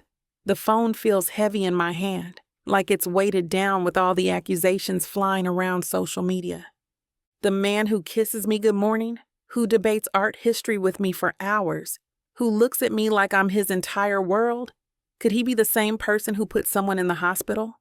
The video plays in my head again. His clenched jaw, the raw aggression in his stance. My hands won't stop trembling. I've seen Carter angry before, but never violent. Never like that. What if I've been blind? What if I've been seeing what I want to see? But something about this whole situation feels wrong. The perfectly timed releases. The coordinated media blast.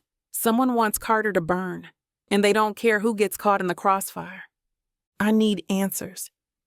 And sitting here spiraling won't help. Nash would know what happened that night. He's been Carter's teammate and friend for years. My fingers hover over his contact info on my phone. Is it crossing a line to reach out to him behind Carter's back? But the alternative is letting these thoughts eat me alive. I hit call before I can talk myself out of it. "Zuri, I wasn't expecting a call from you. Everything okay?" Nash's voice carries concern. "I don't know. Have you seen the news?" A heavy sigh crackles through the speaker. "Yeah, I was there that night. It's not what it looks like in that video." My heart skips. "Tell me, that guy had been harassing women all night, groping them. Security wouldn't do anything. When he tried to force himself on this drunk girl, Carter stepped in." Nash's words tumble out fast, like he's been waiting to defend his friend. The video they're showing? It starts after the guy took the first swing. They cut out everything that led up to it. Relief floods through me, followed immediately by shame. How could I doubt Carter? But the image of his rage still haunts me. He put the guy in the hospital. Because the jerks wouldn't stay down. Kept coming at Carter with a broken bottle. Look, I'm not saying it was Carter's finest moment, but he was protecting someone. I sink onto my couch, processing. The Carter I know would absolutely step in to protect someone. But the media circus, the public scrutiny, it's all so overwhelming. What if next time they dig up something worse? Or twist something innocent into another scandal? "You really care about him, don't you?" Nash's question catches me off guard, making my stomach do that weird flip it does whenever someone calls out my feelings for Carter. "I do." The words come out barely above a whisper, and I hate how vulnerable I sound. But this is terrifying. Everyone's going to have an opinion about us now, about him. The thought of internet trolls and media vultures picking apart every aspect of our relationship makes me want to crawl under my couch and never come out. I know how vicious they can be whenever they see something they don't like. Carter's not perfect, Zuri. None of us are. But he's a good man who sometimes makes messy choices for the right reasons. Nash leans forward, his expression serious but kind. Thank you, Nash. Really. Seeing that video, my voice catches. The image of Carter's fist connecting with that guy's face playing on repeat in my mind. It shook me. Hey, I get it. That kind of footage would freak anyone out. But I've known Carter for years. He's not some loose cannon looking for fights. That night, he saw someone in trouble and acted. Maybe not perfectly, but his heart was in the right place. Nash's steady voice helps ground me, pulling me back from the spiral of worst-case scenarios. I twist a loose thread on my shirt between my fingers, watching as it starts to unravel just like my certainties have been doing. Yeah, that sounds like the Carter I know. Deep down, I know Nash is right. Carter's always been the guy who'd rather take a hit than watch someone else suffer. It's one of the things that drew me to him in the first place. Look, Carter's got his flaws, but violence isn't one of them. Unless someone's in danger, then all bets are off. Nash chuckles, but there's warmth in it. He's protective of people he cares about. Always has been. Thanks again for talking to me about this. It means a lot. After we hang up, I stare at my phone. More notifications pop up. New articles, social media mentions, speculation about Carter's violent tendencies. My stomach churns as reality hits me like a freight train. This won't be the last time. As long as Carter's in the spotlight, there will always be stories. Always be people twisting facts, digging up dirt, trying to create controversy where none exists. I sink deeper into my couch. The weight of this realization settling over me. Every move we make could end up splashed across headlines. Every mistake magnified. Every private moment potentially public fodder. The question isn't whether these stories will come. It's whether I'm strong enough to weather them. Whether I can handle seeing the man I love torn apart by strangers who don't know the whole story. They'll come for me too, and I need to be prepared for that if I want to stay by Carter's side. Chapter 24. Carter. I adjust the place settings one final time, making sure everything's perfect for our sushi dinner. The takeout containers from the restaurant are arranged artfully on the dining table, alongside elegant chopsticks and small ceramic plates. Zuri stands in the doorway, her arms crossed, watching me with an unreadable expression. Come sit. I got all your favorites, spicy tuna, dragon roll, that fancy veggie thing you used to love. My heart races a little as I watch her, hoping she'll appreciate the effort I put into recreating our old date nights. She slides into the chair across from me, still quiet.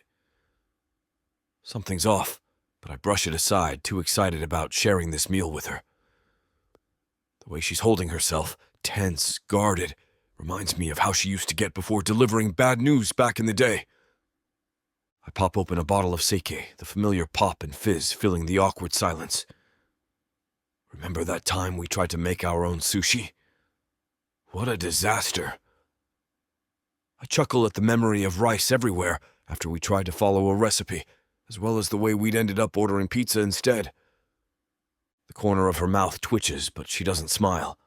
She picks up her chopsticks, sets them back down, her fingers fidgeting with the ceramic holders I'd carefully placed earlier. Carter, we need to talk about something. Sure. What's on your mind? I load up her plate with an assortment of rolls, trying to keep things light despite the growing knot in my stomach. The carefully arranged pieces look less appetizing by the second. I saw an article today about what happened at that nightclub a few years ago, where you punched a guy and he ended up in the hospital. My chopsticks freeze midair. That guy you put in the hospital, the tabloids say you nearly killed him. Her eyes lock onto mine. I want to hear what really happened. From you. Damn! I set down my chopsticks. That's not exactly a dinner conversation. I don't care about dinner. I care about knowing who you really are. The papers got it wrong. They always do. Then tell me your version. She pushes her plate aside. Because right now, all I'm seeing is headlines about the star hockey player who beat a man unconscious and walked away with barely a slap on the wrist. My jaw clenches. Of all the things from my past, this wasn't how I wanted to explain this one to her. Not over what was supposed to be a perfect dinner. I drag a hand through my hair, leaning back in my chair. The memories of that night flash through my mind, crystal clear despite the years that have passed. Look, this jerk had been harassing women all night, grabbing at them, following them around. Security kept warning him, but he wouldn't stop. Zuri's expression softens slightly, but she stays quiet, waiting for more. I was at the bar with Nash when I saw him corner this girl against the wall. She was crying, trying to push him off. That's when I lost it. My fist clenches involuntarily on the table. I pulled him away from her and, yeah, I hit him. Hard. Did I mean for him to end up in the hospital? No, but I'm not sorry for stepping in. The papers made it sound like you just attacked him out of nowhere. Papers love a scandal, but there were at least a dozen witnesses who saw what really happened. The girl he was harassing, the bartender, other people at the club, they all gave statements backing up my version. That's why no charges were filed against me. Zuri picks up her chopsticks again, rolling them between her fingers. I called Nash today. My head snaps up. You what? I needed to hear it from someone else. Someone who was there. She meets my eyes. He told me the same thing you just did. The tension in my shoulders eases slightly.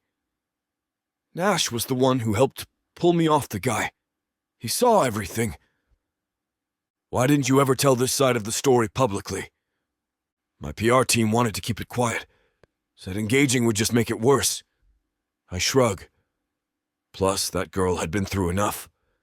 She didn't need her name in the papers, too. Zuri nods slowly, processing everything I've told her. She runs a hand through her hair as she lets out a sigh. I'm sorry, Carter. I had to ask you. I didn't want to just go with what all those articles were running with. Hey, you had every right to ask. I reach across the table, palm up, letting her choose whether to take my hand. She slides her fingers into mine after a moment's hesitation. It's just 10 years is a long time. People change. And when I saw those headlines, she takes a shaky breath. I got scared. Worried that maybe you'd changed into someone who solved problems with his fists. I squeeze her hand gently. The only time I'll ever throw a punch is to protect someone who needs it. That's who I was back then, and that's who I am now. I know that. Her thumb traces circles on my palm. Nash told me all the details. You had a lot of balls going after that guy the way you did. You put your reputation on the line, clearly. Because that's what decent people do. I lean forward, making sure she sees the truth in my eyes. Listen to me, Zuri.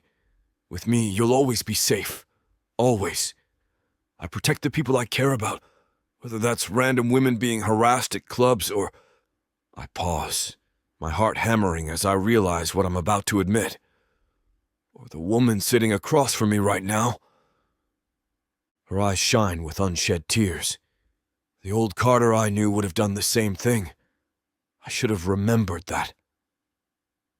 We've both changed in some ways, but my core values, those haven't budged. I lift her hand to my lips, pressing a kiss to her knuckles. I'll always be the guy who steps in when someone needs help. And I'll always be someone you can trust to keep you safe. The heavy conversation lifts as we dig into our sushi. Zuri's eyes light up at her first bite of spicy tuna, still her favorite after all these years. God, this is incredible! She pops another piece in her mouth. Where did you get this from? Little place downtown. They're a bit exclusive, but The owner's wife is a big hockey fan. Must be nice having those connections. She dips a dragon roll in soy sauce. Speaking of which, how do you handle it? All the media attention, the constant stories about you? I shrug, reaching for more wasabi. I don't read most of it anymore. Had to stop or I'd drive myself crazy. But doesn't it bother you? The way they twist things? Used to at first. Everyone's got an opinion on me. I roll my eyes. Some think I'm hockey's golden boy who can do no wrong. Others paint me as this spoiled rich jerks who coasts by on his family name. And the truth is somewhere in between? The truth is I'm just trying to live my life and play hockey. I pop a piece of salmon nigiri in my mouth. Sure, sometimes the flattering stuff feels good. Who doesn't like reading about how amazing they are? But the nasty thing, I shake my head. It's not worth engaging with any of it. Must be exhausting, though, knowing people are always watching, waiting for you to mess up. That's why I keep my circle small. The people who matter know who I really am. I gesture between us with my chopsticks. Like you asking me directly about that club incident instead of just believing what you read, that means something. She smiles, reaching for another roll. Well, I figured I owed you that much. Though I have to say some of those articles about your dating life are pretty entertaining. Oh yeah? I arch an eyebrow. Been Googling me, Ellis. Maybe a little. She grins. Apparently you have a thing for supermodels. Don't believe everything you read. I catch her eye across the table. My taste runs more toward talented artists these days. Zuri leans forward, a mischievous glint in her eyes. So tell me about the most interesting supermodel you dated. I want all the details. Come on, Zuri. I shake my head, but she keeps staring at me expectantly. You really want to hear about this? I do, actually. She pops another piece of sushi in her mouth. Consider it research. Fine. I take a sip of sake. There was this one model, Alessandra. Brazilian, gorgeous, of course. We dated for about 3 months. And all she cared about was getting the latest Birkin bag or whatever designer thing was trending that week. I roll my eyes at the memory. One time I took her to this amazing restaurant in Paris, tiny place, family-owned, best food you'll ever taste. She spent the entire dinner on her phone, shopping for jewelry. Zuri's laugh echoes through the dining room. No way. I'm serious. The final straw was when she threw a fit because I wouldn't buy her some limited edition watch. Said I didn't appreciate her enough. I leaned back in my chair. That was our last date. Poor Carter, dating supermodels. Life must have been so hard.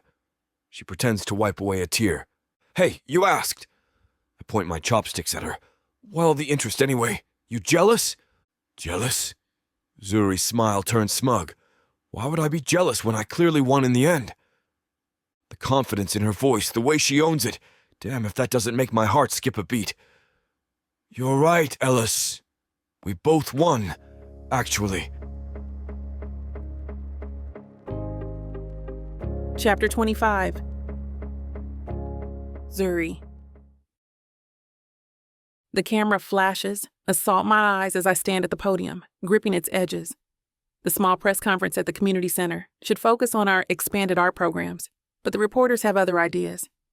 Miss Ellis, how do you respond to allegations that your partner, Mr. Steele, had a violent outburst at a nightclub years ago? Does it demonstrate underlying anger management issues? I square my shoulders. I'm here to discuss the incredible opportunities we're creating for young artists. Thanks to the successful fundraiser, we're launching 3 new weekly workshops. Is it true you were present during the altercation? Another reporter cuts in. What the hell? Where do they even come up with these damn questions? I try to push through the conference regardless, not wanting to lash out on these people even though they certainly deserve it. Our focus today is on the community center's future. I gesture to the colorful, student artwork displayed behind me. These pieces represent just a fraction of the talent we're nurturing. With the new funding, sources say Mr. Steele threw the first punch. As his girlfriend, do you condone this behavior? My jaw clenches. The community center will now offer scholarships to 10 promising young artists. I continue, refusing to let them derail this. We're partnering with local galleries to provide exhibition space and, Miss Ellis, how does it feel dating someone with such a volatile temper? That's enough. I lean into the microphone. Carter Steele helped raise over $200,000 for the youth programs in our community. That's what matters. That's what changes lives. If you're not here to discuss the programs we're implementing or the children we're helping, then this press conference is over. The reporters erupt with more questions about Carter, but I've already stepped away from the podium. My hands shake as I gather my notes, but I keep my head high. They can try to twist this into tabloid fodder. All they want. I won't let them diminish what we're building here. After closing my eyes and taking a few deep breaths, I stride back to the podium with renewed purpose. The reporters' cameras click rapidly, but I refuse to let their hungry stares intimidate me. Let me be crystal clear about something. I plant my hands firmly on the podium. Every minute we waste discussing unrelated gossip is a minute stolen from the children who need our support. This center represents hope for young artists who might never otherwise discover their talents. A reporter in the front row raises his hand. But Miss Ellis, regarding Mr. Steele's? No, I cut him off with a sharp gesture. The real story here is that we're building new programs for generations of children who will live here in Ivy Falls. While you chase headlines about a years-old incident, you're missing out on the real impact that this community center brings to our town. The community center nearly got demolished recently, but I barely hear anyone asking about that. The local news reporters perk up. Finally, the actual news they came for. Our art programs serve over 200 children. Many of them come from families who can't afford private lessons or supplies. This is where they find their voice, their community, their future. I motion to Maria from Channel 5, who's covered our events before. Yes? What specific programs are at risk if the center were to get demolished? Our after-school workshops, weekend classes, and summer camps would all disappear. We're talking about children losing access to ceramics, painting, digital art, programs that have launched careers and changed lives. I lock eyes with different reporters. I was one of those kids. This center gave me the foundation to pursue my dreams. Every child deserves that chance. The questions shift to expansion plans and success stories, thankfully. This is what matters, not some manufactured scandal, but the real fight to preserve spaces where creativity can flourish. The next time you want a story, I say, come watch our students work. See what they create when given the tools and encouragement. That's worth reporting on. Beyond our youth programs, the community center serves as a vital hub for our seniors. My voice grows stronger as I share what truly matters. Every Tuesday and Thursday, we host art therapy sessions for elderly residents. You should see their faces light up when they create something beautiful. I pull out my phone, showing a photo of Miss Manning, her silver hair gleaming as she proudly displays her watercolor painting. Miss Manning here started painting at 82.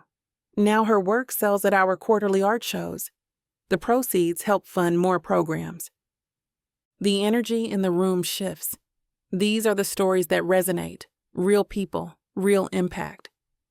We've got retired teachers volunteering their time, sharing decades of experience with our youth.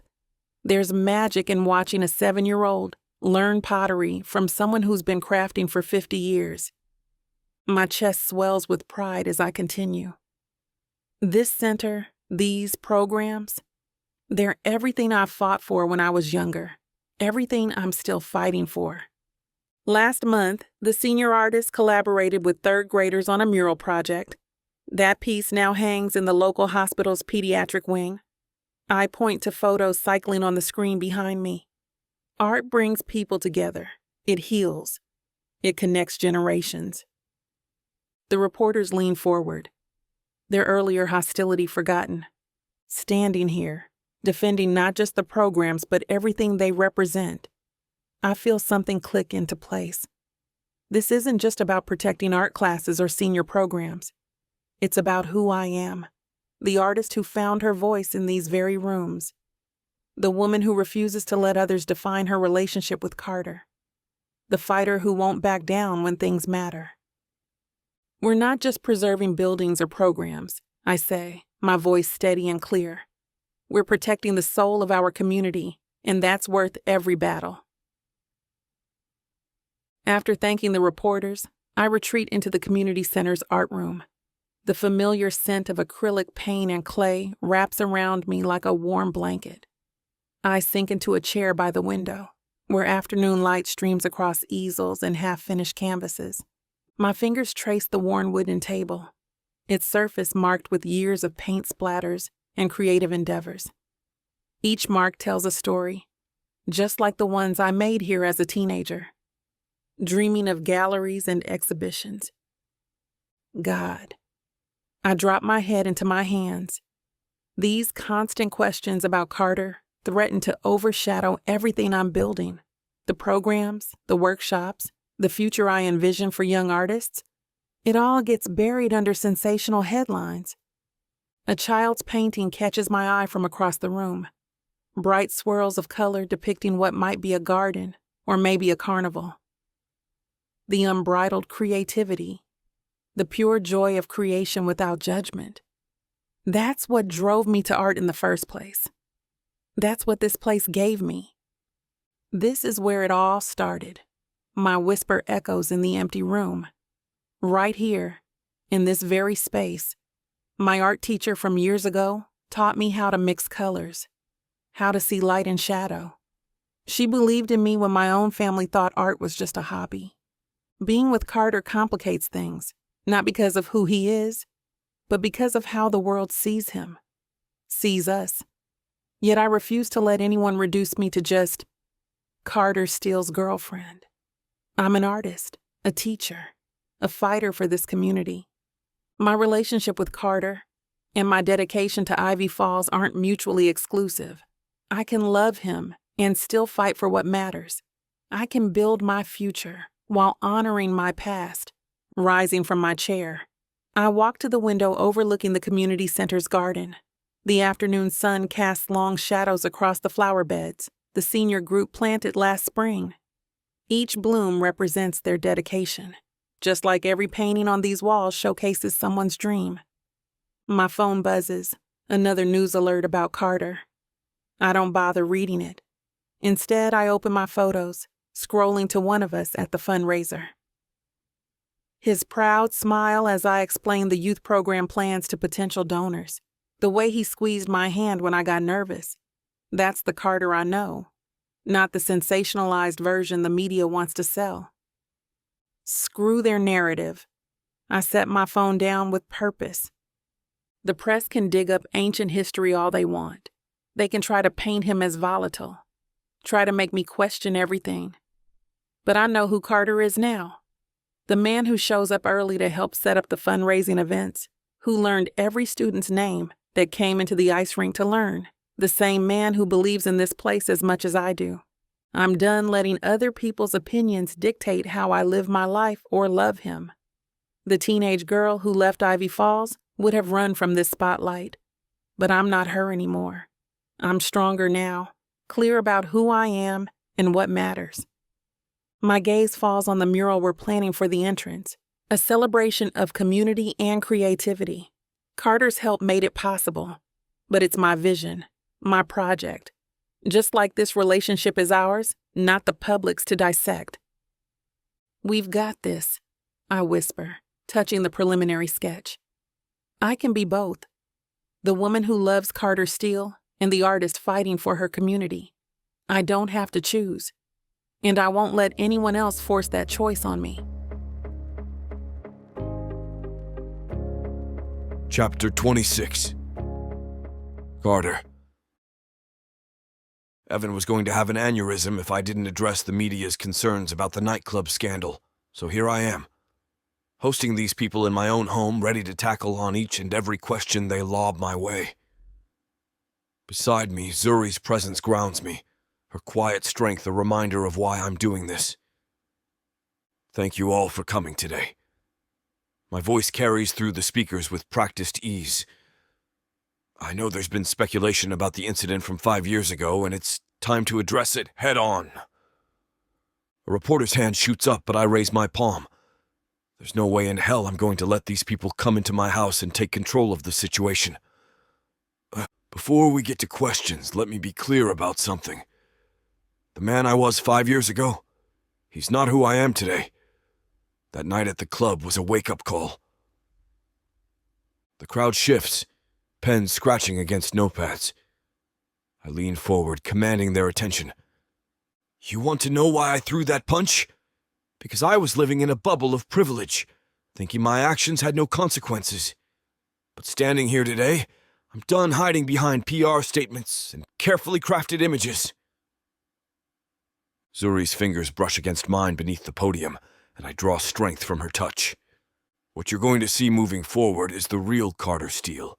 Not just a hockey player, but someone committed to making actual change in this community. Starting with a new youth sports initiative in underserved neighborhoods, fully funded by generous donations that we've recently received. The reporters surge forward, questions overlapping. I point to the front row. What made you decide to come forward? A woman in a crisp blazer asks. Because authenticity matters. Because this community deserves better than rehearsed apologies. And because someone special taught me that real strength isn't about throwing punches. It's about standing up and owning your mistakes. I scan the crowd, maintaining eye contact. So yes, I messed up 5 years ago. But today isn't about that night. It's about what happens next. A man in wire-rimmed glasses stands up. Are you truly sorry for what happened that night? The question hits different than the others. Less accusatory, more genuine curiosity. I take a moment, letting the weight of it settle. Being sorry isn't just about words. It's about understanding why you did something and making damn sure you learn from it. I adjust my stance, shoulders back. That night, I acted like someone who thought money and status meant I could do whatever I wanted. And yeah, the guy said some pretty awful things, but violence wasn't the answer. I understand that now. The room falls silent, hanging on every word. Even the constant click of camera shutters seems to pause. The hardest part wasn't facing the media or dealing with the league's disciplinary board. It was looking in the mirror and realizing I'd become exactly what everyone expected. Another entitled athlete who thought rules didn't apply to him. Zuri's presence beside me steadies my nerves as I continue. So am I sorry? Yes, but not just for throwing that punch. I'm sorry for being that person, for thinking that's what strength looked like. I lock eyes with the reporter. You know what real strength is? It's getting up every morning and choosing to be better. It's admitting when you're wrong. It's understanding that your actions affect more than just yourself. My voice drops, becomes more personal. There are kids out there watching us, looking up to athletes like me. And what message does it send when we solve our problems with our fists instead of our words? That's why this youth initiative matters so much. Because maybe if someone had shown me a different way back then, that night would have gone differently.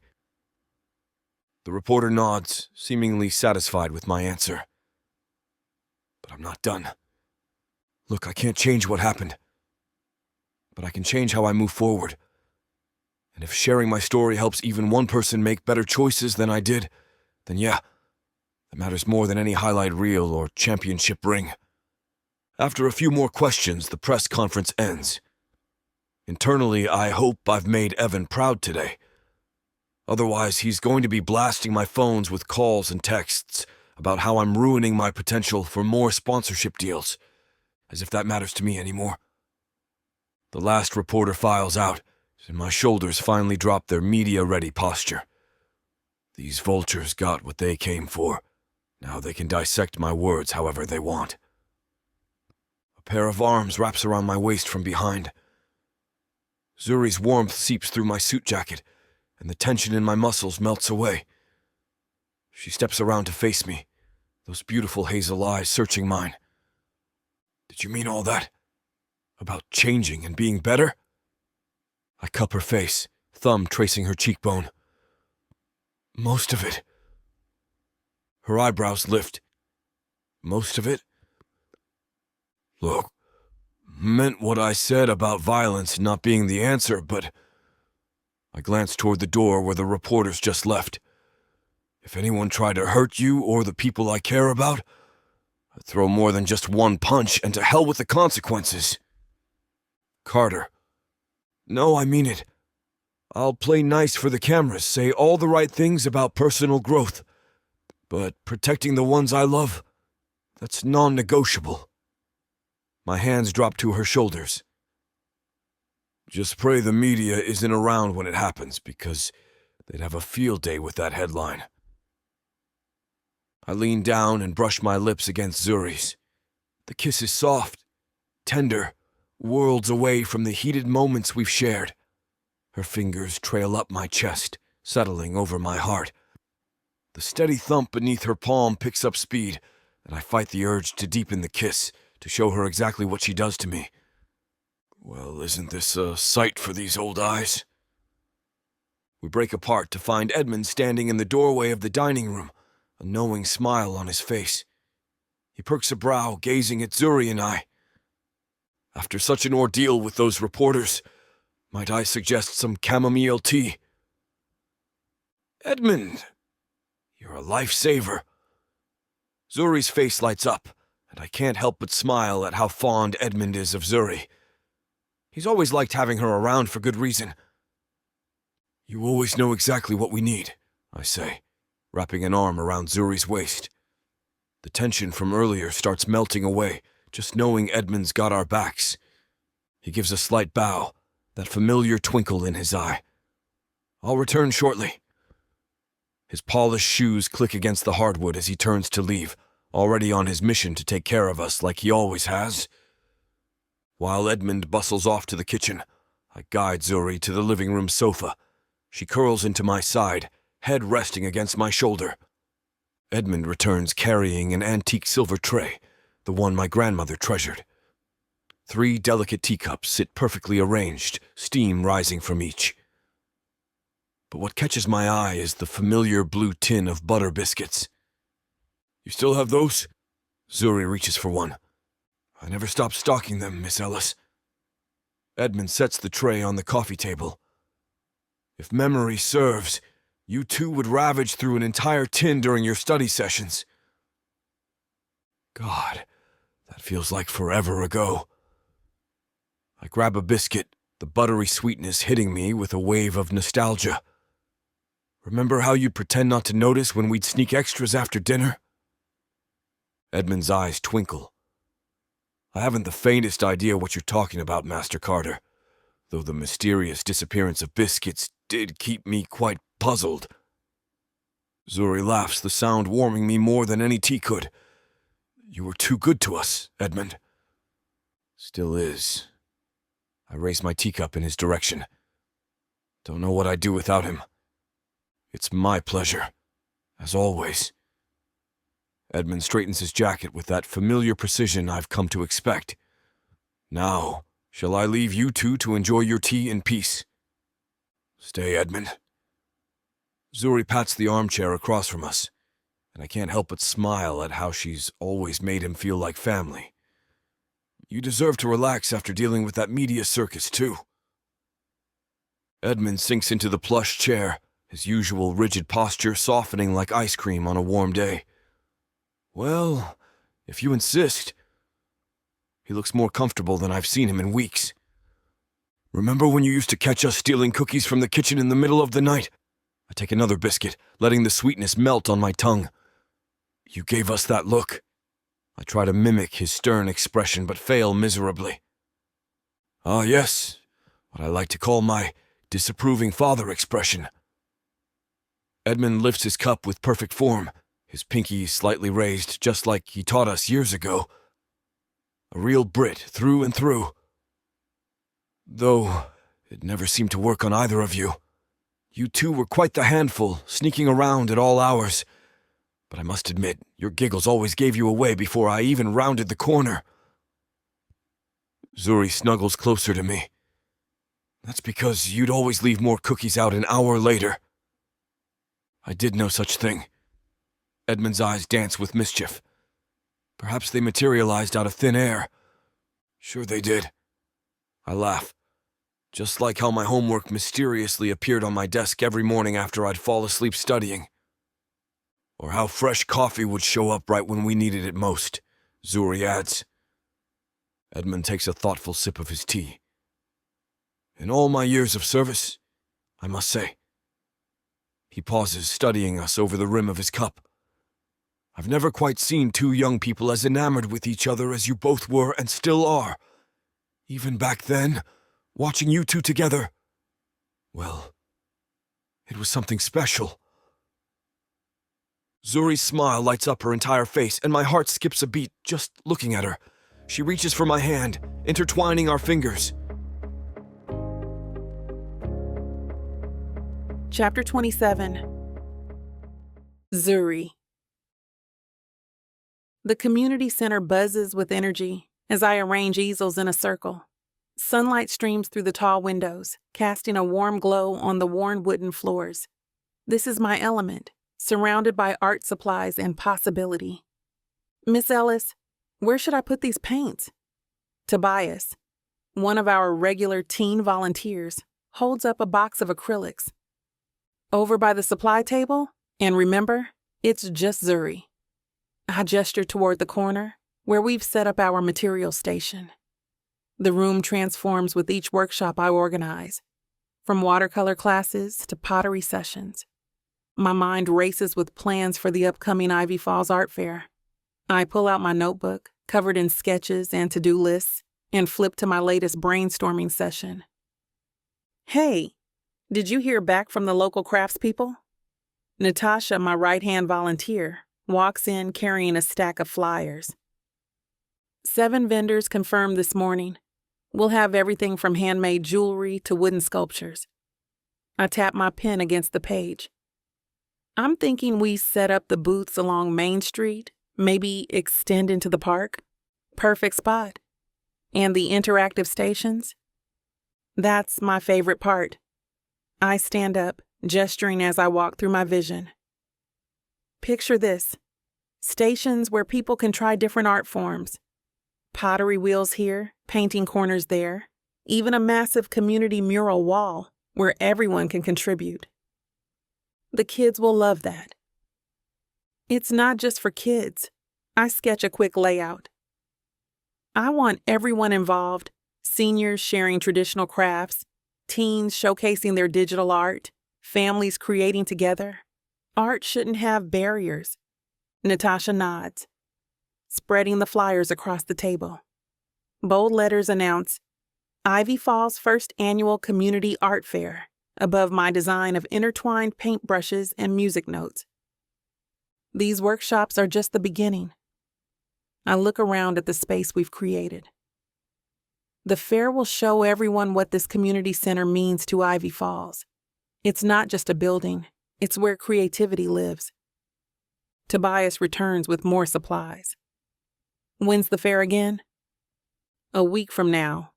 I check my calendar. We're running extra workshops until then, helping people prepare pieces to display.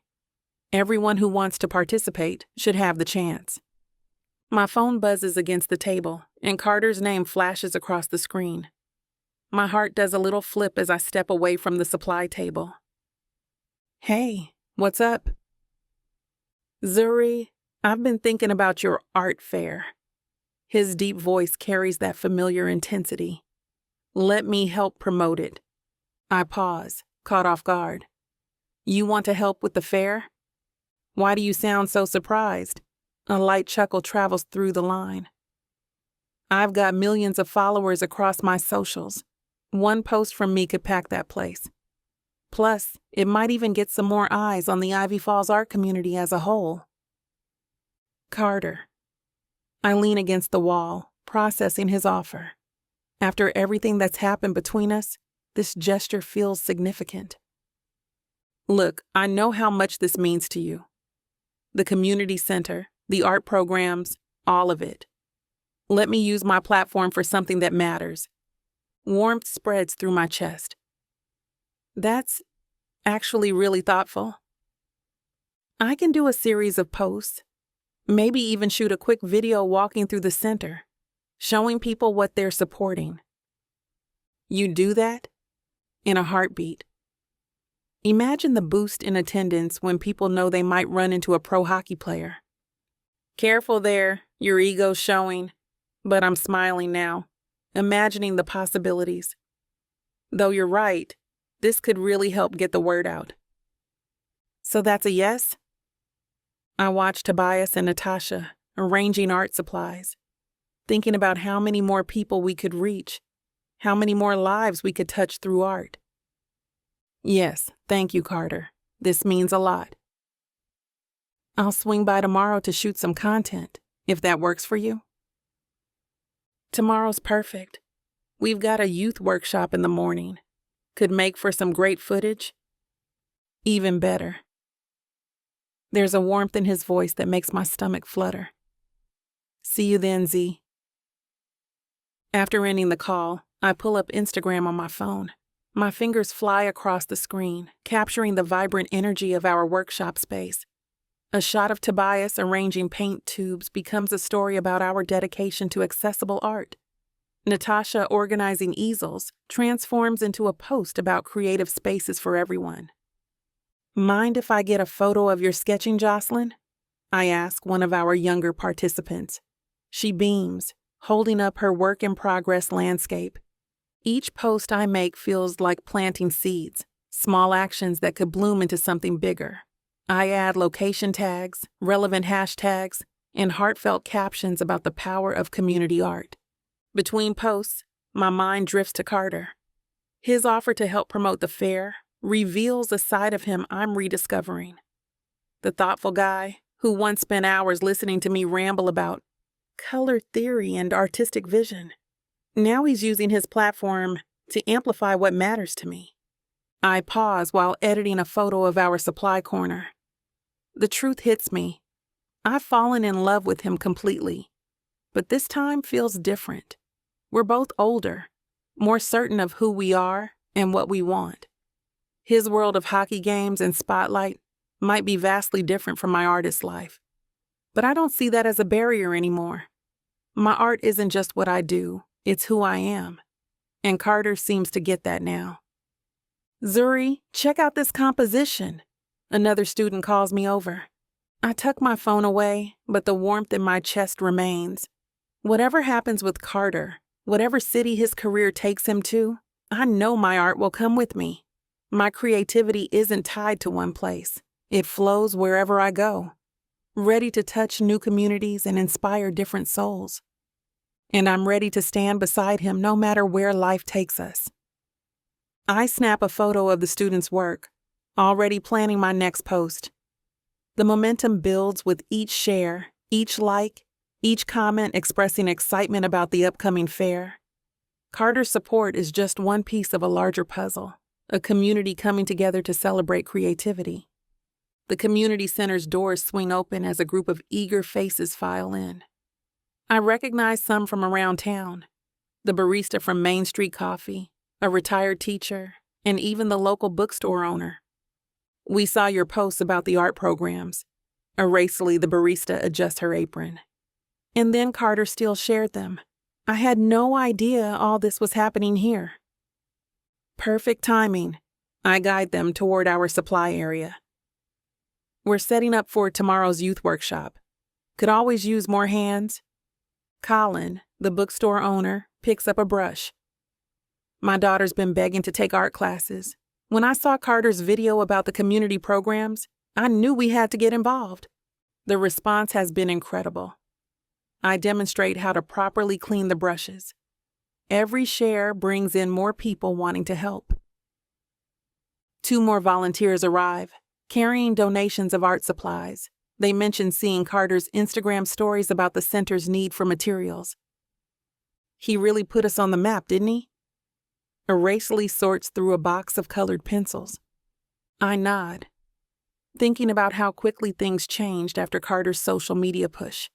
His influence reaches far beyond hockey fans. He's brought attention to what matters here in Ivy Falls. The kids were so excited when they saw him visiting during last week's workshop. The retired teacher, Mrs. Paulson, arranges easels. Who knew a hockey player could get young people this interested in art? I hide my smile, remembering Carter's genuine enthusiasm the other day when he stopped by one of my workshops. He sat with the children, attempting to sketch alongside them. His presence alone drew 3 local news stations. It's more than just publicity, I explain, organizing the growing pile of supplies. He's showing people that art belongs to everyone, athletes included. The volunteers spread out across the room, each finding their own way to contribute. Some organize supplies, others help hang student artwork, and a few discuss ideas for future workshops. This surge of community support started with one special hockey star's decision to shine his spotlight on our little art haven. Erasely sidles up next to me while organizing paintbrushes, a knowing smile playing across her face. So, you and Carter Steele, huh? There's definitely a story there. I focus on arranging the color palettes, but can't hide my own smile. We actually knew each other years ago, back when we were teenagers. No way. She pauses, brush suspended mid-sort. Wait, were you high school sweethearts? More like a summer romance? 10 years ago. I line up the paint tubes by shade, remembering stolen kisses behind the local ice rink and midnight drives in his beaten-up truck. Then life took us in different directions. He went off to play hockey. I chased my art dreams.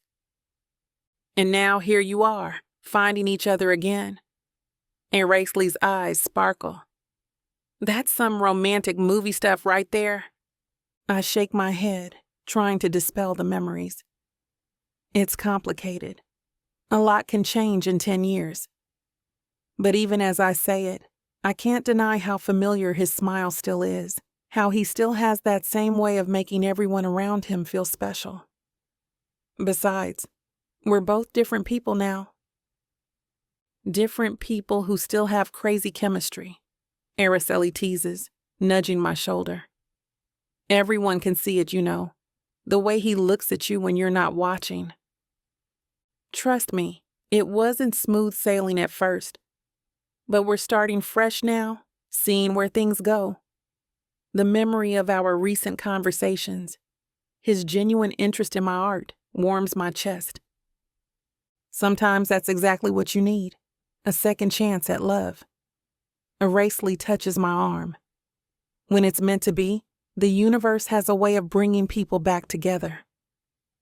I nod, my chest feeling light. The weight of our past all those years apart seems to lift with each passing day. Yeah, I think you might be right about that. Chapter 28. Carter. The sharp scrape of my skates against ice echoes through the empty community rink. Sweat drips down my face as I line up another shot, focusing on the net ahead. The puck flies true, hitting the top corner with a satisfying ping. Yeah, that's what I'm talking about. Nash skates up beside me, spraying ice. Keep that energy for the season. I'm hoping to win another Stanley Cup in my lifetime. I retrieve another puck, my muscles burning from the 2-hour practice session. The familiar smell of cold air and Zamboni fuel fills my lungs. This rink holds memories. My first goal, countless practices with my father watching from the stands. Now it's just Nash and me in the early morning quiet. Did you see the article they ran in the Tribune? Nash passes me a water bottle. The whole town has rallied behind you, man. That trash with the tabloids can't touch you anymore. My jaw clenches. Yeah, well, small-town loyalty only gets you so far in this business. I send another puck sailing toward the net, channeling my frustration into raw power. The recent press coverage has been relentless after the fallout from the nightclub incident. Speculation about my personal life, questions about my commitment to the team. But here on the ice, none of that matters. They know the real you here. Nash retrieves the puck. Hell, half these people watched you grow up. That's special. We run drills until my legs shake, Nash pushing me to maintain proper form even through exhaustion. The community's support means more than I let on. Seeing familiar faces in the stands, hearing encouragement from people who knew me before I was Carter Steele, hockey star. One more round. I position myself for another shot, determination coursing through my veins. The weight of expectations drives me forward, to be better, faster, stronger, to prove I'm more than just headlines and rumors. Nash posts up to defend. Show me what you got, hotshot. I fake left, pivot right, muscle memory taking over as I dance across the ice. The puck becomes an extension of my stick, of my body. This is where I belong. Not in front of cameras or microphones, but here in this rink where it all began. The puck hits its mark, sailing past Nash into the top corner. My signature shot, precise, controlled, deadly. Damn, you're on fire today! Nash glides over, thumping my shoulder pad. Almost makes me forget you've been distracted lately. Something to do with a certain artist? Heat crawls up my neck.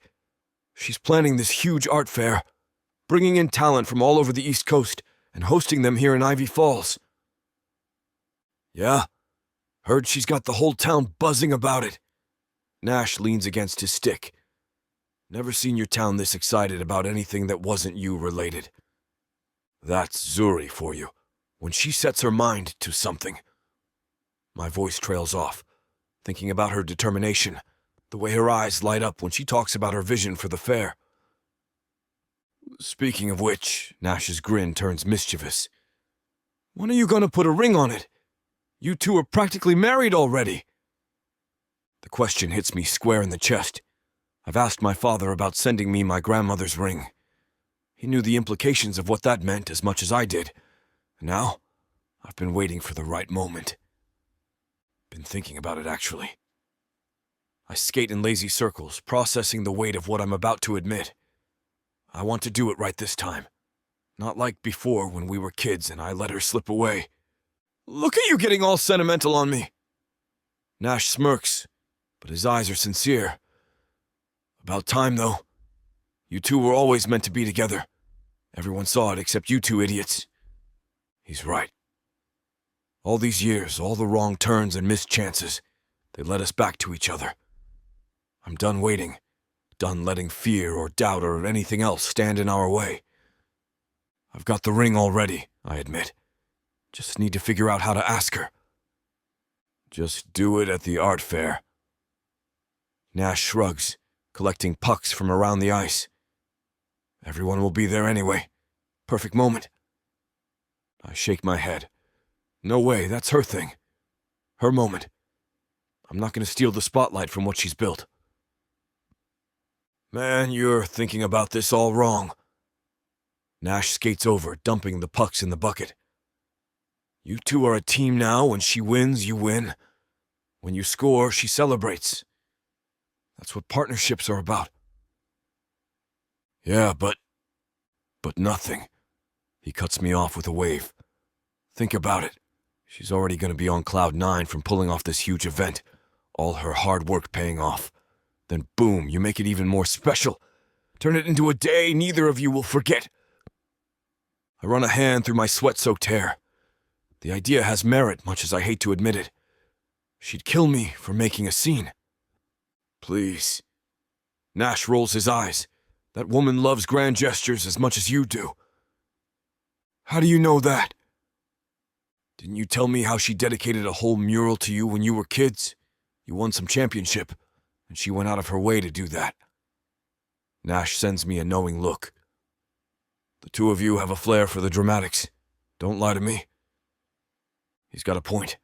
Zuri's never been one to shy away from big moments, and combining her triumph with our future together, hell, she's always been about making memories count. That mural she painted years ago is proof enough. She poured her heart into every brushstroke, just like she does with everything else. Besides, Nash continues, tapping his stick against the ice, what better way to show everyone that you two are in this together? That her victories are yours too? The more I think about it, the more right he seems. Proposing during her art fair wouldn't overshadow her achievement. It would amplify it. Show everyone that we're a team, supporting each other's dreams. After everything we've been through, maybe it's time to go big, or go home. That's always been our style anyway. Maybe you're not as dumb as you look. I hip-check him as we skate toward the exit, the cold air from the rink hitting my face. My heart's already racing at the thought of what I'm planning. Someone's got to keep your head straight. Nash grins, dodging my next attempt to knock him off balance. Now we just got to figure out how you're going to do it. And knowing you two, it better be spectacular. I unlace my skates, muscle memory guiding my fingers through the familiar motions. Down the block, the community center stands visible through the rink's window, its weathered brick facade catching the light. My mind drifts to that summer night 10 years ago when everything felt possible. You know that big oak tree by the community center? I pull off my left skate. That's where Zuri and I had our first kiss. No? Nash drops onto the bench beside me.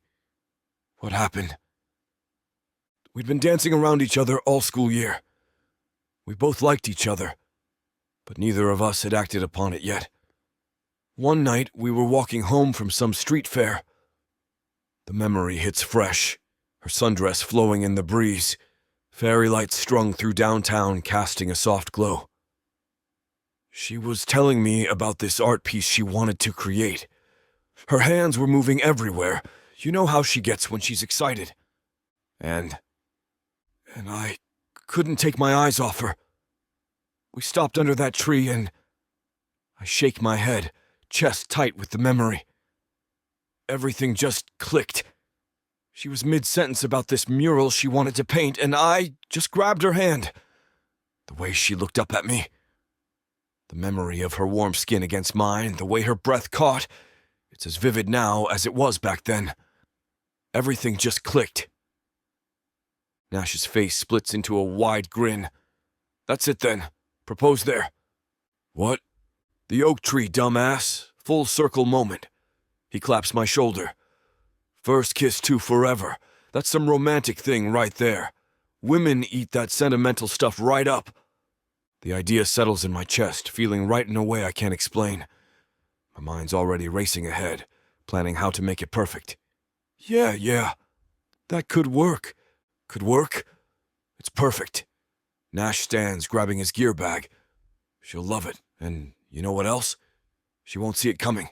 Not there. He winks at me before heading toward the locker room exit. Just don't mess it up, Steele. Looking out at the community center again.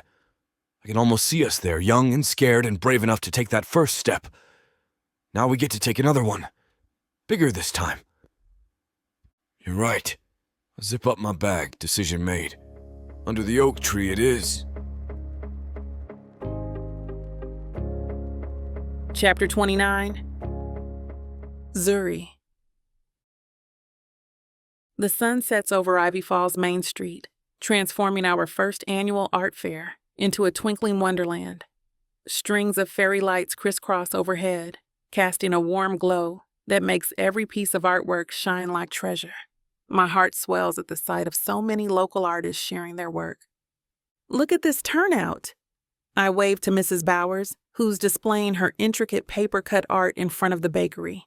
Her delicate red and gold designs catch the light, casting shadows that dance on the sidewalk. Around the corner, Demetrius from the auto shop surprises everyone with his metal sculptures. Car parts transformed into abstract figures that tower over the crowd. A group of kids gather around, pointing at the robot-like creation made from old mufflers and springs. You really brought everyone together for this. Miranda sets up her pottery display next to my small painting booth. Her ceramic bowls gleam with swirls of blue and green glazes. Felt like I had to, I reply, returning my attention to the views around me. The whole street pulses with creativity. Jazz music drifts from Pete's impromptu performance space, his saxophone notes mingling with laughter and conversation. Between the booths, local high school students showcase their photography project about Ivy Falls' history, their black and white prints telling stories of our town's past. These are incredible. I stop at Jimmy's booth, where he's arranged his wood carvings, each piece revealing the grain of local maple and oak. The scent of fresh wood shavings mingles with the aroma of kettle corn from the vendor cart nearby. Even the walls speak art tonight. The community center's exterior transforms into a canvas where projected digital art meshes with hand-painted murals. Emily's massive butterfly installation, crafted from recycled materials, spreads its wings across the entrance, its scales made from hundreds of painted CDs catching and scattering light. People weave between displays, some wearing handmade jewelry from Lisa's booth, others clutching prints and paintings. The energy feels electric, like the whole town is breathing art, living art, becoming art. I pause at a striking photograph of the old mill, its weathered bricks captured in perfect detail by one of the high school students. Can you believe Amanda took this? She's got such an eye, Miranda says, leaning in to study the composition. Remember when we used to sneak up there too? The words fade as movement catches my attention. Through the crowd, across the sea of artwork and visitors, I spot him. Carter. His tall frame stands out, commanding attention even in this bustling scene. He's studying one of the paintings, but then his gaze shifts, meeting mine. The connection hits like lightning. My heart skips, then races. I'll be right back, I mumble to Miranda, barely registering her knowing smile as I weave through the crowd. Carter stays where he is, watching me approach. His presence feels magnetic, drawing me closer with each step. This wouldn't have happened without you. The words tumble out as I reach him. Your donation, the social media push, everything. You did all the heavy lifting. Still, having the Steele name behind this made a difference. Look at how many people showed up. I gestured to the vibrant scene around us, my hand brushing his arm. Seeing your vision come to life, it's something else, Zuri. He steps closer, and suddenly the bustling fair seems to fade into background noise. You always knew how to bring beauty to this town. Carter's fingers intertwine with mine, his touch sending sparks through my body. Come with me. I follow without hesitation. As he guides me away from the bustling fair, his stride purposeful. The noise of the crowd fades with each step until we reach the massive oak tree beside the community center. Its branches stretch toward the sky, creating a canopy of leaves that filter the evening light. Remember this spot? Carter's thumb traces circles on my palm. My breath catches. Of course I remember. The memories flood back. Teenage dreams, summer nights, and one perfect moment that changed everything. I was rambling about this huge mural idea. A smile tugs at my lips. All these colors and patterns I wanted to paint right here on the community center wall. You were so passionate, your hands moving everywhere as you described each detail. Carter moves closer, his free hand brushing my cheek. Your eyes lit up talking about art, just like they do now. And then you just stopped you mid-sentence. His voice drops lower. Right here, under this tree. The bark of the oak feels rough against my back as Carter's body shields me from view. My heart pounds against my ribs, echoing that night from 10 years ago when his lips first met mine in a kiss that tasted like carnival cotton candy and possibility. That was our beginning, I whisper, lost in the depth of his blue eyes. Carter's lips capture mine, with the same intensity that marked our first kiss years ago. The familiar spark ignites, but this time it burns brighter, deeper. His hands frame my face as the sounds of the art fair fade into a distant hum. The rough oak bark presses against my back, grounding me in this surreal moment. When he pulls away, his eyes lock onto mine with raw honesty. Through all these years, through every relationship, every achievement, nothing felt right. I thought I'd never find love again. His thumb traces my jawline. But life has this way of surprising you, of giving second chances when you least expect them. My heart thunders against my ribs as he continues. Coming back to Ivy Falls for the off-season, seeing you again, it woke something in me I thought was long dead. And this time, he shakes his head. I'm not letting you slip away. I refuse to fumble this second chance. Carter steps back slightly, and my breath catches as he reaches into his pocket. The vintage ring he pulls out catches the glow of the fairy lights, its antique setting holding a diamond that sparkles with history. This was my grandmother's. He holds it between us, the metal gleaming. She told me to save it for someone extraordinary, someone who challenged me, inspire me, make me want to be better. My breath catches as Carter lowers to one knee. Tears blur my vision, transforming the scene into a kaleidoscope of colors and light. My heart pounds so hard I can barely hear anything else, and my legs feel weak beneath me. Zuri Ellis, you're the missing piece I've been searching for, the one who makes me whole.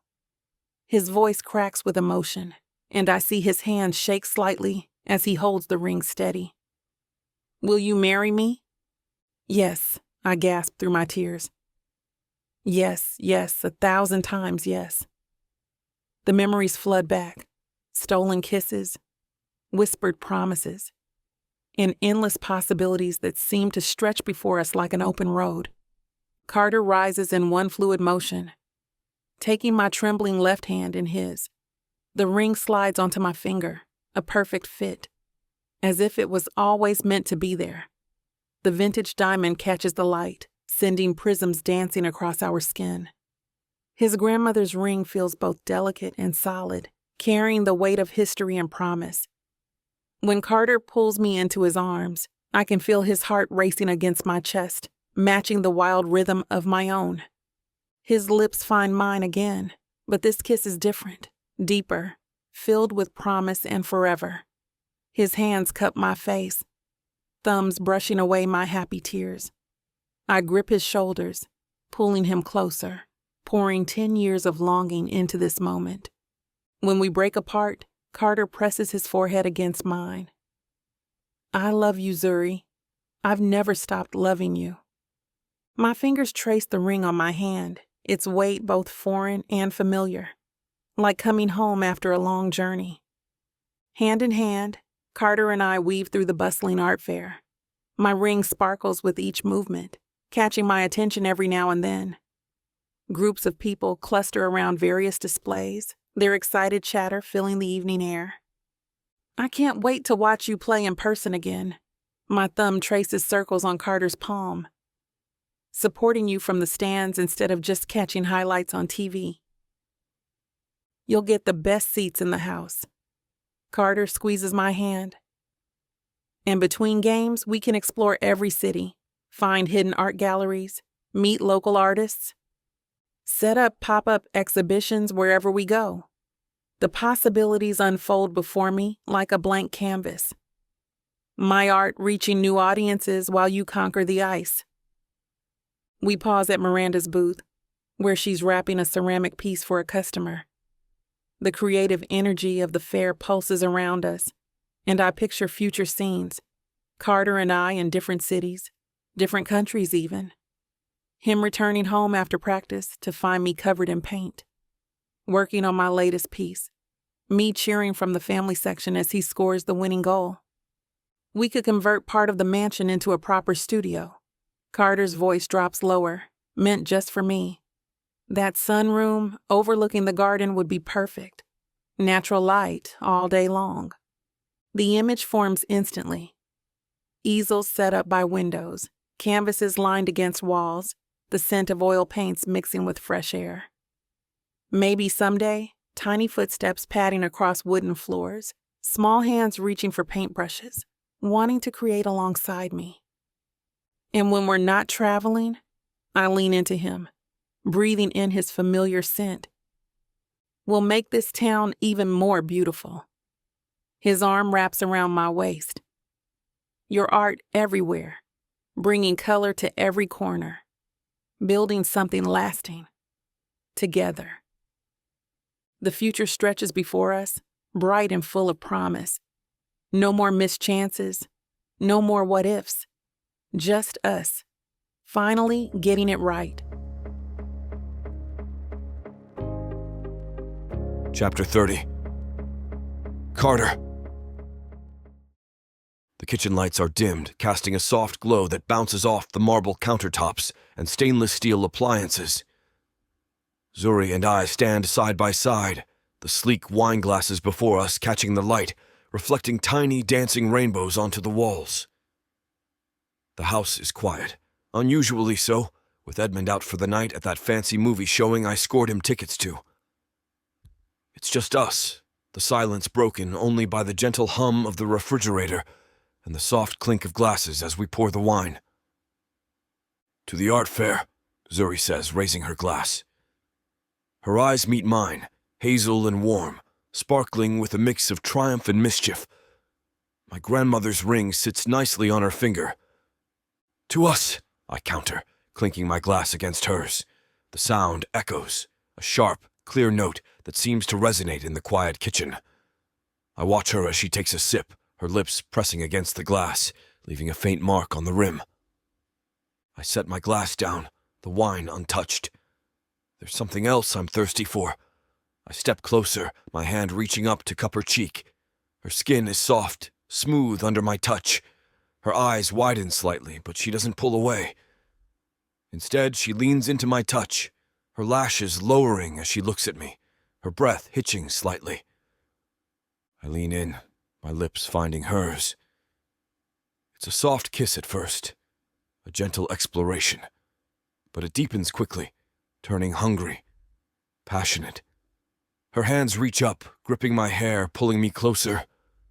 I oblige, my hands sliding down to her waist, pulling her against me. She's all curves and warmth, fitting perfectly against me. I hate to burst your bubble when things are just getting started, but this platform won't allow us to air the steamy content coming up in this chapter. If you want us to keep bringing you free audiobooks, we have to abide by their rules.